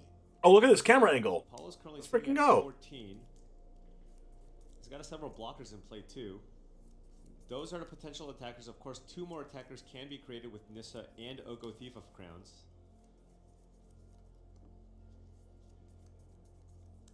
So that'll be a total of 7 attackers potentially. Meanwhile, Paulo here, it looks like he's got 3 blockers and the ability to sacrifice the food and gain 3 life with that breeding pool. Effectively at 17. An 8/8 Crisis? But this is a nice attack here for Strosky. He gets to send in, if he'd like, at Nissa, who shakes the world with his 8/8 Flying Trampler. And that's a great attack. Paulo really just can't do much about it. Did we speak too soon? That's not an Aether Gust. We did not. That's Once Upon a Time. And now I think, you know, Strosky is also interested in, of course, keeping that Nissa. Oh my gosh, I think TVDDR has 3 Okos in hand. And we might see Strosky Wicked Wolf shrink quotes right the Hydrate Crisis, make it lose all the relevant text on the card and turn it just into a one of the relevant things to do with Oko is to make a big Hydrate Crisis even bigger. It's a Wicked Wolf. Which would just to make it lose the flying and trample. You just don't care how big it is anymore. But it just seems so difficult for those to get through. God, that was such a huge attack. So he says, all right, there's an Oko on the board, there's a Nissa on the board, you have 3 geese, 4 geese. Okay, so he did not go for the shrink, or the, he did not go for the play of turning the Hydrate Crisis into an Elk. Yeah, I think Andre's super far ahead right now. So now Paulo just gets 2 Wicked Wolves, 6/6 Flying Trampler, and attack Nissa. He can. And right now, PP only has 5 mana available. The Gilded Geese. If he just puts 1 in front of the Hydrate Crisis, it'll only trample over for 4 damage, keeping the Nissa alive.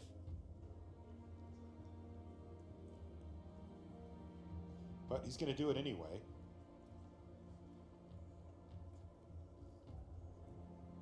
Strasky's just going to be a little safer here and throw 2 geese in front. This also allows Strasky to play around a potential Brazen Borrower or some bounce spell, because if Paulo had a way to bounce, then if you single block, the giant Hydra Crayson would deal the full 6 points of damage and finish off the Nissa who shakes the world. One of the benefits of trample is if the creature leaves, the player takes all the damage, or the planeswalker in that case. So Strasky being very careful here, but he does get to keep Nissa who shakes the world on the battlefield. She's down to 3 loyalty. Like, he could have just Wicked Wolfed one of the geese and then attacked with Hydroid Krasis, but I think he wants to get the Oko down to make sure that the Krasis loses flying. Slow down some of the fruit production and kill off a Gilded Goose. There's Oko Thief of Crowns now for Paulo Vitor Damarosa. MTG bot saying Magic Online is now up. Happy gaming. Well, What? A mystical dispute in hand. If he What? casts it. MTG bot with the freaking sabotage. Well, actually, Paulo can't even pay for this, right? So This is a Magic Online stream. Get out of Paulo here. might also, Strasky might still just let that resolve and wait for a better moment, because honestly, Paulo doesn't have access to a lot of mana anymore because he lost his Nissa. That's right. He's very crimped on mana at this point. Land finishes things up here for Paulo Vitor Damarosa. We're going to see some food production from the geese. No, he's actually activating Castle Mattress. And was that mass manipulation? That looked like a mass manipulation. Oh my gosh, remember that card? Smile from Strasky. And Mass manipulation was game over back then. Paulo see it on accident, though. Paulo will be seeing it soon enough. Thank you very much. He can clear the way. I hate Oko. I said my piece. Just kill him. I mean, he can steal everything. Yeah. Steal all the things. Everything. God, imagine having Nissa and then stealing all of your opponent's stuff. What was the biggest one we saw? Did we see one for 3 or 4 earlier? 3 minimum. 3, okay. So we might see willing one to for commit 4. To 3, yeah. We have a Nissa in play. All the mana in the world here for Strasky. That Castle Vantress putting in a lot of work here in the late game. Blue, blue, blue. Paulo's going to see the writing on the wall here. What Fourth are you blue. tapping all this mana for? Every forest that he taps now is an additional creature that Strasky can steal. Now, rewinding a little bit, because of course this is a huge moment. Strasky is down a game here. If he resolves this mass manipulation, we're going to a game 5. But what if Paulo has a Veil of Summer? Right. He has to explore the option, and that's why he's asking Paul. How many cards do you have? Could there be a Veil of Summer in there? Okay, he turned the big 6/6 flying. I think he wanted to see if Paulo would Veil Summer that ability now a 9/9 on the ground, first before he played Mass Manipulation. Are we going to see this mass manipulation now, though? Well, he's got the. Oh, I mean, he has a Mystical Dispute here for backup too, right? He's just going to tap the Gilded Goose. Veil wouldn't do it. He's just going to use the Gilded Goose. Do it for that game. Paulo Vitor Damarosa scoops him up, and look at the look on Andre Strasky's face. He is feeling every single moment of this finals here. Really tough. Is there anybody in chat that has not seen this match? Does anybody not know? If you don't know who wins, say I don't know. He's feeling the stress. Paulo, all he needed to do. If you know who wins, shut up. Manipulation hit the stack, and he's like, "We're done." Yeah, you got this. And game 5. I mean, look at Paulo. He's like, "Hey kid, act like you've been here before," you know. Just think about I mean, that it seemed like this match or this game just started ages ago, but. Think about the whole progression of that game, right? All right, Nuno and Van Wilder don't know. Okay. Line early, bouncing a 4/4 Hydra Krasis, running out. Just reminiscing about how great Oko was. Pouring out for a homie, right, Beams Champ, right? And it looked like just. I loved playing with Oko. He was down to 10 or 12 life, and within one turn he was able to completely stabilize. And once Andre got to the position where he was able to stabilize the board. Then well, no one won yet. They're going into a game 5. Use all the extra resources that he had available to him because of the multiple times that the Hydra Krasis was bounced. Yep. And then clawed back into that game. Yeah. Nissa. Yeah, he had the Nissa, so now it was just like, huh, and he was able to get back in it. It didn't look like he was going to be able to do. So now it was just like, huh, and he was able to get back in it. It didn't look like he was going to be able to, but he did. Wait. Huh, and he was able to get back It didn't look like he was going to. Oh my gosh, I love Marshall, but that was funny. And he was able to get back in. I love Marshall, but that was just funny. He had the Nissa, so now it was just like, and he was able to get back in. It didn't look like he was going to be able to. I can't. So now it was just like, and he was able to get back in. It didn't look like he was going to be able to. And the Nissa, so now it was just like, and he was able to get back in. It didn't look like he was going to be able to, but he did. He's forcing a Game 5. Clip it and make a remix. In the finals. We're going to take a short break. Attack when you attack with Crokeyz, it'd be like.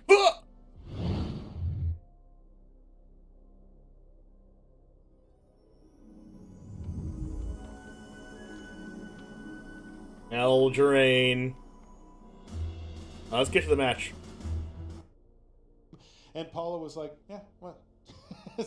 Been here before, you know? I mean, I was convinced that Paulo was going to take that last game. I mean, he had such an advantage in terms of just tempo, permanence, and planeswalkers. And yeah, that one turn. There's so many different moments in that game where you could have been like, oh, there's a thing that Andre did that let him turn it around. One thing that I want to highlight was just that one turn where Paulo played out that Once Upon a Time. And in response, Andre that deck box. Thank you for skipping the trailer. I was having PTSD of the last standard. I liked Eldraine. Yeah, it was really powerful, but like, I liked playing with Fires of Invention. I liked playing with freaking Nissa. I liked playing with Nimbus Reborn. I liked playing with like Bone Crusher Giant and the Royal Scions and freaking casting the Ether Gust to like Skargan Hellkite. With that Gadwick that he had in play. Yeah, there's so many sweet plays. I liked playing with Sarkin the Masterless. That Paulo took, they win a lot. The thing that ended up happening for Paulo was all those extra cards that he drew.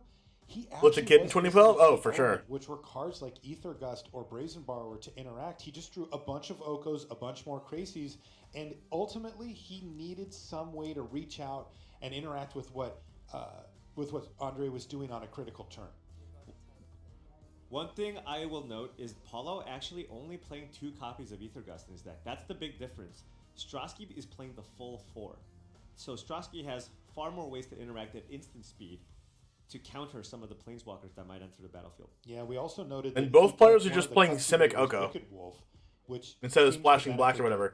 Was it after this tournament that people started playing black for Noxious Grasp? Even when Paulo played it. I know Crokeyz made a Sultai version of this. Key Veil of Summer, right? Was it before or after? At the turn where Paulo went for that mass manipulation, and that really turned things around. Yeah, it just like played black only for like 4 copies of Noxious Grasp, and that's it. Looks like players are trying to decide mulligans, and by players I mean Paulo Vitor Domina Rosa. Yeah, it was like 4 main deck Noxious Grasp for a while. Oh, he's deciding. I think that was after this. Is this 2 cards?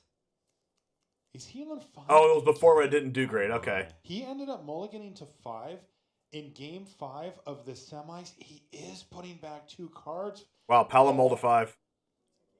This is a disaster. Oh wait, Paulo Vitor Domina Rosa. Look, I met him. Now, it is not impossible for him to win. He did win that Game 5, as evidenced by the fact that he's sitting here. He is on the play, and he does have a Gilded Goose.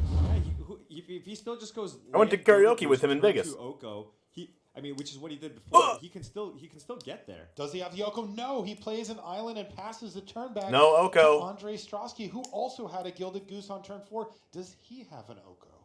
Yeah, the way that Paulo this PT was so much fun. Off the mold of Yo, what's up, Gavin? Having an explosive start, but also oh, you changed your Twitch name. Sick. That's how he was able to defeat Pozzo. Sebastian Pozzo kept a 7-card hand, but it was a little bit slow, and he really couldn't get the ball rolling. And Paulo, with that ideal start, was able what's up, Gavin? to win that game. Now, this is different, right? Strosky has his own Gilded Goose turn 1, and he has a lot of different options.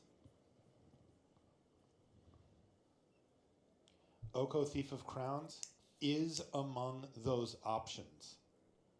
I think Andre might be playing around Mystical Dispute, and I think Paulo has an Aether Gust. He should put the pedal to the metal and play Oko, or if he should play a little more conservatively. You just woke up, you saw PT Oko party. There's Oko was so fun. You could run out the Oko. You can play Paradise Druid. There's even some merit to just playing a land and passing and just having the ability to make a food. He went for it. He's going to go for the Oko Thief of Crowns. Is there a mystical dispute? To resolve. That is a huge step It forward resolved. for Andre Strosky. Paulo Vitor's going to make another food token, play his land. I He's think gonna he play drew that Breeding land for Pool turn, too. untapped Is this here. the wolf? It looks like it might Wicked be Wolf? that. No. Questing it's a Beast. Questing Beast. He's going to get in for 4. That's going to knock Oko down to 2 loyalty as But well. then Oko's going to get to make for Questing Paulo Beast an Vitor elk. Amaderosa, and he's got a lot riding on this Questing Beast. You know, this is actually a really interesting adjustment. You He played did blue-white not at the PT? see Any Wicked Wolves from Andre I don't know Strosky how at good the blue-white sideboard. is in the Wicked Wolf PT one when of the everyone's reasons playing why Hydroid Questing Beast Crisis, isn't though. especially good in this format. But if you Well, think your wait. opponent's going to board it out, Unless you all of a played sudden, unless you made sure that Questing Narset's Beast, stuck on the especially battlefield. play, could be secretly a pretty solid card in this matchup. The veteran Magic player bringing in perhaps a bit of a curveball from the sideboard here as Andre Strosky now looks at the board. Well, there's an did Aether get Gust to in untap Strosky's with hand, and there's an however, Oko as so well. It wasn't a complete disaster. Yo, what's here. up, Herbie? I took a page from your book and This is I'm watching a Hydroid Crisis. PT. I mean, even that won't be able to block. Wow. However, Strosky can turn the Questing Beast into just a vanilla 3/3 creature here. Of course. Still, that would... Was this the last No, he PT can before the actually turn his pandemic? Hydroid Crisis into a 5/5. Yeah, he can do that. Or am I mistaken? Was there one after this? Like before they started doing Mythic Championships on computers? To try to force the trade here. Is it Paulo is it has tempo Aether time? Gust, and he can just There's an Aether Gust. this out of there, and that will actually allow him to attack Andre's life total down to 13 while killing Oko. But I think this is pretty much all Paulo has. Oh, what he did. Right. Oh, Strosky that was still the thing that sits- you can do in this format is play a baby Oko like he did, like play a 1/1 Oko or something, or a 2/2, and then use your own or not Oko, Hydroid Crisis, and then use your own Oko, make it an elk to make it big, and he was going to block the Questing Beast, but Aether Gust made it so that the Questing Beast could attack him and kill the Oko. So let's see what happens next. At 13 life, and he just has a Questing Beast. Rachette was after this, right? Yeah, and that one was Strosky online, can go right? with. Paulo That is one was completely online out of when- gas here. He has one card left in hand. It's a With land. the Izzet deck, right? He's going to be very much at the mercy of the top of his library. He's going to need to find power. Oh, it's in cards like paper? Nissa, Okay. Who shakes the world or similar off the top. All right, If he so finds right two now I lands, think, he can be PB's done ahead. as an island. Still, he is Down to able 9. to keep the pressure on with. There's a Questing Crisis Beast, coming up Breeding next. Pool go, and Andre Strosky's got to get back in this thing. And this Yeah, but Crisis Strosky's is going to doing get pretty good here. to... Questing Beast is the only threat that This Paulo Crisis has. is going to be with a Paulo's land drop. able Is going to be a follow Crisis up for that 4. Questing Beast with another Draw threat, 2. Let's say Nissa or anything else. Then we might have then it might be a much closer game. Yep, But right now, shock the land, Strosky or shock the has land Aether Crisis Gust for 2, already hold up in Aether hand Gust. to deal with that Questing Beast, and now he has the ability to just also run out a 4/4 Hydra Crisis and further get ahead on cards. Bottom one with mono That would blue. create a blocker for the Oh, Questing Beast as well. I actually don't He's up remember by that. 2. He's just going to play Wait. patiently here. Play Breeding That was Pool, with the tap Tempest and Gen, right? go. Once again, Paulo Vitor's going to build. Or Mono up Blue his was before scoops. this. He needs to find some action here off the top of his. Is Paulo library, just though. flooding out? He cannot keep drawing lands and expect to win a game in which he mulliganed to 5. Hydroid Crisis would be a very, very strong draw here because even if Strosky did have something like an Aether Gust, he'd still be able to draw some cards. The card he drew was Wicked Wolf. We can watch Autumn Burchett play tomorrow. He'll take it, right? Yeah, I mean, you're not gonna complain too much. You just No. want to continue applying pressure. Strosky hasn't really played anything yet, so you have to feel like, I mean, any threat will be okay here, and he's gonna have to run it out. Yikes! Strosky's down to 5 here. Frosty at 5, but And there's a let's not Crisis. forget- oh, He he's has a not even huge bottom Crisis. Playing the Wicked Wolf here. Wow. Paulo Vitor just simply passes the turn back. I see. He already knows that Strosky has. He already knows that Strosky has, of course, Hydroid Crisis in hand because he Aether Gusted it. So he's actually waiting for Strosky to tap out, play the Hydroid Crisis, then to run out the Wicked Wolf to kill the Hydroid Crisis that Strosky plays. So Strosky's going to use Aether Gust to put the Questing Beast back, in this case, on top of the library on end step. And now we're going to see a big Hydroid Crisis here from Strosky. So this is for 6. Yeah, and I believe he took 2 from a breeding pool. But again, Strosky recognizing that, your life total really, again, no reach, right? There's not a whole lot. So He drew Once Upon a he's Time, starting another to save Crisis, things. another Once Upon a He's Time. taking 2 damage here from the breeding pool because he gets one of that life back. because he cast Hydra. I remember getting a feature match at this PT. Was so nervous. Yeah, I remember my first. I remember my first feature match at a big tournament. That Paulo's, But it was in if you Yu-Gi-Oh. don't draw anything, you get to make a bunch of food with your Gilded Goose, and it actually paid off there. Strosky down to 6, and of course the card in hand for Paulo. Wait, hold on. Let me actually go look at something real quick. Do you see how fast this happened? Look, if kill, Does anybody remember Because he cast Hydra Crazy. resolving Wicked Wolf on Arena? And how many times you had to like freaking hold priority, activate the Wicked Wolf, tap the freaking food, sacrifice the food, sacrifice the other food, press OK. Are you sure? OK. Sack the food. OK. Sack the food. Like, look how fast this is. But now we're going to see this Wicked Wolf kill. Boom, the boom, Hydra done. Faces thanks to the food Paper stock magic. That Paulo's, look, if you don't draw anything, you get to make a bunch of food with your Gilded Goose, and it actually paid off there. Strosky down to 6. And of course, Strosky the just card drew in hand mass for manipulation. Paulo is Questing Beast. But Strosky, I don't think he had an answer, but now he drew mass manipulation off the top, so he can now steal this Wicked Wolf if he feels like it's going to be applying a little too much pressure.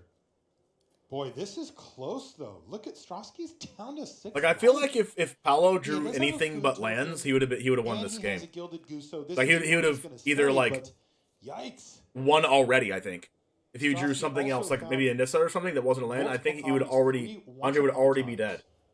But the fact that Paolo's kind of flooding out on a mold of 5, it's letting Andre kind of like come back a little bit with the Crisis, gain Running some out of life. big Hydra Crisis still going to mean that Strosky likely is going to have to chump block because with If it that wasn't Gilded live streamed, Goose I would have effect, we're been. looking at a I wouldn't have been potential as 9/9 nervous. Wicked Wolf next Hope that turn, it was auto as win he can matchup make a for me. food Oh, next- true. this turn, or at the end of Strosky's turn, and then make an additional food on his. But that is exactly what Strosky's going to do, and it makes perfect sense. He puts out a huge blocker for the Wicked Wolf. No, and it was he's never gonna banned, gain Michael. life and draw cards as well. This one's for 4. Yeah, Strosky really wants an interactive spell. It looks like you found an Oko.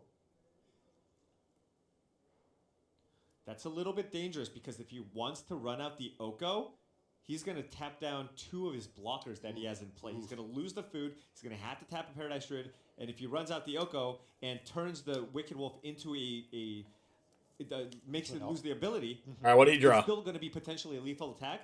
And then if Paulo draws any kind of way to get that Hydra Crisis off the battlefield, he's just going to die. That's right. So he can't do that. He's just going to go ahead and ship the turn back here.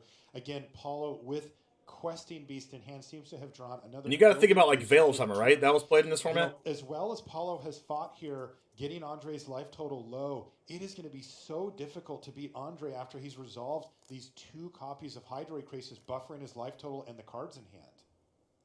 And Attacking Andre with Wicked does Wolf? Need to block here. He can actually just stack a food here as well.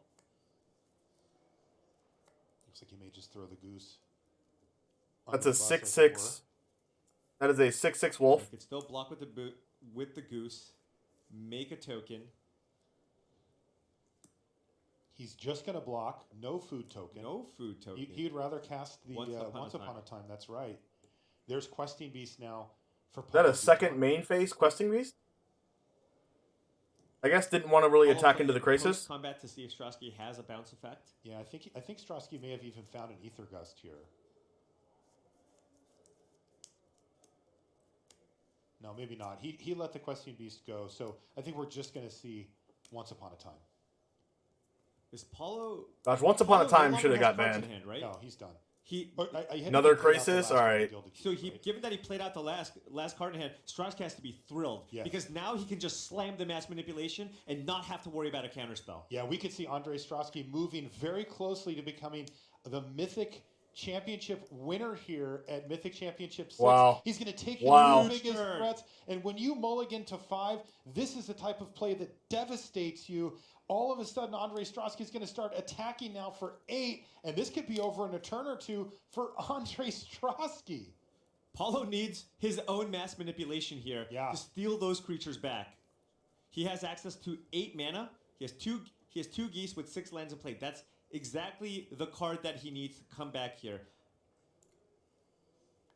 Can he find it? He draws his card for the turn. He just took a quick look at it and set it down. We didn't get to see what it was. Paulo Vitor fighting for his tournament life once again here in game number 5. It looks like it's an Oko. So he can play the Oko and gosh. turn one of those Freaking mass creatures into manipulation, just man. Can you imagine sitting in Andre Strosky's seat right now? He was staring down loss in the last game. He fought his way all the way back to win it. And now he's playing against somebody that when he first met him, he literally said, "You're my hero. Like, you're the person I watch on this very stream, and I want to be like you." And he's on the verge of beating him in the finals of a Mythic Championship. I mean, again, this is literally what Oh my gosh. Andre Strosky wins Mythic Championship 6. Congratulations, Andre. Oh my goodness. What a turnaround. I mean, I thought Paulo had it. I thought Paulo had it in game 4. I did too.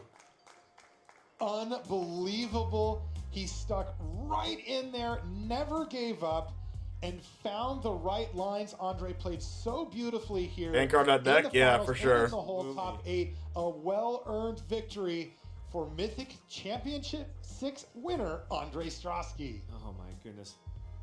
Those mass manipulations, Unreal. unbelievable, right? I mean, He was it gonna quit after this event? When you compare that to, the casualties of war. Really? It's Not even close. It's not even close. Not even close at all. And I mean, can you imagine? He should have just quit at the top. When your He wins it, then he quits. shows that they're hellbent, they have no cards in hand. Yeah. You're holding that mass manipulation. I mean, By the way, Lesson, I play the would most shit. broken a deck couple and then of play the folks mirror who are breaker. Yeah, champions for there, sure. Standing with Andre as well. He keeps good company, and it looks like we've got a word with God, mass Andre manipulation was Strosky insane. and Tim Willoughby right now. Thank you. Yes, I'm down here on the floor with our mythic champion, Mr. Andre Strasky. And is there a scarier person to play against with 5 cards in hand in the entirety of Magic the Gathering than Paulo Vitor Damaderosa? I don't think any of us were expecting to see a questing beast going to town there in that game 5. Well, I definitely didn't expect that. I mean, Paulo is one of the greats of all time. I think he's probably even better than Kai and Finkel. I mean, his stats are just incredible. So I couldn't pick a worse opponent, I guess, for the finals. And that game 4 was crazy. I thought I had no chance. I was already thinking about I'm gonna shake his hand, I'm gonna congratulate him. Then I came back and it's game 5. In game 5, I had a really good draw. So. There Was this a a couple PT of where Andre was moments supposed to in those last retire? couple Yep. of games where we got to see the trademark Stratsky smile as you saw a mass manipulation at key moments. That mass manipulation off the top with the Castle Vantris, and then of course the decisive one in game 5. The key spell that's finally left you as the champion here in Richmond. Congratulations again, our champion here at Mythic Championship 6, Andre Strasky. All right. What's the mirror breaker, chat? What's the mirror breaker right now? In whatever format.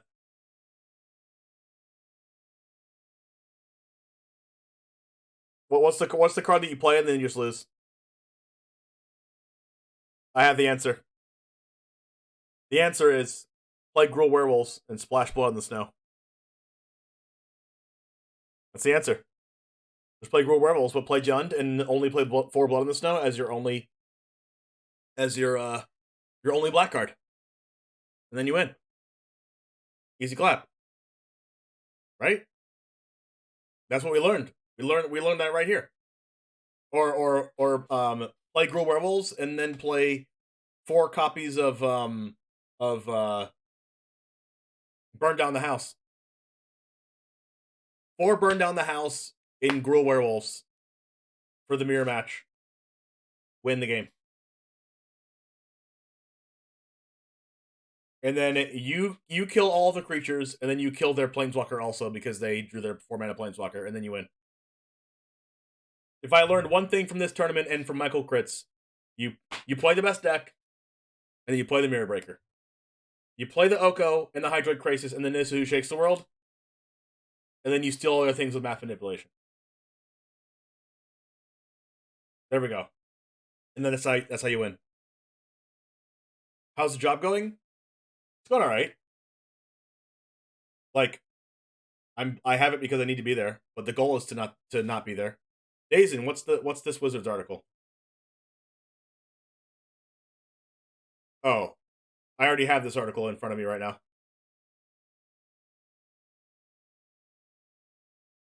Oh, I did want to talk to you guys about this. That was a cool. Wait, why is there so much time left in this? Is it just them talking? We could have seen more of this. Wait, hold on. Did their OBS just happen on the stream? Hold on. Live stream has ended, and it's just gonna pop up with their OBS screen. All right, OBS. If you wanted to know what it looked like in the back end of Mythic Championships, you know what it looks like now. You copy it. Leaked.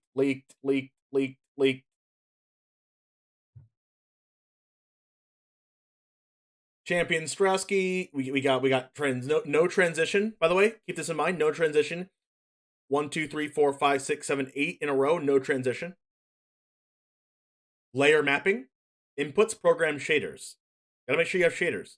And then you got bleh.001.png. What that could mean, I don't know, but this person might just like the word bleh and just titled it that. We got Austin Birchovich. We got that as the little thing in the library here. We got Championship Damo, Pazzo, and Stratsky. Looking at this, PTQ Magic was gonna die? Why? Cryptic announcement of Pioneer on Arena, because what other Eternal format could it be? That's true. We got Capacity Watsy, and then thanks for watching. .png. Drew really wanted to know what the back end of Wizards was. It's this. Rental license. Rental license? They rented this software? Milliman 3. Whatever that means. Just make sure that when you do things like this, the production value, you got to make sure there's no mapping and no transitions. Just saying.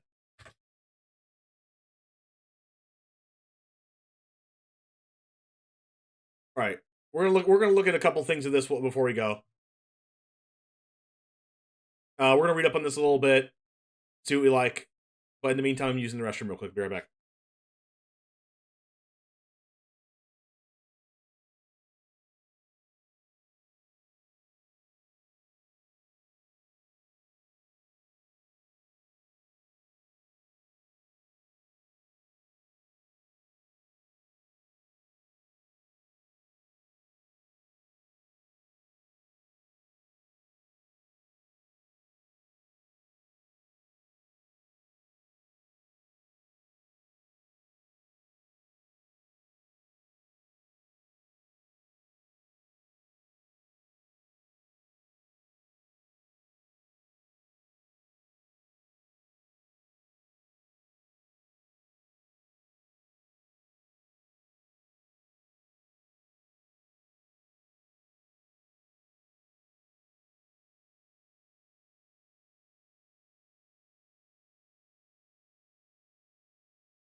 Did it evaporate? Yes. Okay. So I like how the picture here is the loading scene.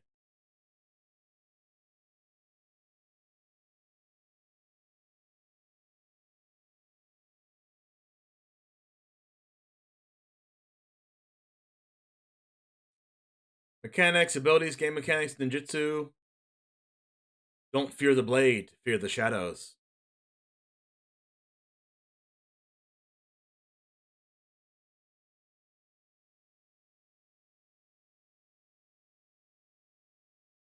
Don't fear the blade, fear the shadows. Note the cost to activate ninjutsu varies from card to card, blah, blah, blah. Above example is just an example. Additional cost flow? What's the new additional cost flow?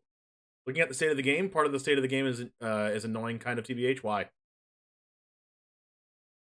In the simplest of terms, we no longer prompt you to choose an X value for parts of the card that don't explicitly use X placeholder. What? For cards with an optional additional cost as part of their rules text, as additional cost payable, blah, blah, you simultaneously set the value when you choose the cards, and the additional cost will resolve automatically when the chosen cards, when the casting cost is paid. What?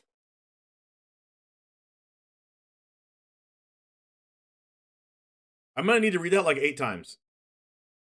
For cards with an optional additional cost as part of their rules text, for example, as an additional cost to cast a spell you may, okay, sacrifice a creature.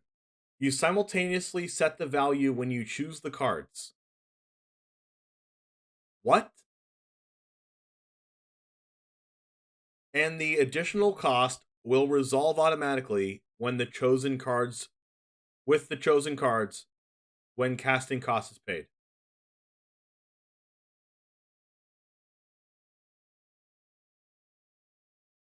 I feel like I have to read that again.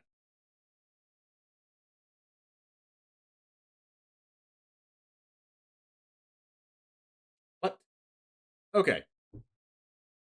Okay, now for the longer explanation. Previously, when casting a card with an optional additional cost, the game prompted you to choose the value for the additional cost, and when you paid the casting cost, you picked the cards to match the value for the additional cost you previously set. Oh my god, that's one huge sentence. Previously, when casting a card with an optional additional cost, give me an example. Casting a card with additional cost. Okay, village rights. The game prompted you to choose the value for the additional cost. So, sacrificing a creature. And when you paid the casting cost, sacrificing the creature, you picked the cards to match the value for the additional cost you previously set. Whatever. Using Torgar, Famine Incarnate as our example, when you went to cast a spell, you set a value for X, that would be the number of additional creatures you wish to sacrifice. Okay. Oh, so this is basically like the 2-mana card that sacrifices a bunch of stuff. And when the card was cast, you selected which creatures when resolving the cost. Well, now we have cards like March of the Otherworldly that combine an X cost with an optional additional cost, and that flow was just awkward. Additional cost to cast, you may exile any number of white cards from your hand. The spell costs 2 less to cast for each card exiled. Exile target artifact, creature, enchantment value X less. Okay, sure. So now, how does it work now? When casting a card with optional additional cost, we've combined the number of cards and which cards into a single step. For a card with both the variable casting cost and an optional additional cost, the flow is choose the value for X,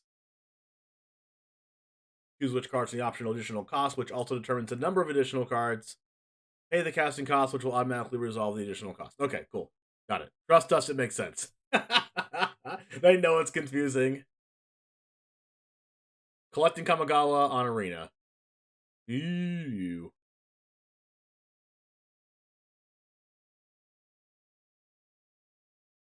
Oh, these are the Ukiyo lands.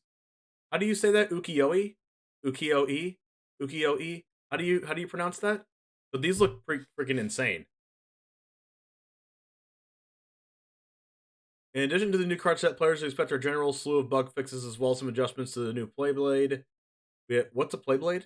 We have more involvements and changes planned, but our priority for this release was the new card set, so we're keeping minor tweaks and bug fixes for now. Cool. State of Alchemy. In addition to telling you what's coming alongside the release, we felt this was a good time to give you an update on the current state of the new digital format we introduced to our December update, Alchemy. First things first, players should expect our Alchemy Kamigawa release sometime in the second half of March. Okay. It will feature approximately 30 new cards. Okay, that makes me want to do Stream League on the second half of March.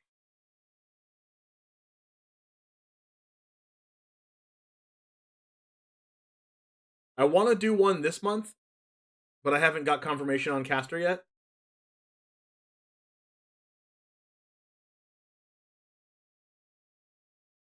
But I'm definitely want to do one in the second half of March if new Alchemy is going to be coming out.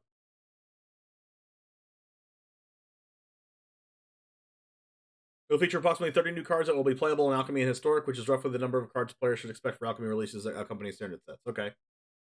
We also wanted to disclose that the release date will be after the upcoming Neon Dynasty Championship, so these cards will not be legal for play during that event.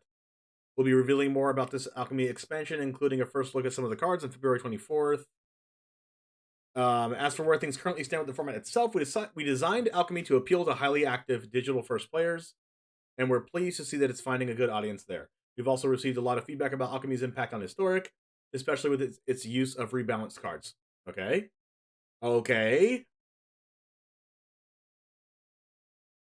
This is something we're watching closely, and we want to affirm that we're carefully consider the Historic impact when looking at what cards we want to adjust and how. I like that.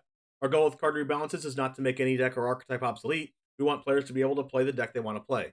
This includes both giving some archetypes just shy of top tier performance a little boost, while bringing down the power level of some cards that appear in the most dominant decks. Okay, so expressive iteration, please. So far, the overall impact of rebalanced cards in Historic has been small, which is what we're looking for.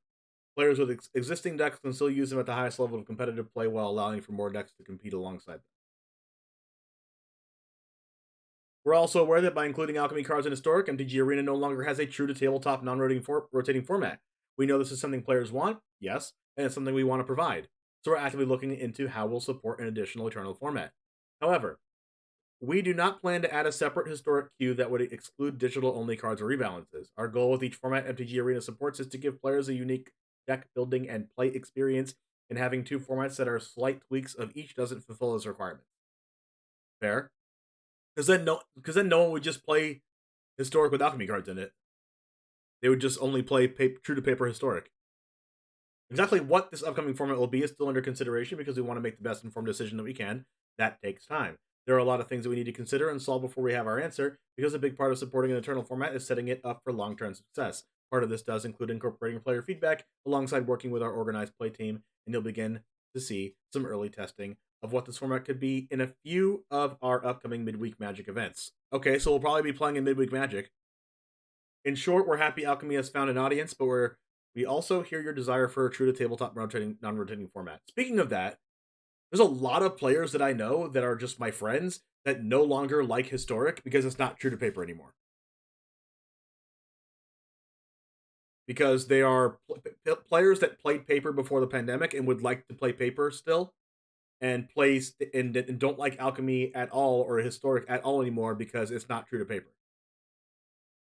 Even though there's so many cards like Davriel and Davriel's Withering that just aren't played in Historic anymore. But there are cards that are played in Historic, for sure. We're working on it, and we hope you'll be patient with us as we decide on what's next. The future is now. Or at the very least, coming very soon. Keep an eye on our status page for the latest information on maintenance times, and as always, give us a follow on MTG Arena for the latest news and updates. Be sure to check out our weekly announcements blog for the latest information on upcoming events, including Kamigawa Neon Dynasty event schedule. And last but certainly not least, we'll see you in-game. So what part's confusing? Or what part do you not like or that you're annoyed by? Like, what annoys you? After reading everything there, the only thing that really annoyed me, kind of, was the explanation. Was them explaining this dumb X cost, but they should have just said it will change in the game somehow. Whatever. Like, that should have been, like, condensed. It didn't have to be 3 full paragraphs.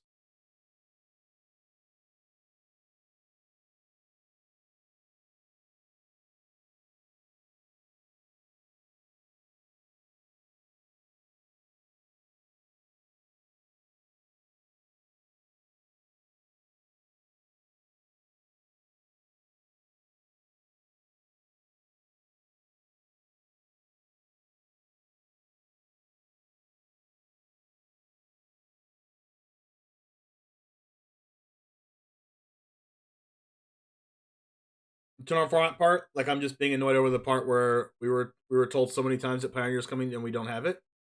Well, they have pushed it back, but yes. Like it's worded like it could be another format if they decide to. Yes. I feel like I feel like they want it to be Pioneer, but like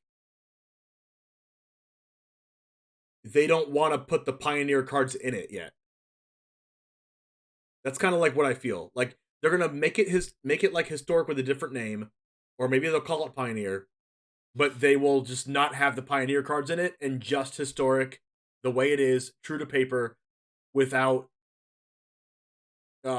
the digital only cards and without the Alchemy cards. It would be better if they talked about how to improve the economy, because I would believe that it's the most disenfranchising thing. Let's not fix the core stuff of Arena, just throw more formats at it. Like, I agree that the economy is a little bit more predatory than other economies, but I feel like they're doing it on purpose because they don't want to lose paper Magic forever. Like, if they made the economy like so amazing, no one would play paper Magic. Everyone would be just playing Arena. Like, why would you play paper Magic for anything other than Modern, Legacy, or Vintage and Commander if Arena had a really, really amazing economy? Basically, Jason. Like, even right now at card stores, like CoolStuffInc.com, like Cool Stuff Inc., right? You go in there and they just like don't have tournaments fire all the time. Like, Standard is basically non-existent, right? Like, the only people that play in tournaments is just Modern, right? The only Magic tournament in paper is Modern, which is making Pokemon and Yu-Gi-Oh! Like skyrocket in paper, like way more than Magic. Paper Yu-Gi-Oh! Is as good as it's always been, and paper Magic is only Modern. I'm telling you.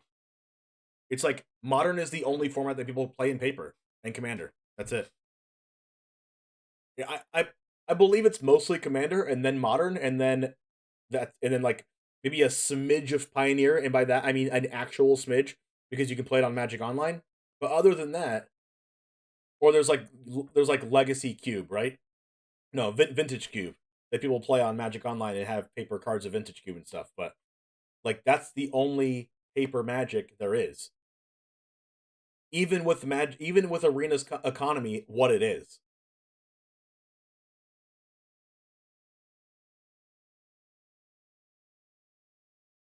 Like, some players feel like it should be fixed. The economy should be fixed, but I honestly think that Wizards doesn't want to fix it. Like they don't think it's a problem to fix. Like you can't fix a broken leg of a chair if it's not broken. So like I honestly just feel like Wizards is like, yep, working as intended. You know what I mean?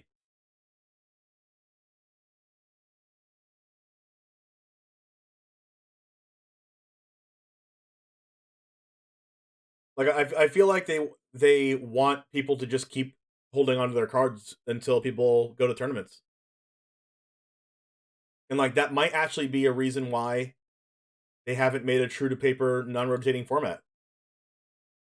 And why they're kind of like giving in with this article, saying, okay, we heard the players, we heard we want it. Like I feel like they're just like doing it because they would get so much backlash if they didn't. But it's not something they like. I feel like it's.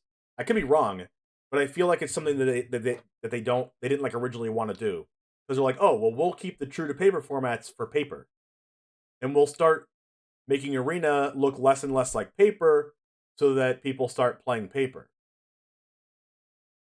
But like they realized, okay, let's look at the data. All right, people aren't playing paper, so let's start making Arena more like paper. Anyway, Kamigawa's exciting. Is that your little way of saying, James, can you please change the subject?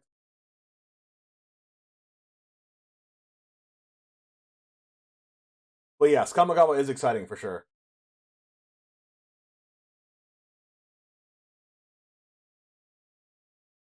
There was something else that I wanted to see. What are some decks that I should play? Any archetypes that I should play? There's the vehicles deck. You can play rogues again. You can play. There's vehicles, rogues. There's probably some kind of blue-white tempo deck. We're watching other PTs. We would be, but I only have 16 minutes left in the stream.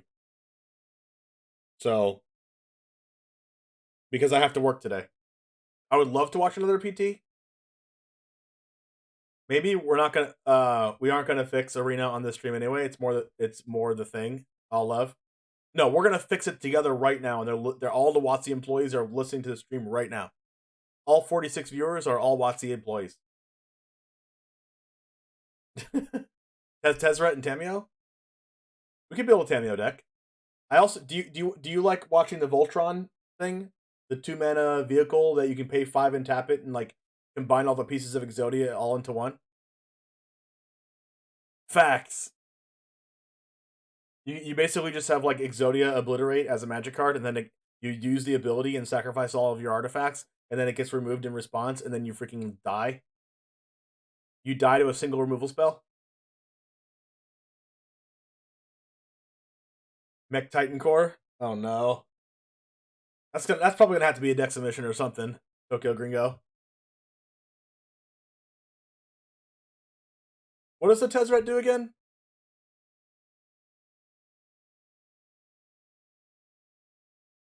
That's the Current? No, I'm talking about the Mech Titan. The vehicle that says pay 5 and tap it and then like reassemble Exodia. I honestly don't know what to get excited for this set. Overall it's exciting, but I'm not seeing anything that I feel strongly about, if that makes sense. Yeah, that makes sense. That makes sense. If you don't like tempo strategies, like is there a lot of like huge spells to play? Yeah, right? Because there's the, I guess if you want to play the huge spell deck, that's the Shrine deck, right? That's the huge deck, the Kami War deck. Mirror Box Bard class, 5-color Kami War. Oh god, Dazen. You better not submit that as a deck submission. Except that Hidetsugu enchantment in Modern, that card makes me hot and bothered. Oh, that card's so good. It hits Dragon Rage Channeler. It hits Monkey. It hits all the artifacts like Mana Crypt or whatever, or Soul Guide Lantern. It hits Death Shadow. Like, it hits a lot of cards. It hits even like Shark Typhoon tokens. It hits Sigarda's Aid against the equipments deck, whatever it's called. Freaking Hammer Time. It hits the hammer. It hits the Sigarda's Aid. It hits the freaking the 1-mana artifact creature, the one that lets you draw cards. It's the Rakdos card. Yeah, it's the Rakdos enchantment. Yep. Yeah, no, you're right. It hits the whatever that card's called. I forgot off the top of my head. But it hits the 1-mana white creature that lets you draw cards. It hits does it hit Urza Saga? No, because it says non-land, right? So it doesn't hit Saga. It hits everything you can get off Saga for the most part. It goes directly into Niv. It goes into Niv. I think it will go into Niv Reborn's sideboard in Modern. I don't know about main deck though. Probably not main deck. But it's basically a replacement for 1 to 2 copies of Kaya's Guile, I think. In Niv Reborn in Modern. So I'll definitely be picking up 1 or 2 of those in paper. Main deck historic? No. I think it's more of a modern card than it is historic. Yeah, Hidetsugu consumes all. Yeah, that card, Tokyo. I think I want to play with Kami War. Kami War reminds me of just like, I don't know, maybe Standard is too good for Kami War now, but back in the day, when you would play like Elspeth Conquers Death and bounce it with Teferi Time Raveler, or like back even before that, you'd play like the Eldest Reborn, and that card was like so good in Standard, and now it's just not. It's just not good anymore. But Kami War, I feel like is so good. You cast Kami War and Niv slotted in? No. But you can't get it off Niv. The only cards that are good enough to get off Niv are cards that like actually take over the game and win it. Like other copies of Niv Reborn and Lear. And like maybe Omnath. The only reason why you play Omnath in Niv in Modern is because you have Bring to Light. Oh my gosh, I can't wait for Bring to Light. Bring to Light's so good. then you get to play Then you get to play Omnath. You get to play, you know, whatever 4-mana Nicol Bolas because you have Bring to Light. And you get to play like more one-ofs. You get to play like one-of sweepers because you can get off Bring to Light and stuff like that.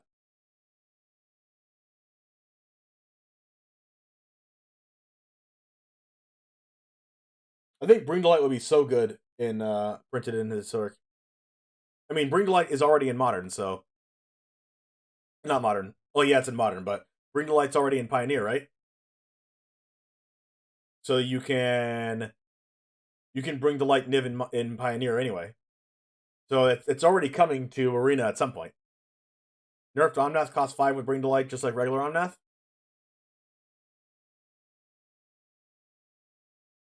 I'm confused. Like, yeah, they both cost 5. So you just bring out the nerfed Omnath and you get the Scry one instead of drawing a card. But it still works the same. So you would play Omnath in Niv Visit Reborn probably. I played Niv to Light a couple weeks ago. It's fun. Yeah, that's my Modern deck right now. My Modern deck is Niv to Light, and I also have Tron in Modern. And then I have a Pioneer deck too, actually. Do I still have it? Is this it?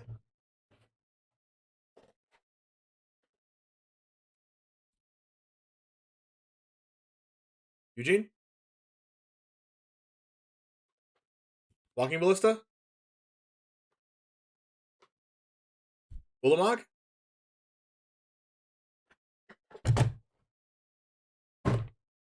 I have my Pioneer deck somewhere. I would love to play Niv to Light Pioneer on Arena. They should really just bring Pioneer already. I know, right?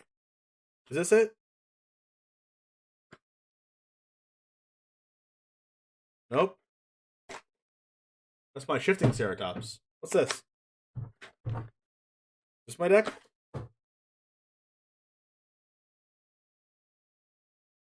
No. These are just Commander cards and Yu-Gi-Oh cards. Oh my gosh, I have Yu-Gi-Oh cards right here. Insane.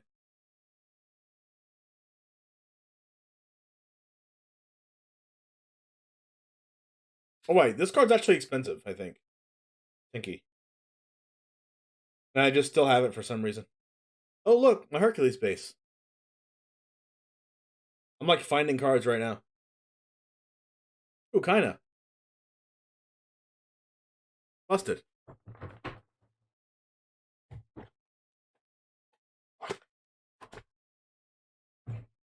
I'm looking for my Pioneer deck, though. Pioneer deck? Yes! I found it!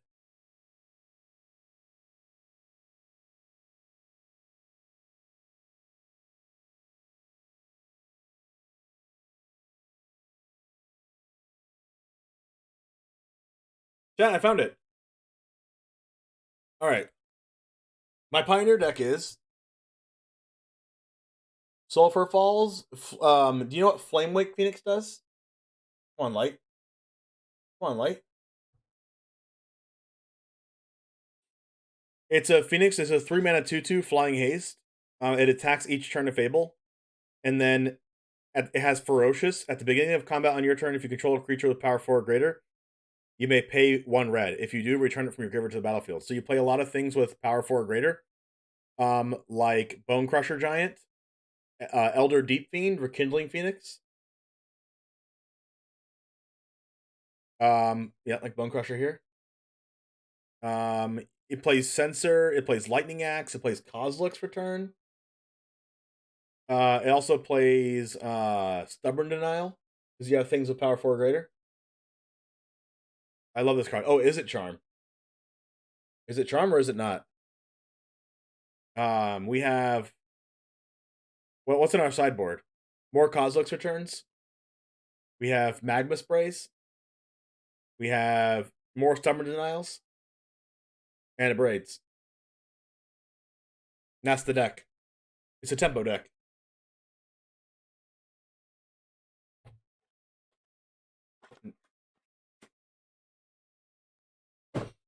Yeah, hopefully they bring Pioneer to Arena at some point. That'd be pretty cool. But it's almost 4 o'clock, so we're going to go ahead and go over to someone else. Thank you all for watching. me play Mono Black. The Mono Black deck is going to be up on YouTube tomorrow. Make sure to sub to my YouTube if you haven't already. I do a new deck every day. Also, the newest deck that I have up right now is a deck that I went undefeated with, Boros Midrange and Alchemy. So make sure to catch that if you haven't already. And hit the like button because it's the freest thing you can do and it helps spread the video out to more people. Let's go ahead and go over to someone else that's streaming right now. What is this person streaming?